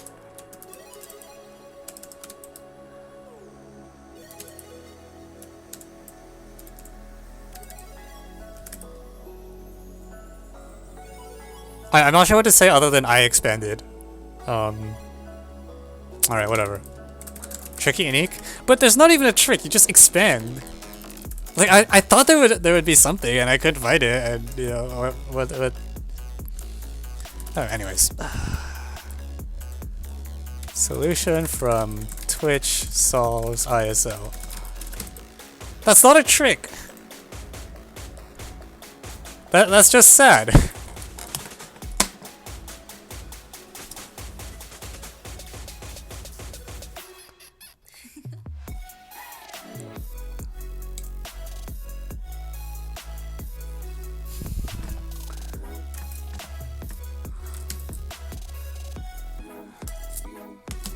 Post 6 uses something nice.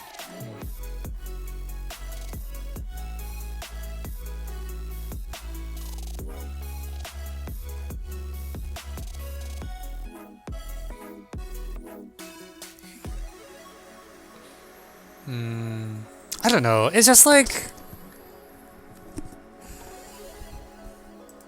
Don't you no, this is not going on equality. Like, at all. No chance. No, like, no. Oh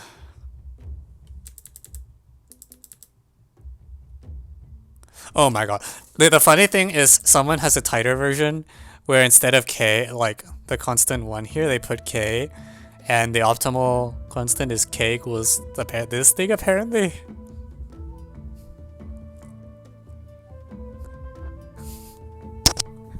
Apparently this is true. I don't even want to try.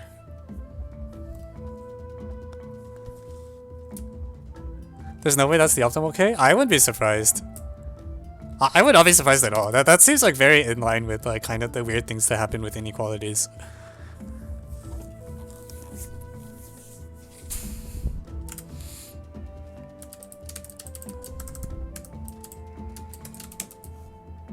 No, where if you propose that next Friday, I'm immediately rejecting it. Alright, what's the last thing that's on the list? USAMO 1999-3.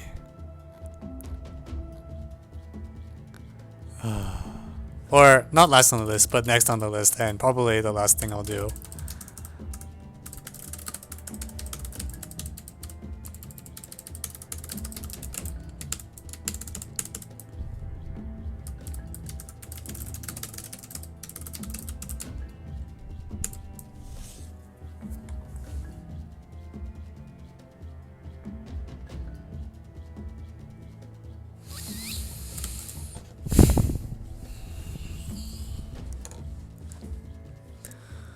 Can I have a refund? Yes, we will refund people who didn't get their problems in. I might do like one more, I'm not sure, but I kind of have in mind to do IMO 1981 because it's an IMO 1, so I think it'll go by quickly. We'll find out real soon. Flamestorm. Yeah, if we don't get to your problem, I'll refund it at the end of the stream.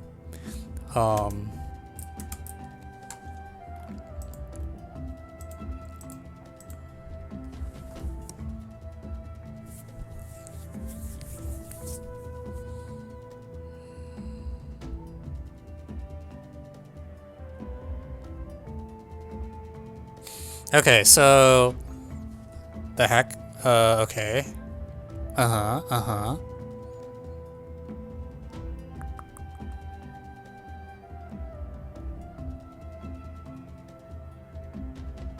Okay, so actually, I'm curious. What was the format of USAMO in 1999? Was it still was it? Oh, it was actually 2 rounds by then. Okay. So this is actually supposed to not be an easy problem. It's supposed to. I bet you can still run it over.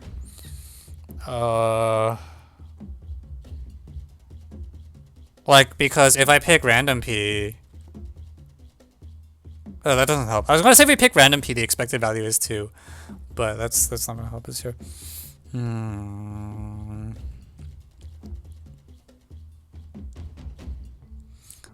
So, like, what's the shit? Like, they want A plus B and A plus C. Like, they want them to be negatives. Okay, that's fine.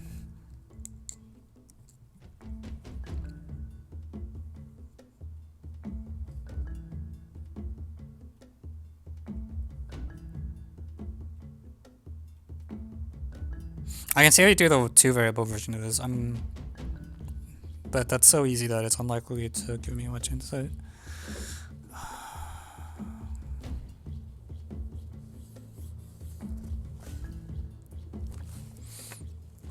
P divides A plus B plus C plus D suffices.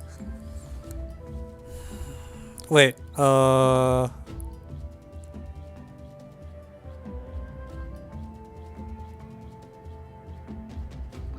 yeah.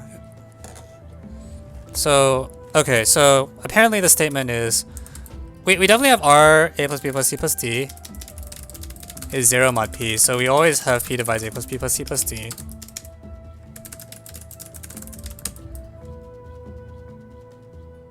Right, the problem statement just implies this. And the thing that's exact, this problem is basically saying like I'm gonna abuse mod notation. AR mod P plus BR mod P. Oh crap.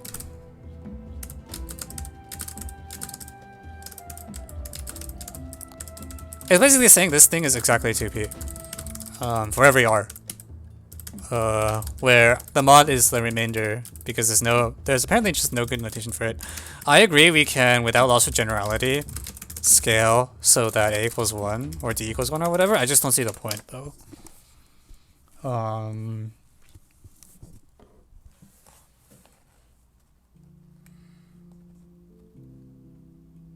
We can scale that way. I just don't know if that's useful. Actually, maybe it is. Like, maybe if I should be thinking about size. So, like, if A equals 1 and then you take R equals 1, that means that C and D are both pretty large. Or something like that. That seems right, actually. That feels good. Okay, I agree that let's agree that A equals 1. And A less than B less than C less than D. And the idea is that, like,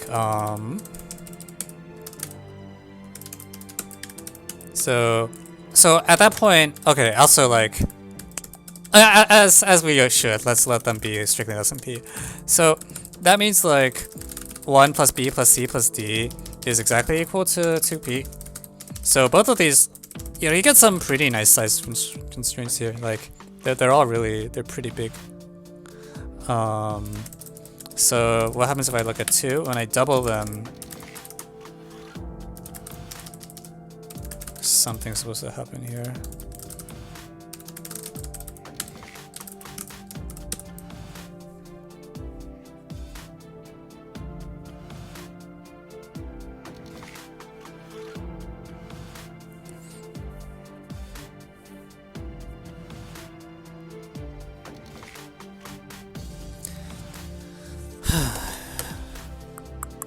Here's a thought.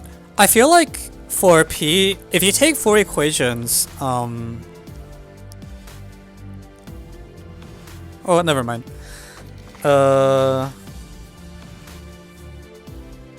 Never mind.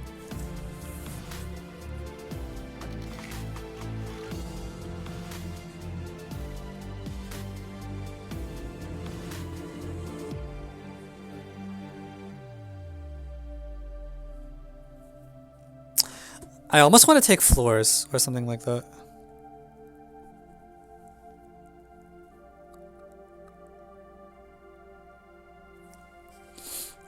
I almost think I should have taken floors to start.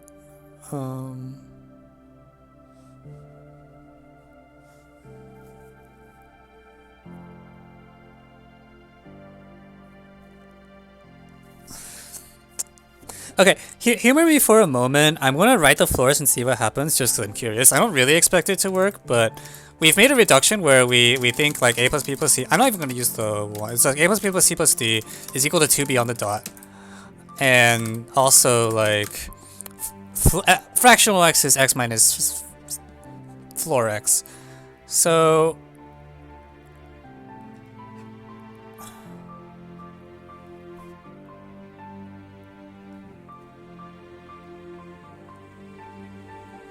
wait, what does that do?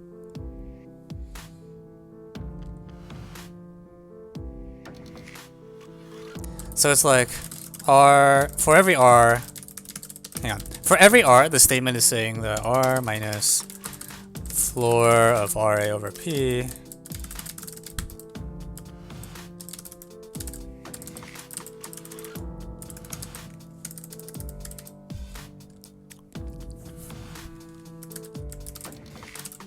I'm really confused. Something's wrong.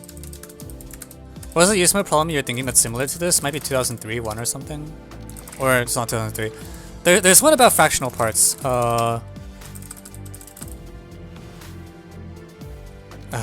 me just list them.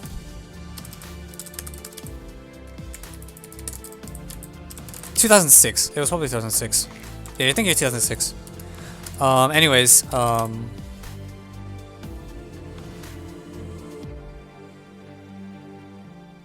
so the problem statement, if I translate it verbatim, is saying this, but when I take r equals 1, that means that this thing is actually equal to, this whole thing is equal to 2, right? So r equals 1, each of these disappears. We're taking as a standing assumption this. This is like 1. Okay.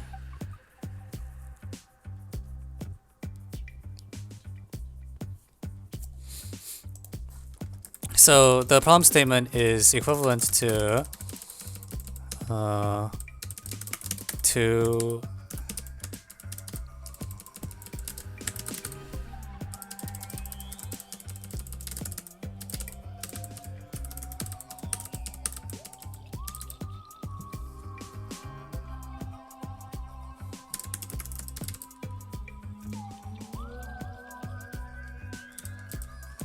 2r minus 1 is equal to that. Okay.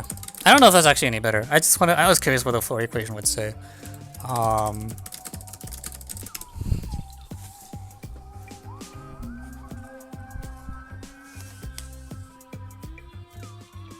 For, yeah, any r.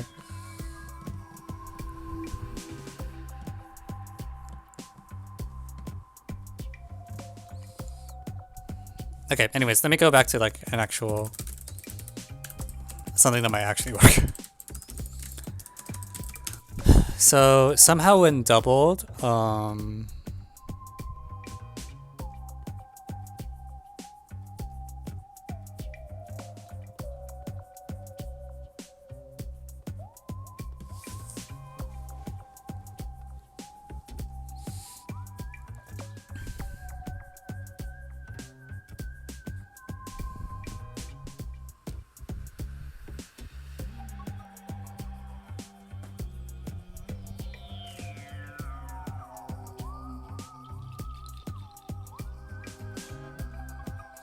both C and D are bigger than P halves. Yeah, that's correct. C and D are both bigger than P halves. because otherwise, if D is less than P halves, this is way too small. If C is less than or equal to P halves, then it's still too small. Because if this is P halves and this is P halves, I guess this could be like P minus 1. Oh, but P is odd. Let me try like 7. If this is like 3, yeah, too big. So, okay, first equation already implies... this is a hard NT problem? Really? Oh, now I'm scared. No. So, first equation already implies...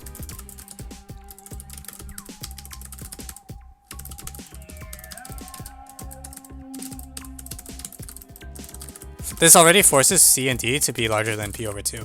Because otherwise, left hand side is too small. And if that's the case, then we have a good control over the next equation. The next equation, we actually know what it does to everything except B. This thing will be exactly 2C minus P, we regroup once. This thing will be exactly 2D minus P, we regroup once. So,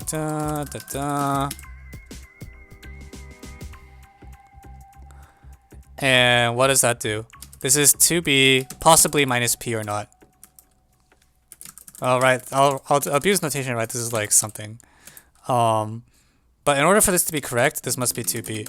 So this means B is strictly less than P halves.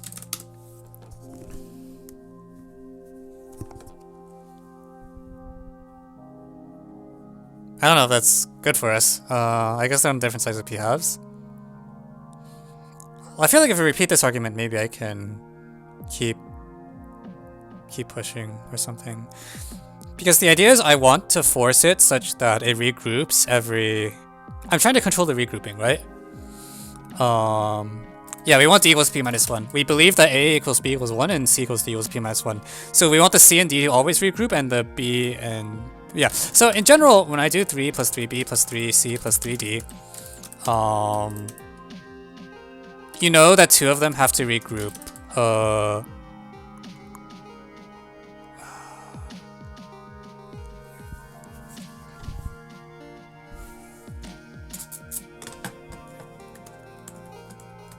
I really want them to be C and D. Is there a chance they can be...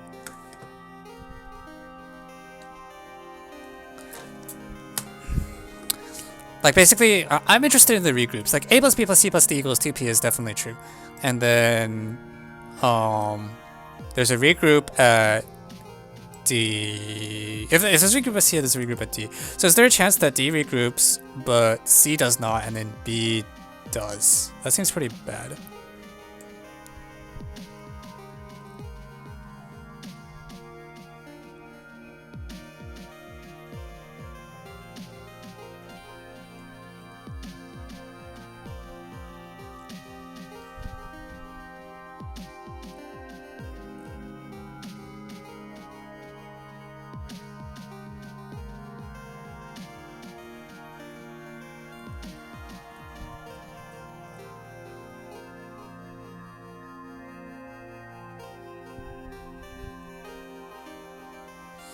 Okay, I want to try something. I think this is the point where I want to draw a grid. Figure out what's going on.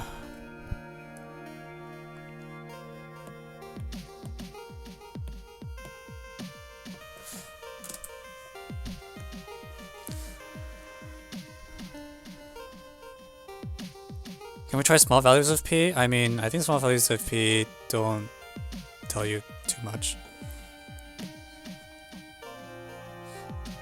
But the basic premise, I think, is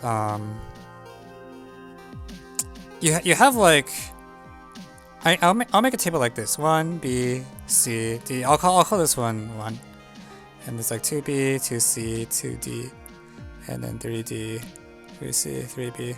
That's the way I want to think about it. You have a grid that looks like this. Let's go P minus 1, P minus 1B, P minus 1C, P minus 1D, and every number has regroups associated to it. Like at some points, the number will regroup, and the number of times it will regroup is exactly equal to the number minus 1. And you want to set it such that there's always exactly 2. So the equality case is when the regroups are all here, like there's never regrouping here and there's always regrouping here. If you have some other messed up number, basically at every point you want one number to regroup and the others to not. I think we should start setting x equals a plus b mod p because of the condition. I don't see what that was going to do for you.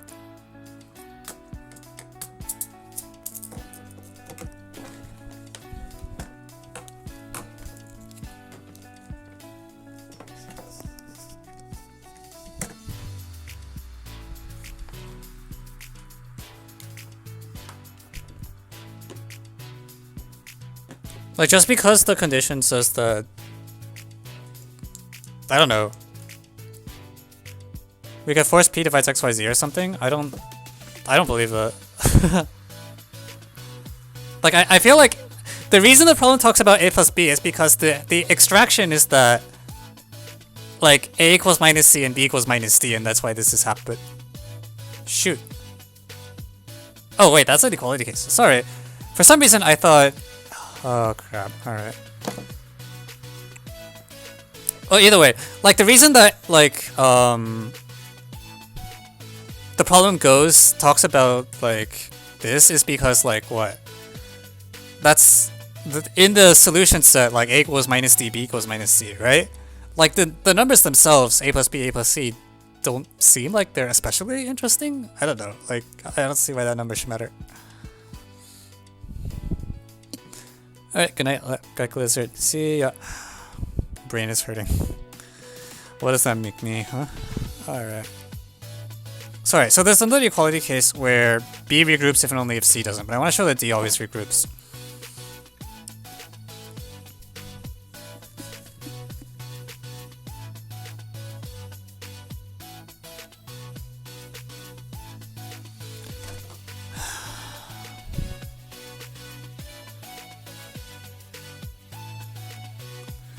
Without loss to generality order of the variables, you think the answer would be fixed?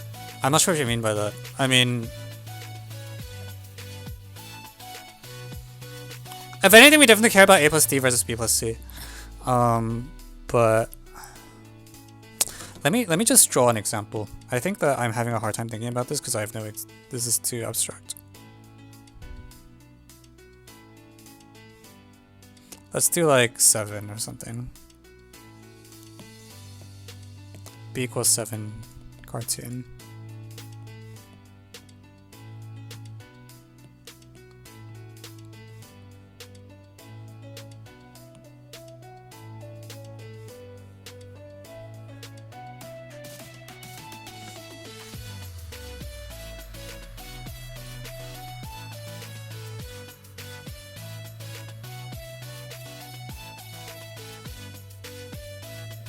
So this is the equality case, and where the regroups are happening like here, here, here, here, here, and then here, here, here, here, here. So this, maybe I didn't pick a great example. Maybe do I want a little less? I want a little less frequent. It's harder to see this way.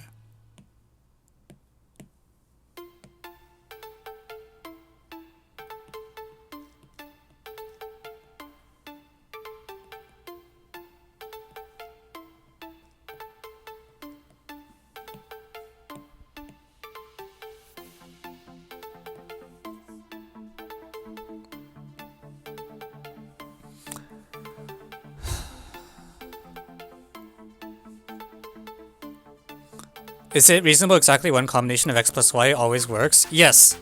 Yes. It's a equals minus d and b equals minus c. Like, that has to be it.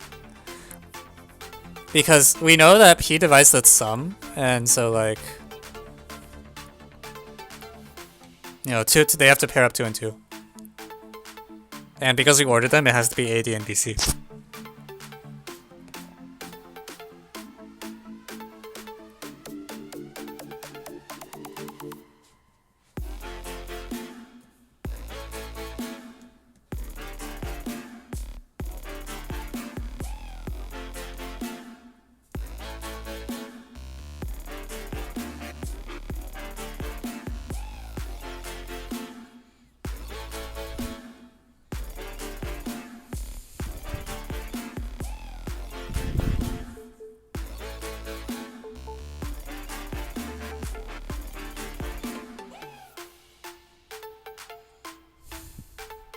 So basically, I want to make sure that B and C can't ever regroup at the same time, and if I can do that, I'm set.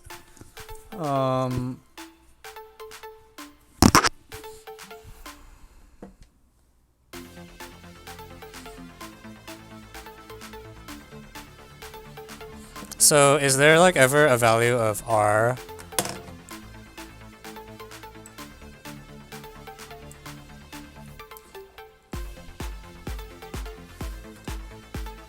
It's like B. This is a regroup, and this is a regroup, but this one is not. Is that possible?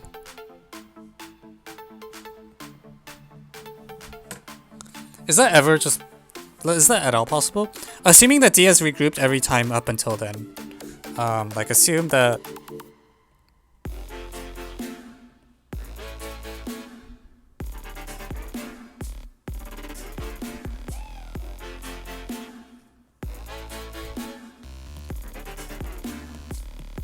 My feeling is that this shouldn't be possible. I'm not sure if it's gonna hold up.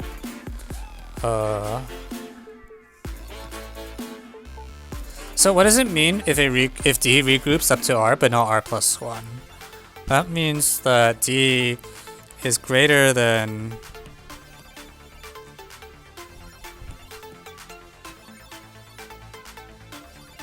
It's like D is greater than... I feel like this is going to not turn out well.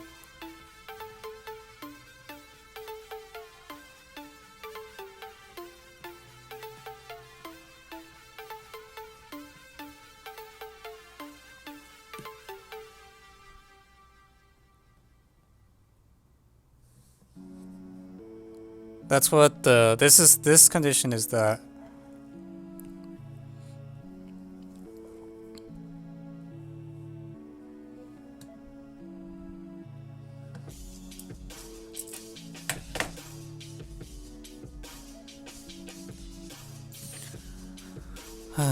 Alright, so...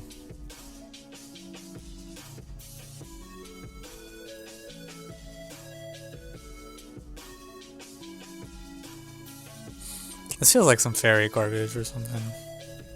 Feels like fairy stuff. I have that feeling. I don't know if that's going to help me at all. I suspect it won't. I should be looking at the fraction like D over P, right? That's a better frame.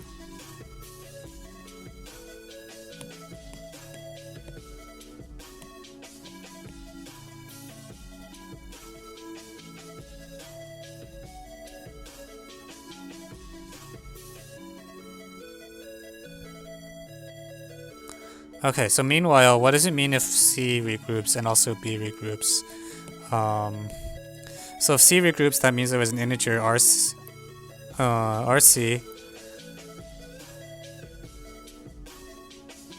It's like somehow there was a... What does that even mean?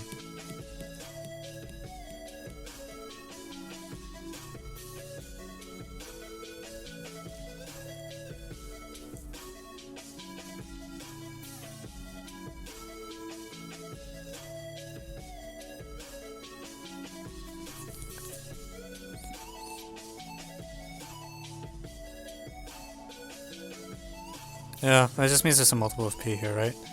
So there's a multiple.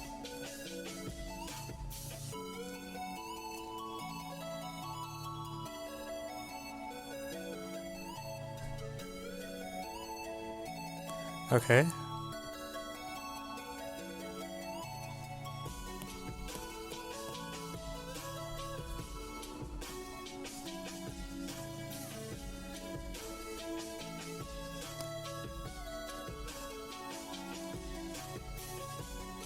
Take modulo P.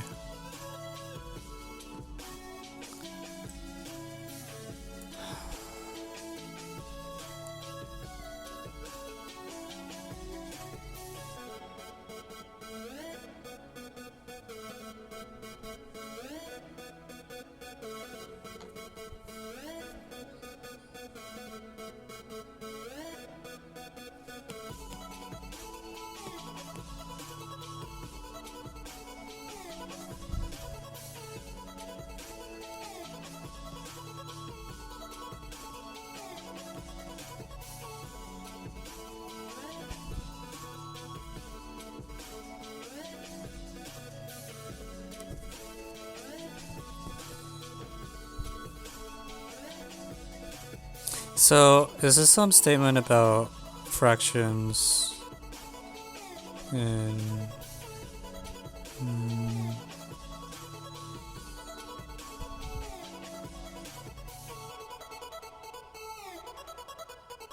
I feel like I should be able to construct a counterexample to my claim.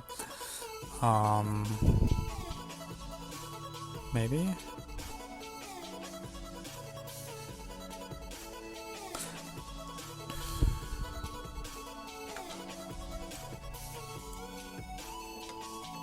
Maybe take r equals p minus 1. You don't get anything if you take r equals p minus 1.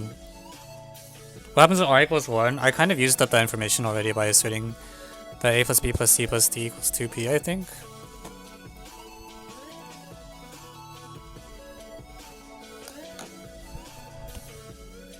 I mean, I didn't use it that much, but...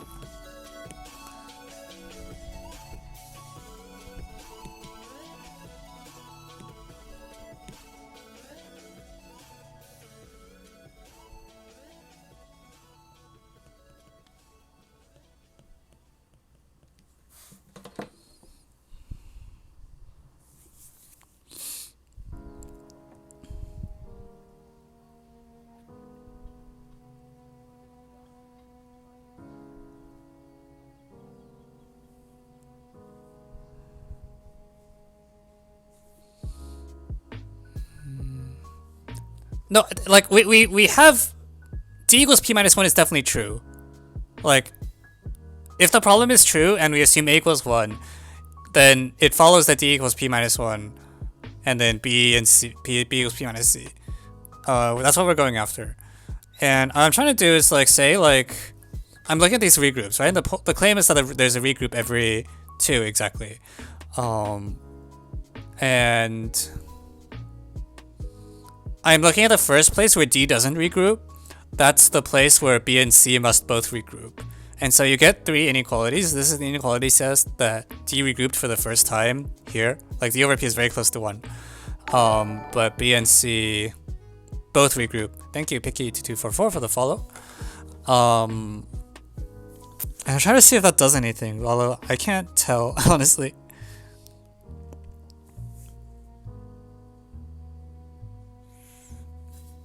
Maybe I'll have an easier time thinking about this if I actually write out the whole thing for 7.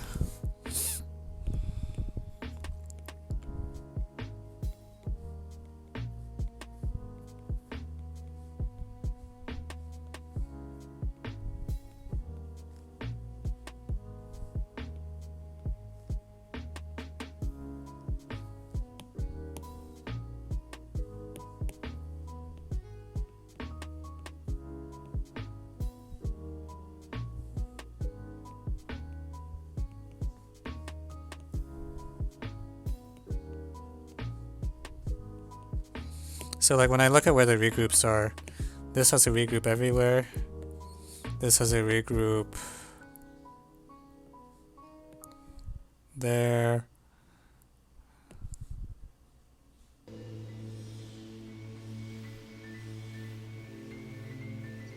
This has a regroup here. So this is a regroup chart I'm drawing. And like the claim is that the only way to pick 2 such that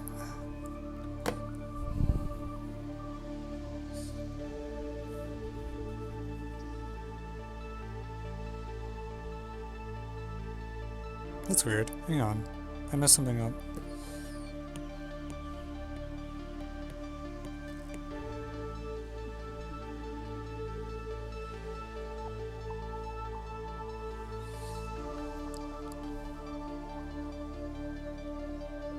Number of regroups is 1, 2, 3, 4, 5. And you want to pick it such that like every row is exactly 2 regroups. And the claims you can only do that using the 5 column. And if not,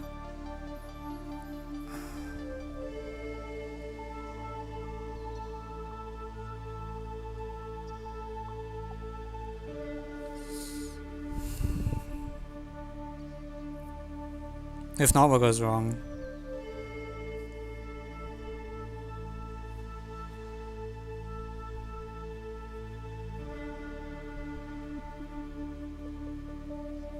I don't know.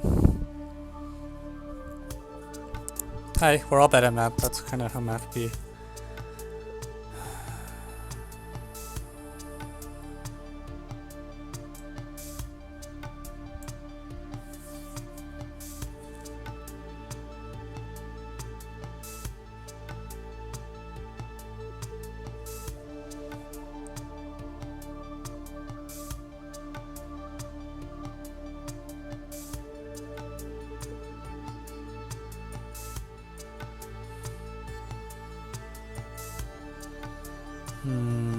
Okay, so like, yeah, the claim I'm trying to prove, it doesn't look like it's... I was hoping there would be some stronger claim that's true, but it doesn't look like it. Shoot.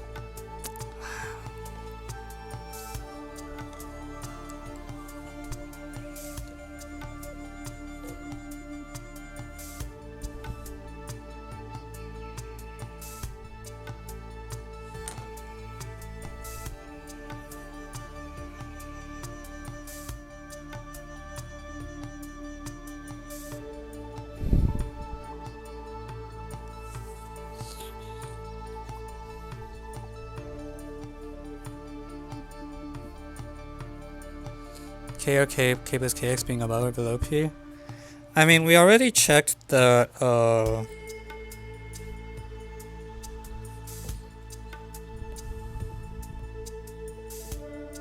don't know. We had a lead earlier where we showed that C and D were both at greater than P halves and B was less than P halves. We could keep pushing that, maybe?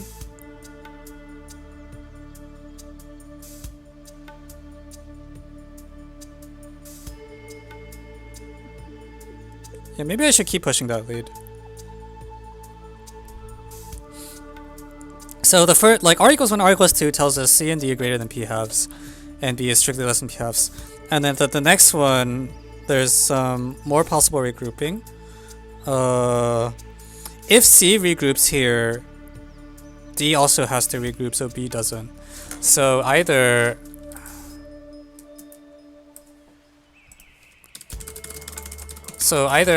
C regroups, meaning C is CD greater than P thirds, 2P over 3. And so the regroup happened there. B is harder to say anything about actually. So actually, no, B is less than P halves. So for it to regroup, it's in the interval 1/3, 1/2. So either that B is less than P thirds, or D regroups, and B regroups, and C does not regroup. So this actually feels more promising. Let me switch back to here.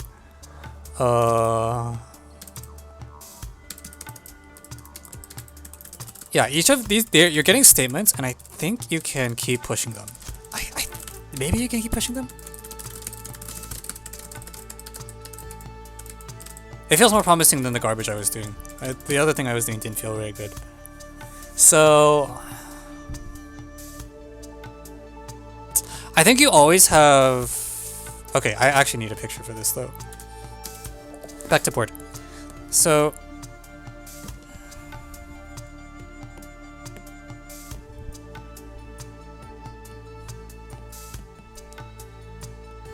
So initially you have like B here and CD here. Then on the next step you take 1/3, and what you get is that B and C are still like symmetric, and then D is still at the far right. Like D is like on the far right. So in the case where, what's the case if B and C lie here, then when I hit the 1/4, again the same statement should be true, where B should regroup, or yeah, B and C will still be symmetric or something like that. So the case that's confusing is if B and C are both in this 1/3 blob, and that's where I need to bring in the 1/4. So there is some fairy type thing. 3/4. Sorry, I need to scroll. Where's my mouse? So if B and C are both here, then when I consider quarters, what's the possibility? Well, actually, if they're between 1/3 and 1/2, there's no regrouping at all. Just if they're between a yeah, so nothing happens. C must regroup, and D is still on the far right. Then at the next interval, I consider the fifths.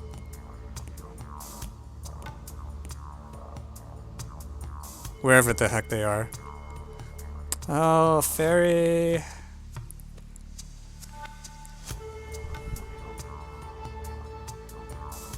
Is it really going to be fairy?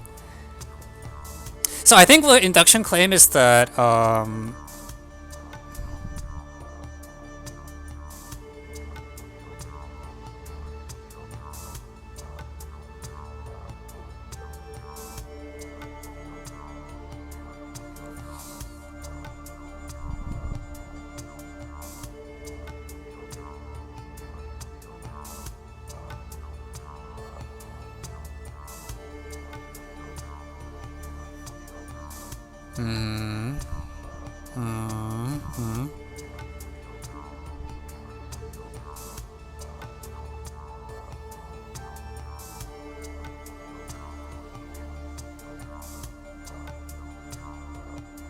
hang on, what am I doing? What am I doing? Something's wrong.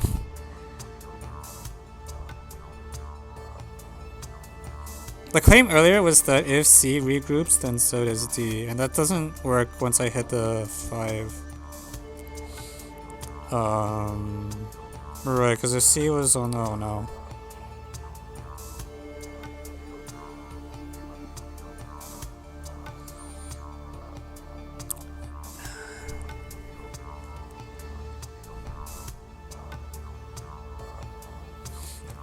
Like, why can't I have this picture where B is here, C is here, and then D is on here?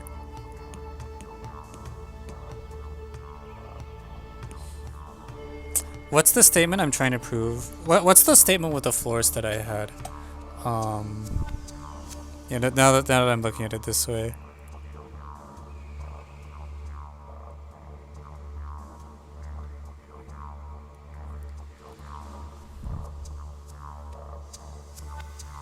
It was like 2r minus 1 is equal to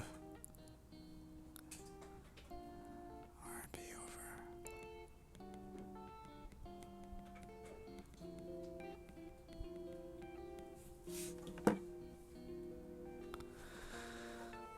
Right, so back when it was still in 1/2, it was still in halves.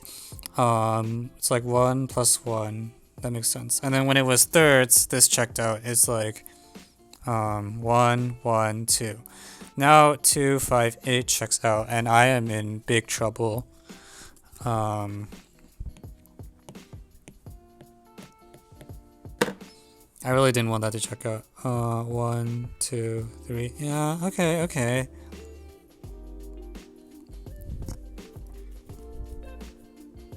So doesn't this feels like it should give me a counterexample to the problem or something? So the first time it doesn't behave symmetrically, it looks something like this, where D rounds in a way that's bad, and then B and C round in a way that's up. And if P was like not a prime thing, then I should, like, you could take a thing that constructs a counterexample. So I need to somehow rely on the fact that the next time, like by the time P is large enough for these differences to exist, you can find some other value that breaks it. And I don't know. So this is the case I'm worried about, isn't it?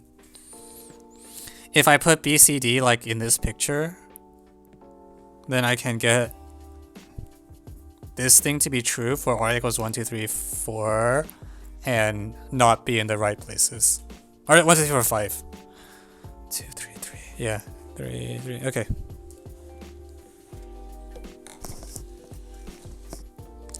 So when this happens, I need some other value of r.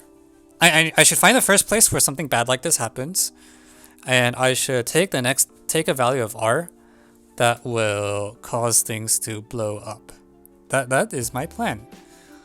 I don't see how I will do that. How do I do that? Hello. God. Yeah, this is actual number theory. Oh no. Is it midnight? Wow.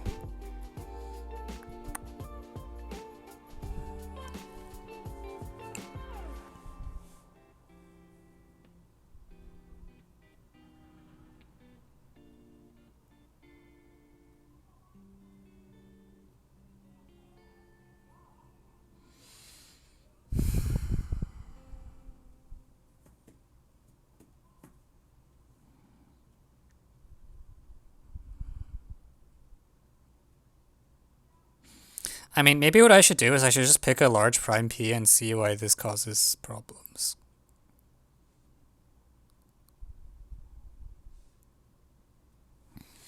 So the problem is I expect things to be too small. So I want to like take something.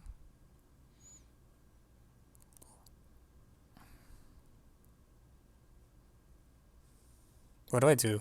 Help.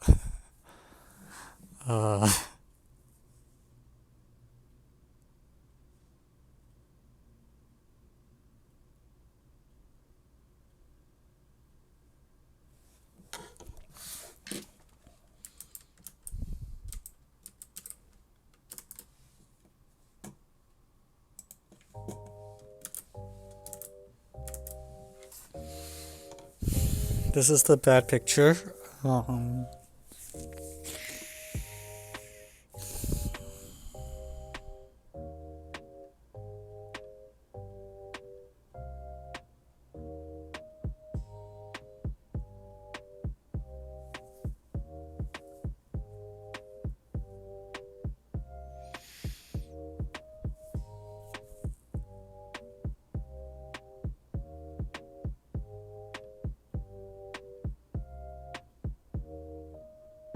Wait, is 1/2 plus 2/3 plus 4/5 just straight up too small?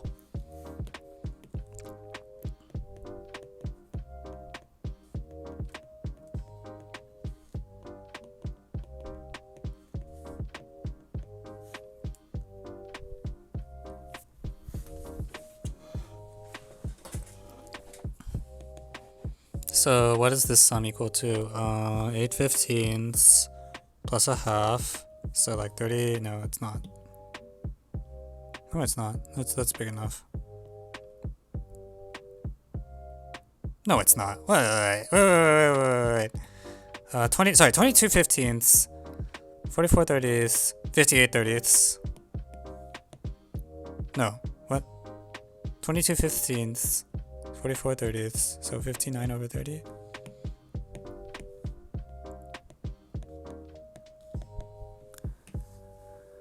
It's slightly smaller than 2, and this will cause problems if P is big enough. On the other hand, the existence of numbers in these intervals at all, like the fact that there is if there's a number, if there is any integer between 1/5 P and 2/5 P, that means that can I get a lower bound on P from that? So this will fail for all large enough P.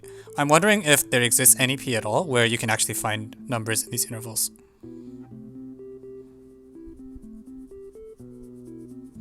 Well, so if there's an integer between 2/5 P and 1/2 P, can I say that P is like not too small? Probably, right? Maybe? Maybe not.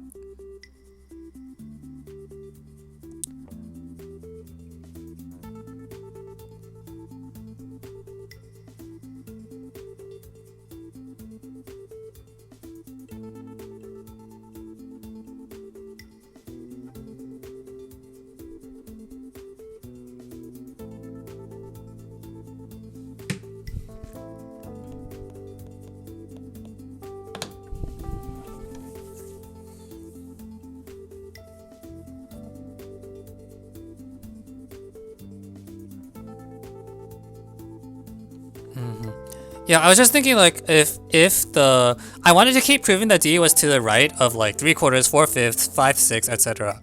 And you take the first fraction for which that's not true, And well, I was doing some fairy stuff up before then to say that, you know, B and C were always, yeah, I think this is, so if, like, if I have a statement like 2/5 B is less than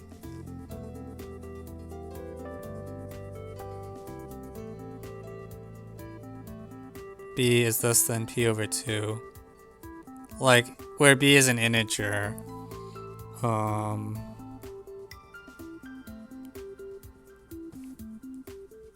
that's clearly dominant, right? 10B is less than, I feel like the fact that they're adjacent fairy things should be telling me something, but I don't see what.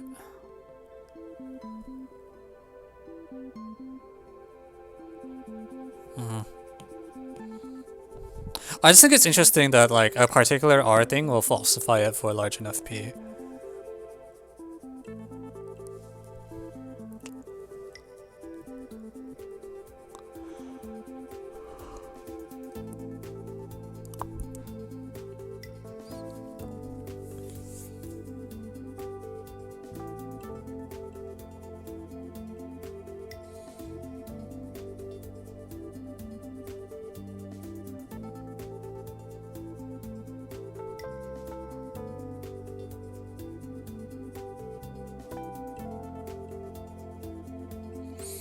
The alternative is I can try to look for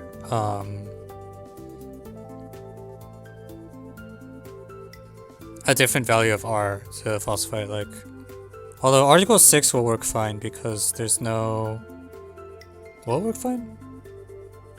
Where is the 6's full?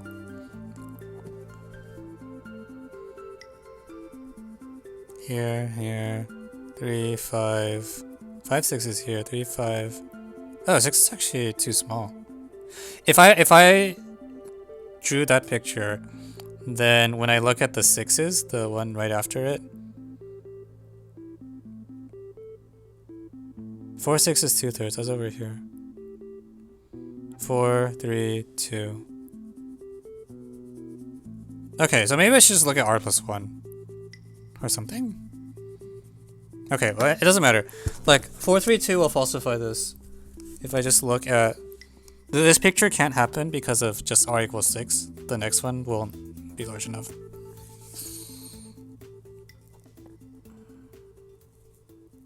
And that's sort of because 2/3 and 1/2 were already composite, so when they're in these intervals, they can't move out of those intervals.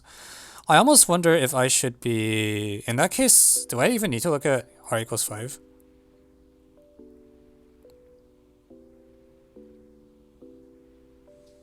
Well, no, I need to keep, yeah, like P could be 7 or something. Yeah, I don't know if it's exactly fairy, but I think it should be something along these lines where I'm using intervals. And you always want to show that B and C are,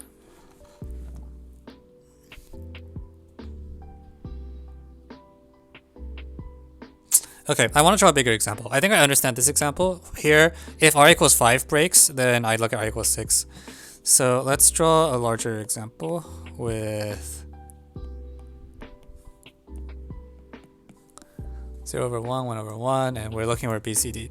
So 1/2, we already know that BCD are somewhere in here. And then I look at 1/3, 2/3. And let's say that they're still on the right sides. So B is on the left of 1/3, C is, okay. So 1/4, let's say things are still okay. So B,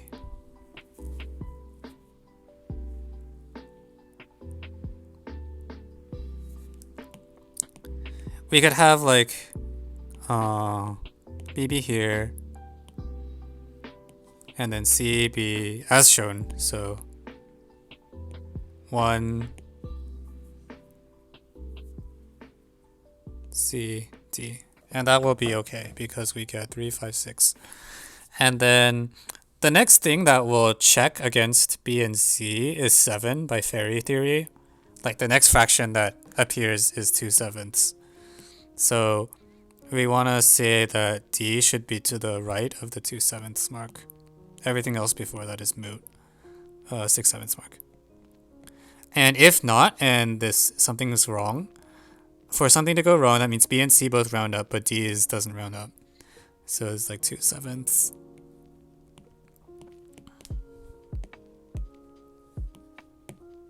So like you would have B round up, C round up, but D doesn't round up. That would be the so-called bad case. And basically I think what's going to happen is that, yeah, now you look at 8 and you're in trouble. The next 8 fractions, there's no 8 fraction between 3/8 is out here. B can't cross it to make up for it. So I think if you just look at R plus 1, you'll die, basically. Yeah. 8, like 3/8, 6/8 is here, 7/8 is here. You're all on the wrong sides. So life is bad. And I think that should do it.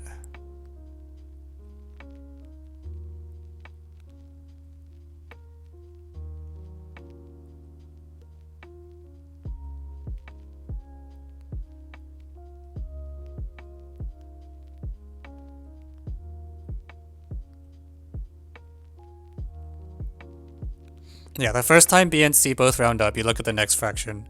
And by fairy theory, it's outside. You have no chance to round up any of them if you like don't follow the protocol or whatever.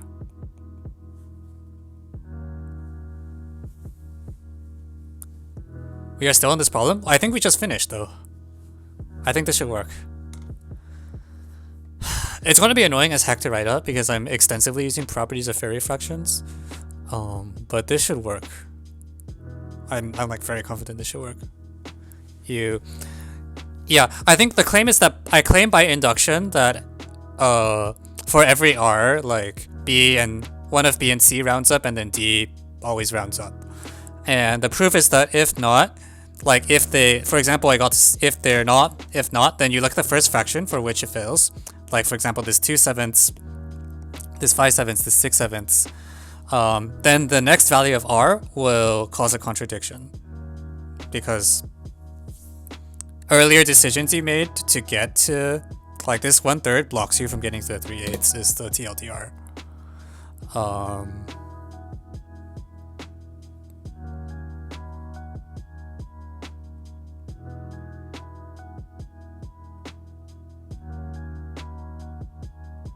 Yeah, I think it's a good problem, yeah. Are we done? I think we're done. I think this should just do it.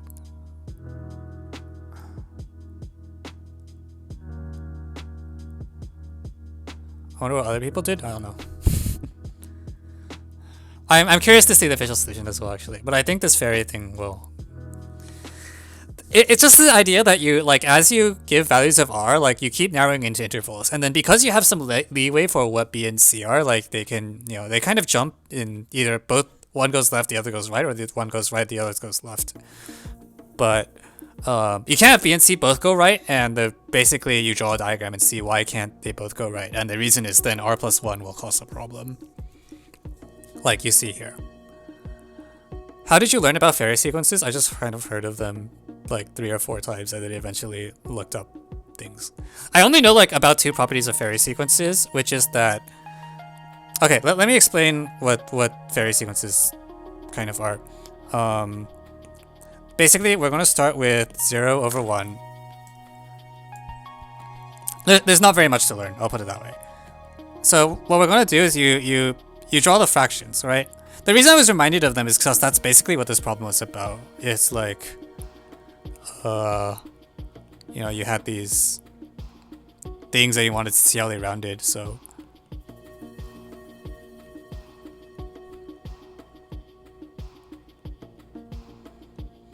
I don't know.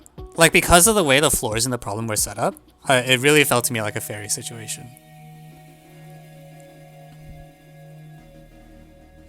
Okay, so basically you look at the fractions of denominator at most n. And there's exactly two properties that I know about this that I actually remember. One is that if I look at two adjacent fractions, the next fraction that will appear between them is like you add the numerators, so like this is 3 plus 2, and you add the denominators, so this is like 5 plus 3. So the next fraction to appear between these two guys will be 5/8. Moreover, if you take two adjacent fractions and look at the obvious determinant, it's like plus minus 1. Like 3 times 3 minus 2 times 5, or like this 1 times 3 minus 1 times 4, 2 times 2 minus 1 times 5. Yeah, that's like the only two things I know about this. But apparently this is true. And it really helps because in this problem, like I felt like the thing I was doing was trying to get B and C like in intervals, right? Each statement about R, depending on which way the thing's around, tells you B and C. It narrows down the interval they lie in. And I wanted to make sure they always go both left or both right or something like that. Or sorry, they never go both right. Yeah, they never both round up. Because the USAMO problem here, this 1999 problem, is equivalent to saying I keep splitting and then B and C can make a choice where they either go left, right, and then two of them have to go right, one of them has to go left. And the goal is to show D always goes right. And D always goes right because if B and C both go right, like they did in this example here, right, like if they both go right, then the next fraction will cause problems because you've already pinned it in such a narrow interval that R plus 1 will go out is outside your reach, and you cannot there's no way you can round right at all on the next turn.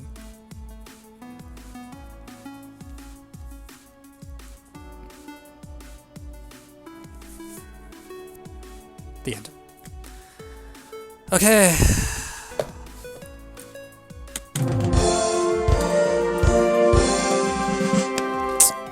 That was a nice problem. I'm curious what the form solutions look like. Let's find out, shall we? What did I miss? What wonderful elementary solution did I miss?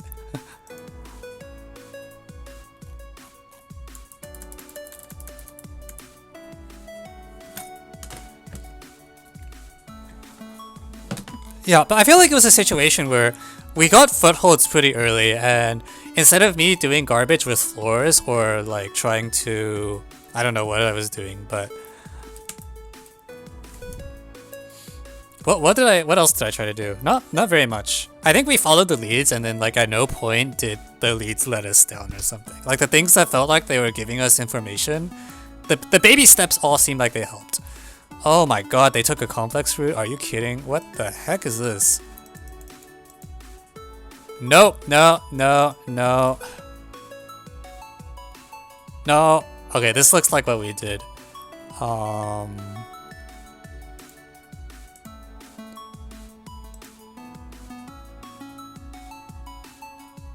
This does not look like what the heck is this?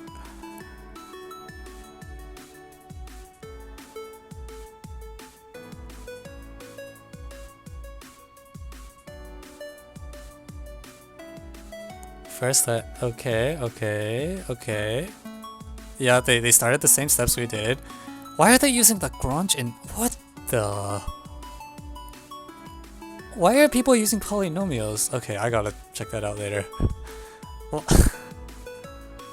I'm so confused.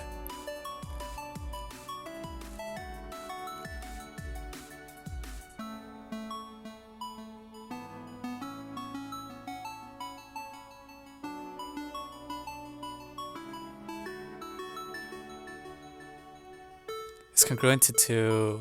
So they took some polynomials in R. Wait, okay, I'm curious now. Okay, Q is okay. And then they let P be an interpolating polynomial such that P is zeros or ones. Hey, look at the what?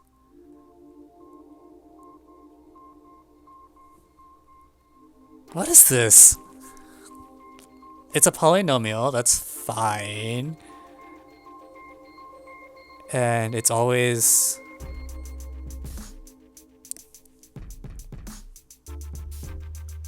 This makes no sense. Where did that S come from?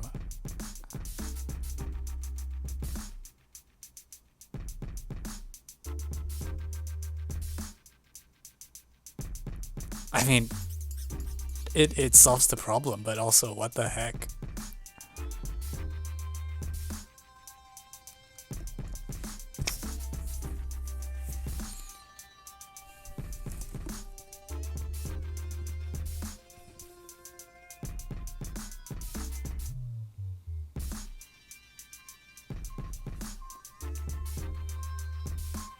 I agree the fairy is more intuitive. I don't know where this came from.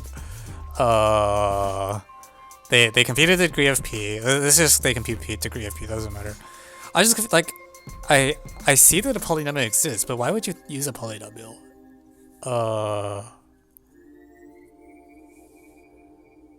And they show us a 0. I don't understand. So okay, now I'm confused. Is my fairy correct?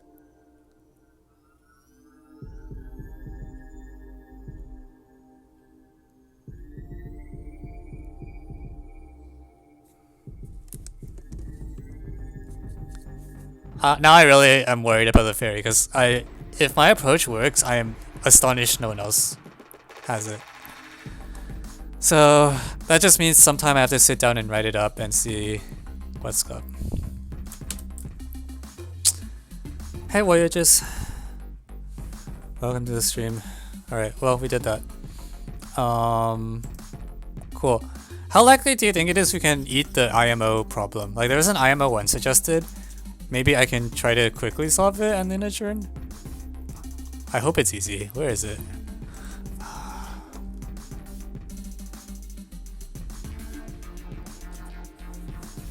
I know it looks easy. Well, let's just run it over. And then we can say we solved 5 problems today. Yeah, it's an IMO 1, so you know, let's just run it over.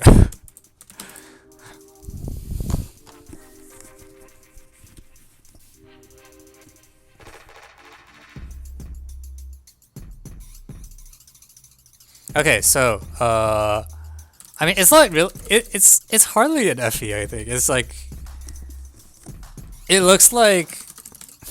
Okay. Anyways, so F1 is definitely 0, right? Because it is. And in fact, we now just know it at the powers of 2 because because it's integers and this is so constrained. No, sorry, it only goes upward. Never mind. Can you kill the Romanian one? The IMO one looked easier.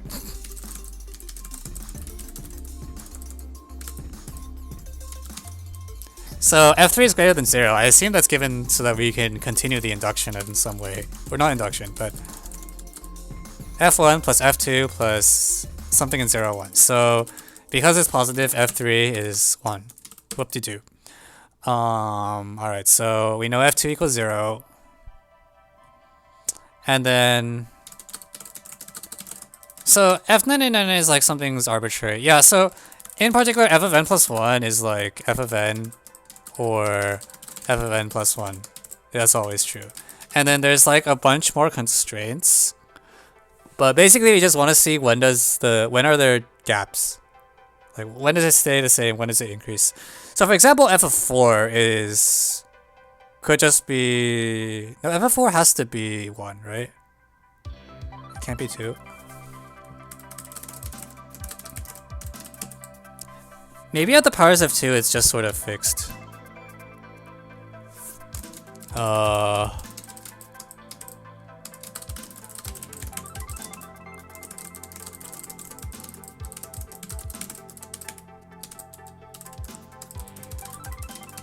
Is it just gonna be floor n thirds? If it is, I'm really... If it's floor n thirds, why did they tell us about the 999? Let's see what happens. Like there's a big trail of fire to follow, or not fire, but just there's a trail to follow. F2 plus F3 is equal to 1. Okay, so Fi could be either 1 or 2, right? Like Oh, I see. The claim is that it should go up by...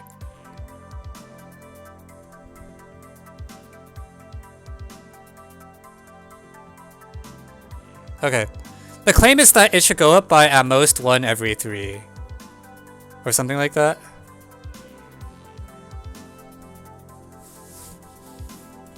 So like, for example, there's a line where...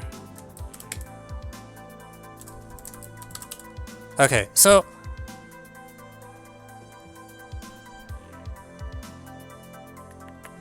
If I just look at f of... The claim is that f of n plus 3 is at most f of n plus 3. Or f of n plus 1. That's our claim.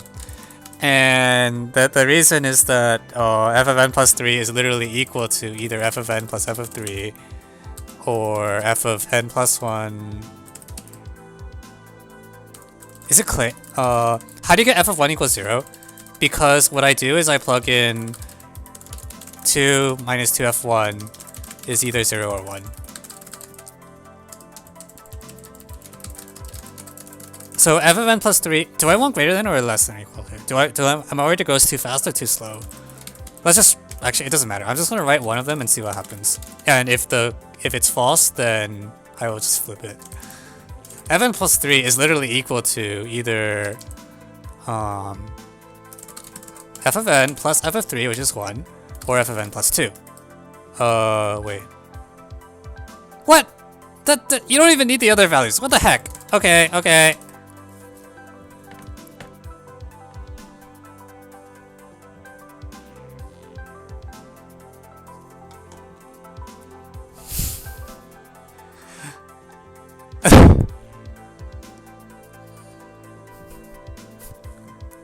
You don't even need the other values. It's just f of 3 is 1, so f of it goes at least 1. But because f of 99 is 3233 exactly, then all the equalities are sharp, and therefore f of 3k is always exactly k for every k up to 3233. That was less. Okay, I was expecting to have to at least use a different value. Okay, so now we want f of 1982, and we just f of 1982 is in. Well, so it's like f of 1981 plus f of 1 plus either 0 or 1. I'm just gonna write 0 or 1 as like... Yeah, I'm gonna write 0 or 1. I think that's clearest. And it's also equal to... actually, let me just leave it like that. So f of 1981... sorry, let's do 1980, because that is divisible by... Okay, so now that's like 660 and f of 2 is 0.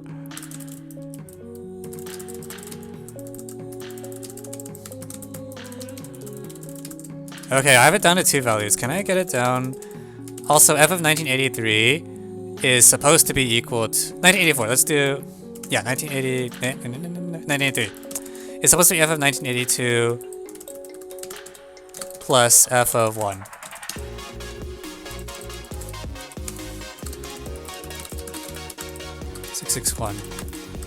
Okay, meanwhile, f of 1980 is 661. Oh, shoot, that's not actually good enough. Oh, sad. Alright, I was hoping this would just solve it outright.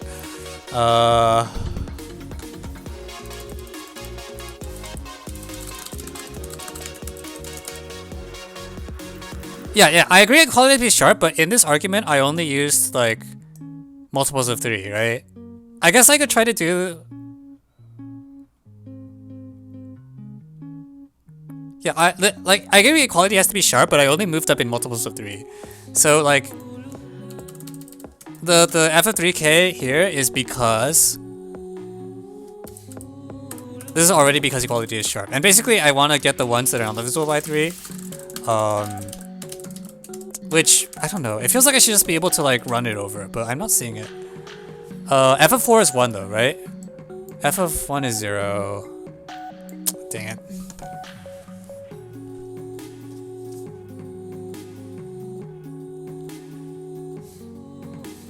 Okay, we're going to use 981, alright? We're using 981. F of 1981 is equal to 2 of F991 plus either 0 or 1. And F of 991 is equal to F of 1 plus F90 plus... I keep trying to run the problem over. Uh,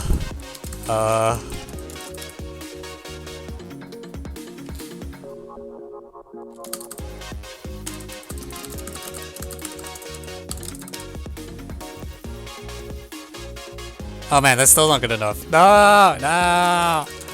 Okay. I was hoping I could just like try to like really quickly finish it. Maybe I have to actually show that the. I probably should show that it goes around. I should follow the suggestion in the chat.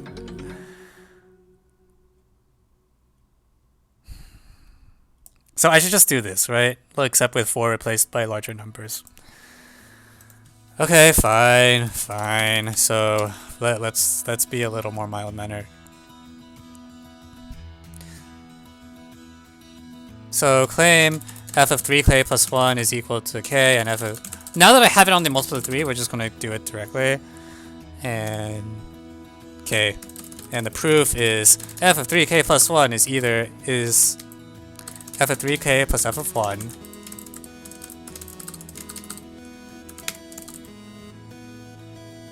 Wait, I actually used like even as here. It shouldn't matter though. It's like 3k minus 1.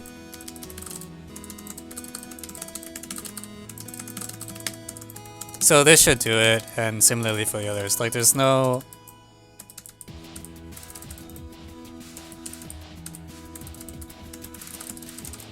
Do you? I feel like once you have it on the powers of 3, then... What did I use for this? It's just 1 and 2. I just keep using 1 and 2, right?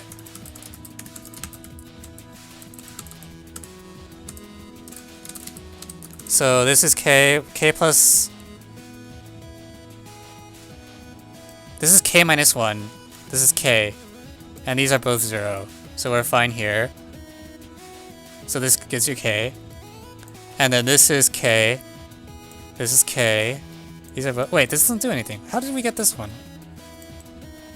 I just wrote garbage, didn't I? This doesn't determine f5.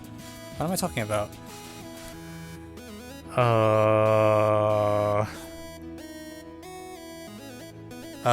Wait, why is f5 1? How did we get that?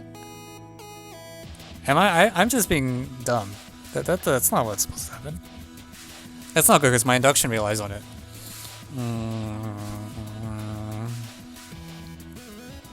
But f of 6 is f of 5. Yeah, so if this was 2, you'd be in trouble with something. With what? Nothing. No, it's fine. What? 3k plus 2 in itself. Really?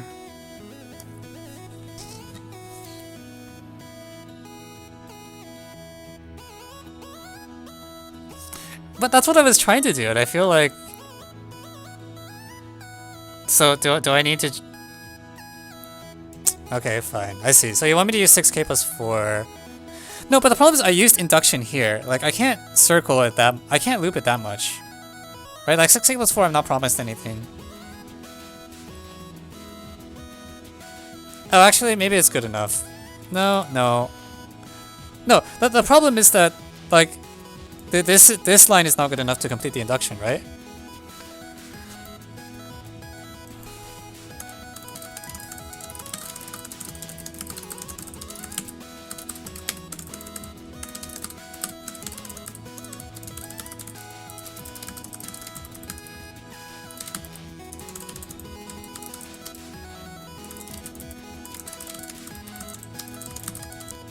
Okay, so 2k plus 1. We know that we have it.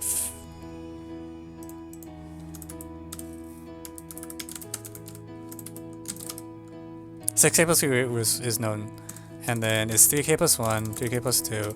This is known to be equal to k, and I want this to also be k, because if it's k plus 1, no, that's still okay.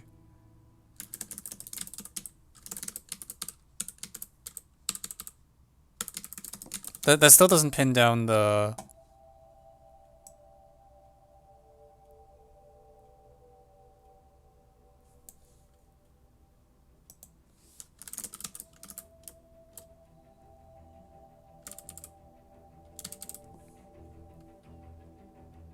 If f of 3k plus... Yeah, no. Like, that should just be equal to k by induction anyways. The problem is I'm trying to show this one is k plus 1 because I want to complete the induction.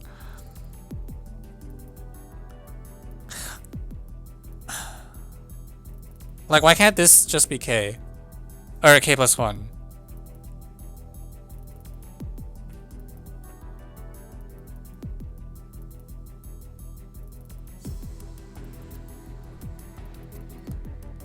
And get 3k plus 2 and 3k and itself, and then get f 6k plus 4 out of it. What does f 6k plus 4 do?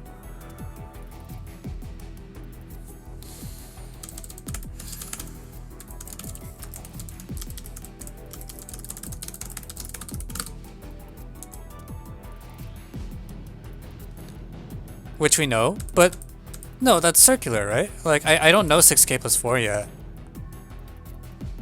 Like, my induction for the 3k plus 1 equals k is using the 2 mod 3 case. So I can't like have a 1 mod 3 case depend on 2 mod 3 and 2 mod 3 depend on 1 mod 3. Then it doesn't work. Oh,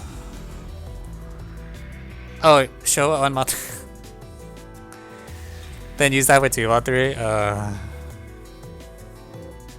Honestly, maybe that's what you're supposed to.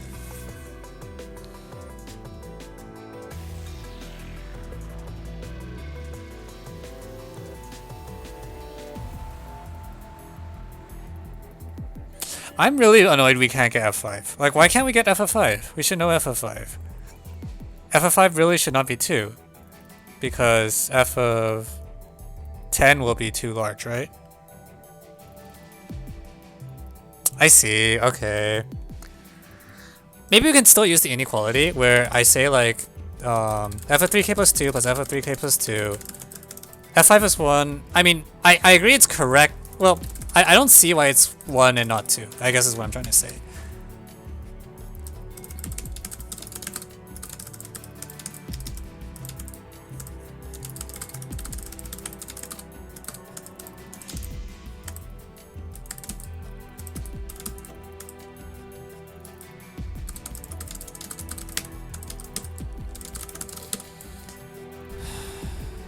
Alright, so comment this blur about. I don't really think this is good. The top part.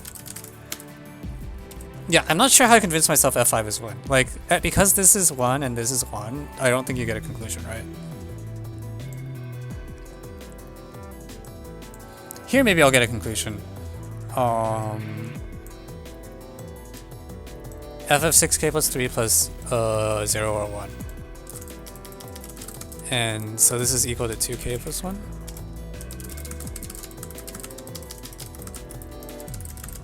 M equals 2, n equals 3 implies f of 5 equals 1? Why? It's like f of 5 is like 1 plus 0 or 1 plus 1.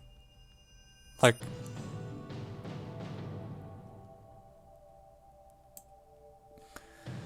Yeah, that's my thought as well. Like, if f of... In the bad case, where if this turns out to be k plus 1, I should be able to kill it here. This will be 2k plus 2. It still barely doesn't work, I think. It's like, I need the 6k plus 4 value.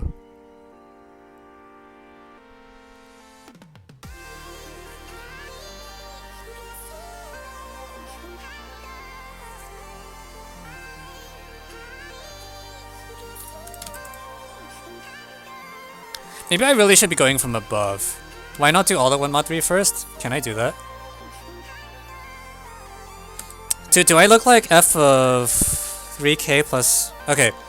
Maybe we can do the 1 mod 3 first, actually. If I look at 3k plus 3. You're right, you're right. Okay, that's the approach. I'm gonna nail down the... Right, okay. We're gonna just prove the 1 mod 3 case first. Because 3k plus 3 is k plus 1. And it's also equal to 3k plus 1 plus 0 or 1 plus f of 2. So forget that.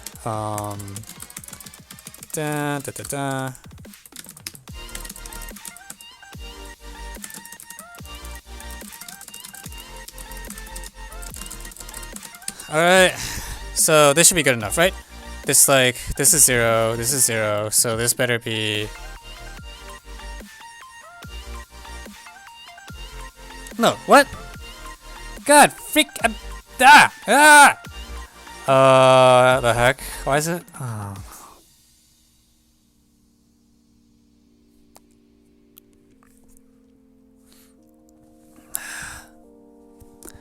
Two K plus 1 is 6K plus 3.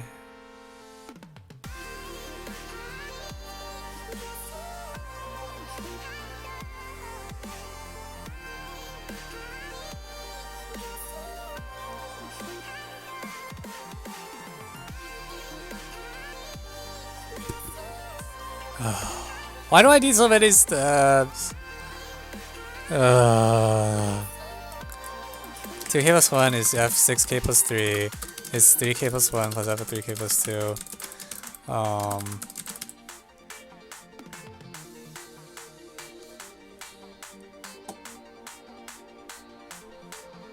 Okay, fine, I agree with you. Yeah, this works.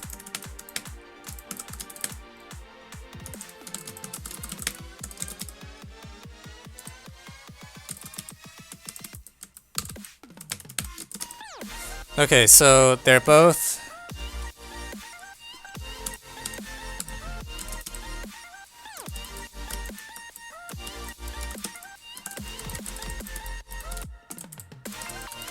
This is so annoying. Oh my god. I thought we were almost... I was just like, yeah, it's gonna be easy.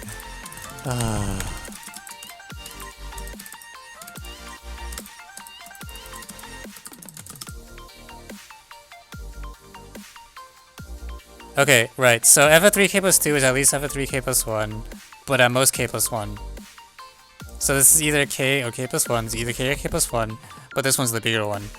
So from this line, you deduce if this forces f of 3k plus 1 equals k.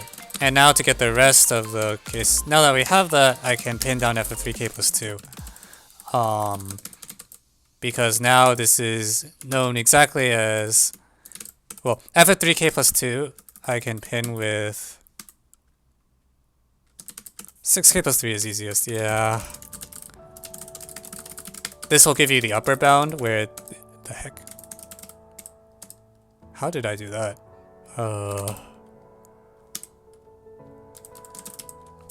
This is equal to 2k plus 1, so they'll give you the upper bound. On the other hand, the lower bound is the obvious one.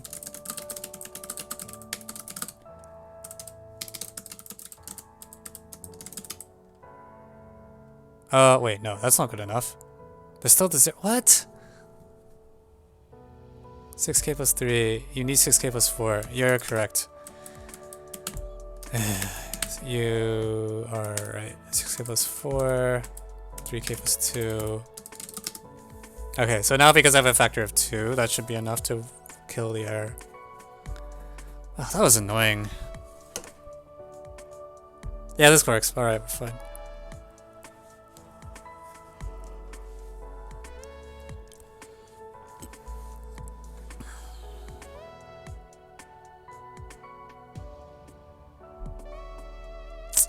When I got to this, I was just like, oh, this is gonna be easy. And now here we are.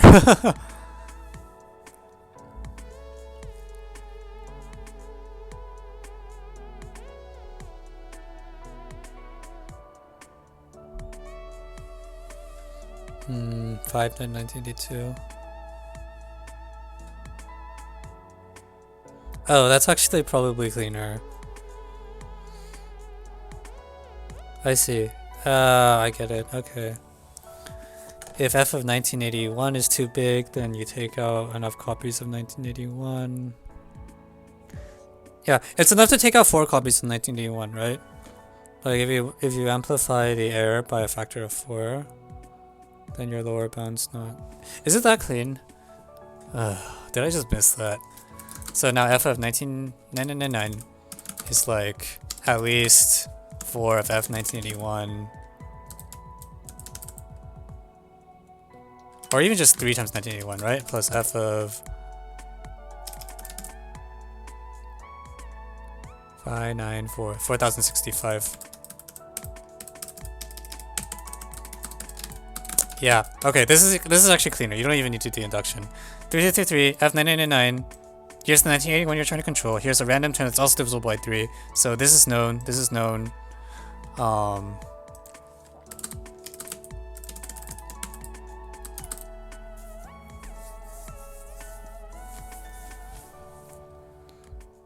4065 is 1355.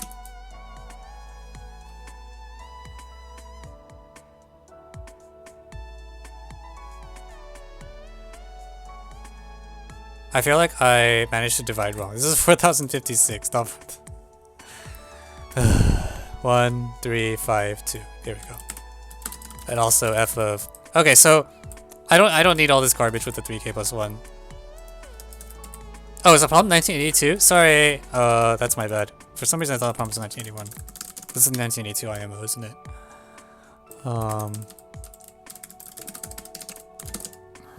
Yeah, the point is that you have the lower bound, so okay, we're taking out 1982, right? So this is 4050, 1349.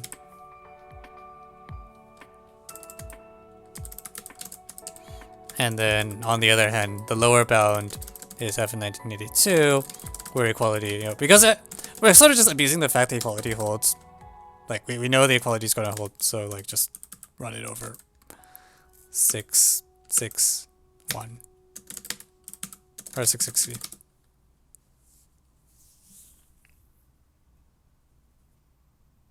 Did that work? Wait, why is it off?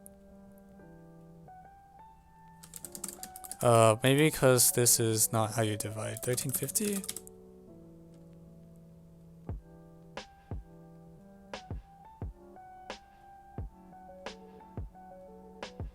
Good night.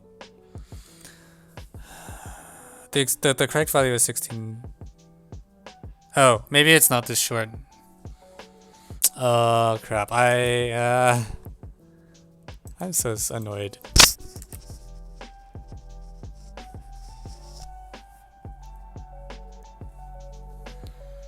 Do we?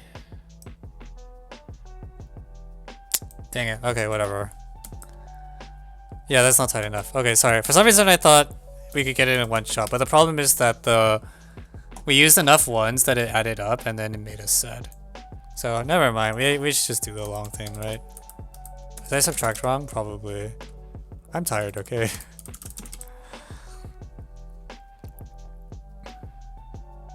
But yeah, the problem is like because you used inequality 3 times, it had enough room to slip out. So whatever. It's just. No, I'm not doing lightning FTW. Jesus.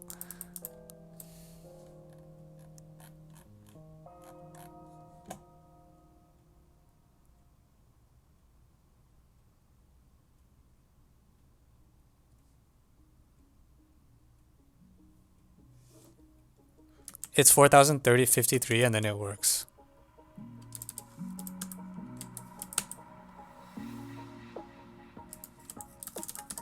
Wait, how can that work?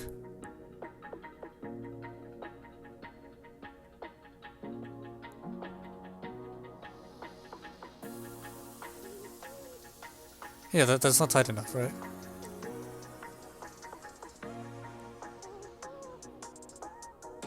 Oh, actually, maybe it's tight enough. If I use the inequality... Okay, I used it 3 times, but some of the times it's actually the good case or something.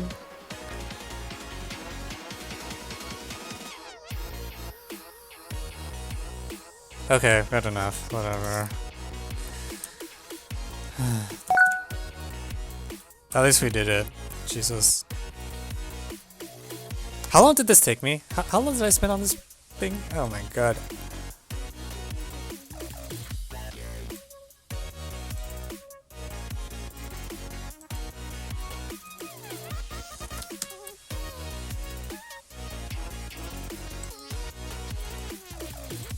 That took like half an hour. Oh my god. Well, okay, so much for a quick ending.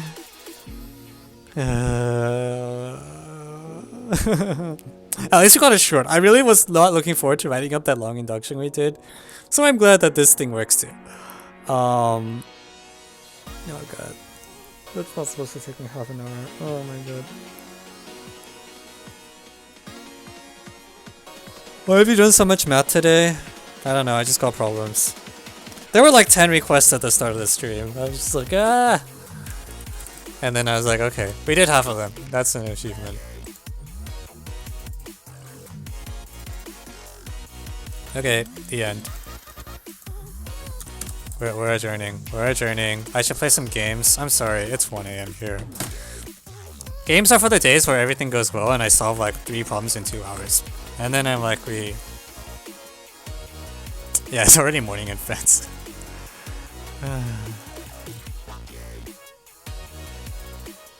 Yeah, I think I'm done. We solved 5 problems. That's okay, given how long did we spend? It's all because that stupid combo, no problem. Oh man. I just don't know the tool. Like I don't know the theorem well enough. Cause I 5 problems is good, yeah.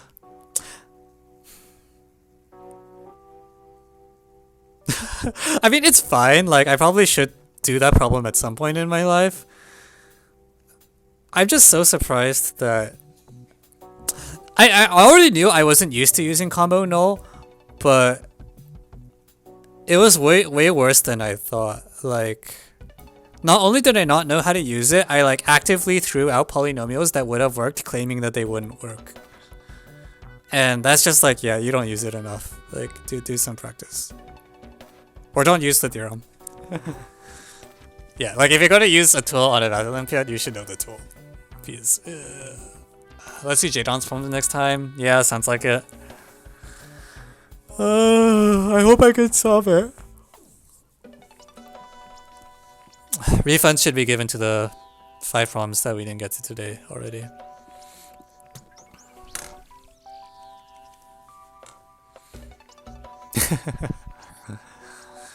Alright, thanks everyone. Thanks Space Sam and Brian ZJK for the subs.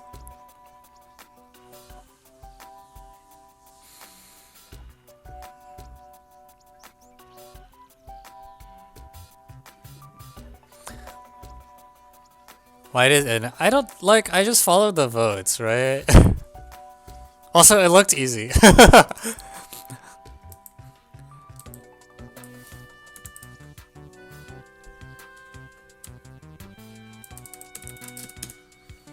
But like, I don't know. Like, I mostly follow the votes and break ties by personal preference, but I do what the viewers want, you know?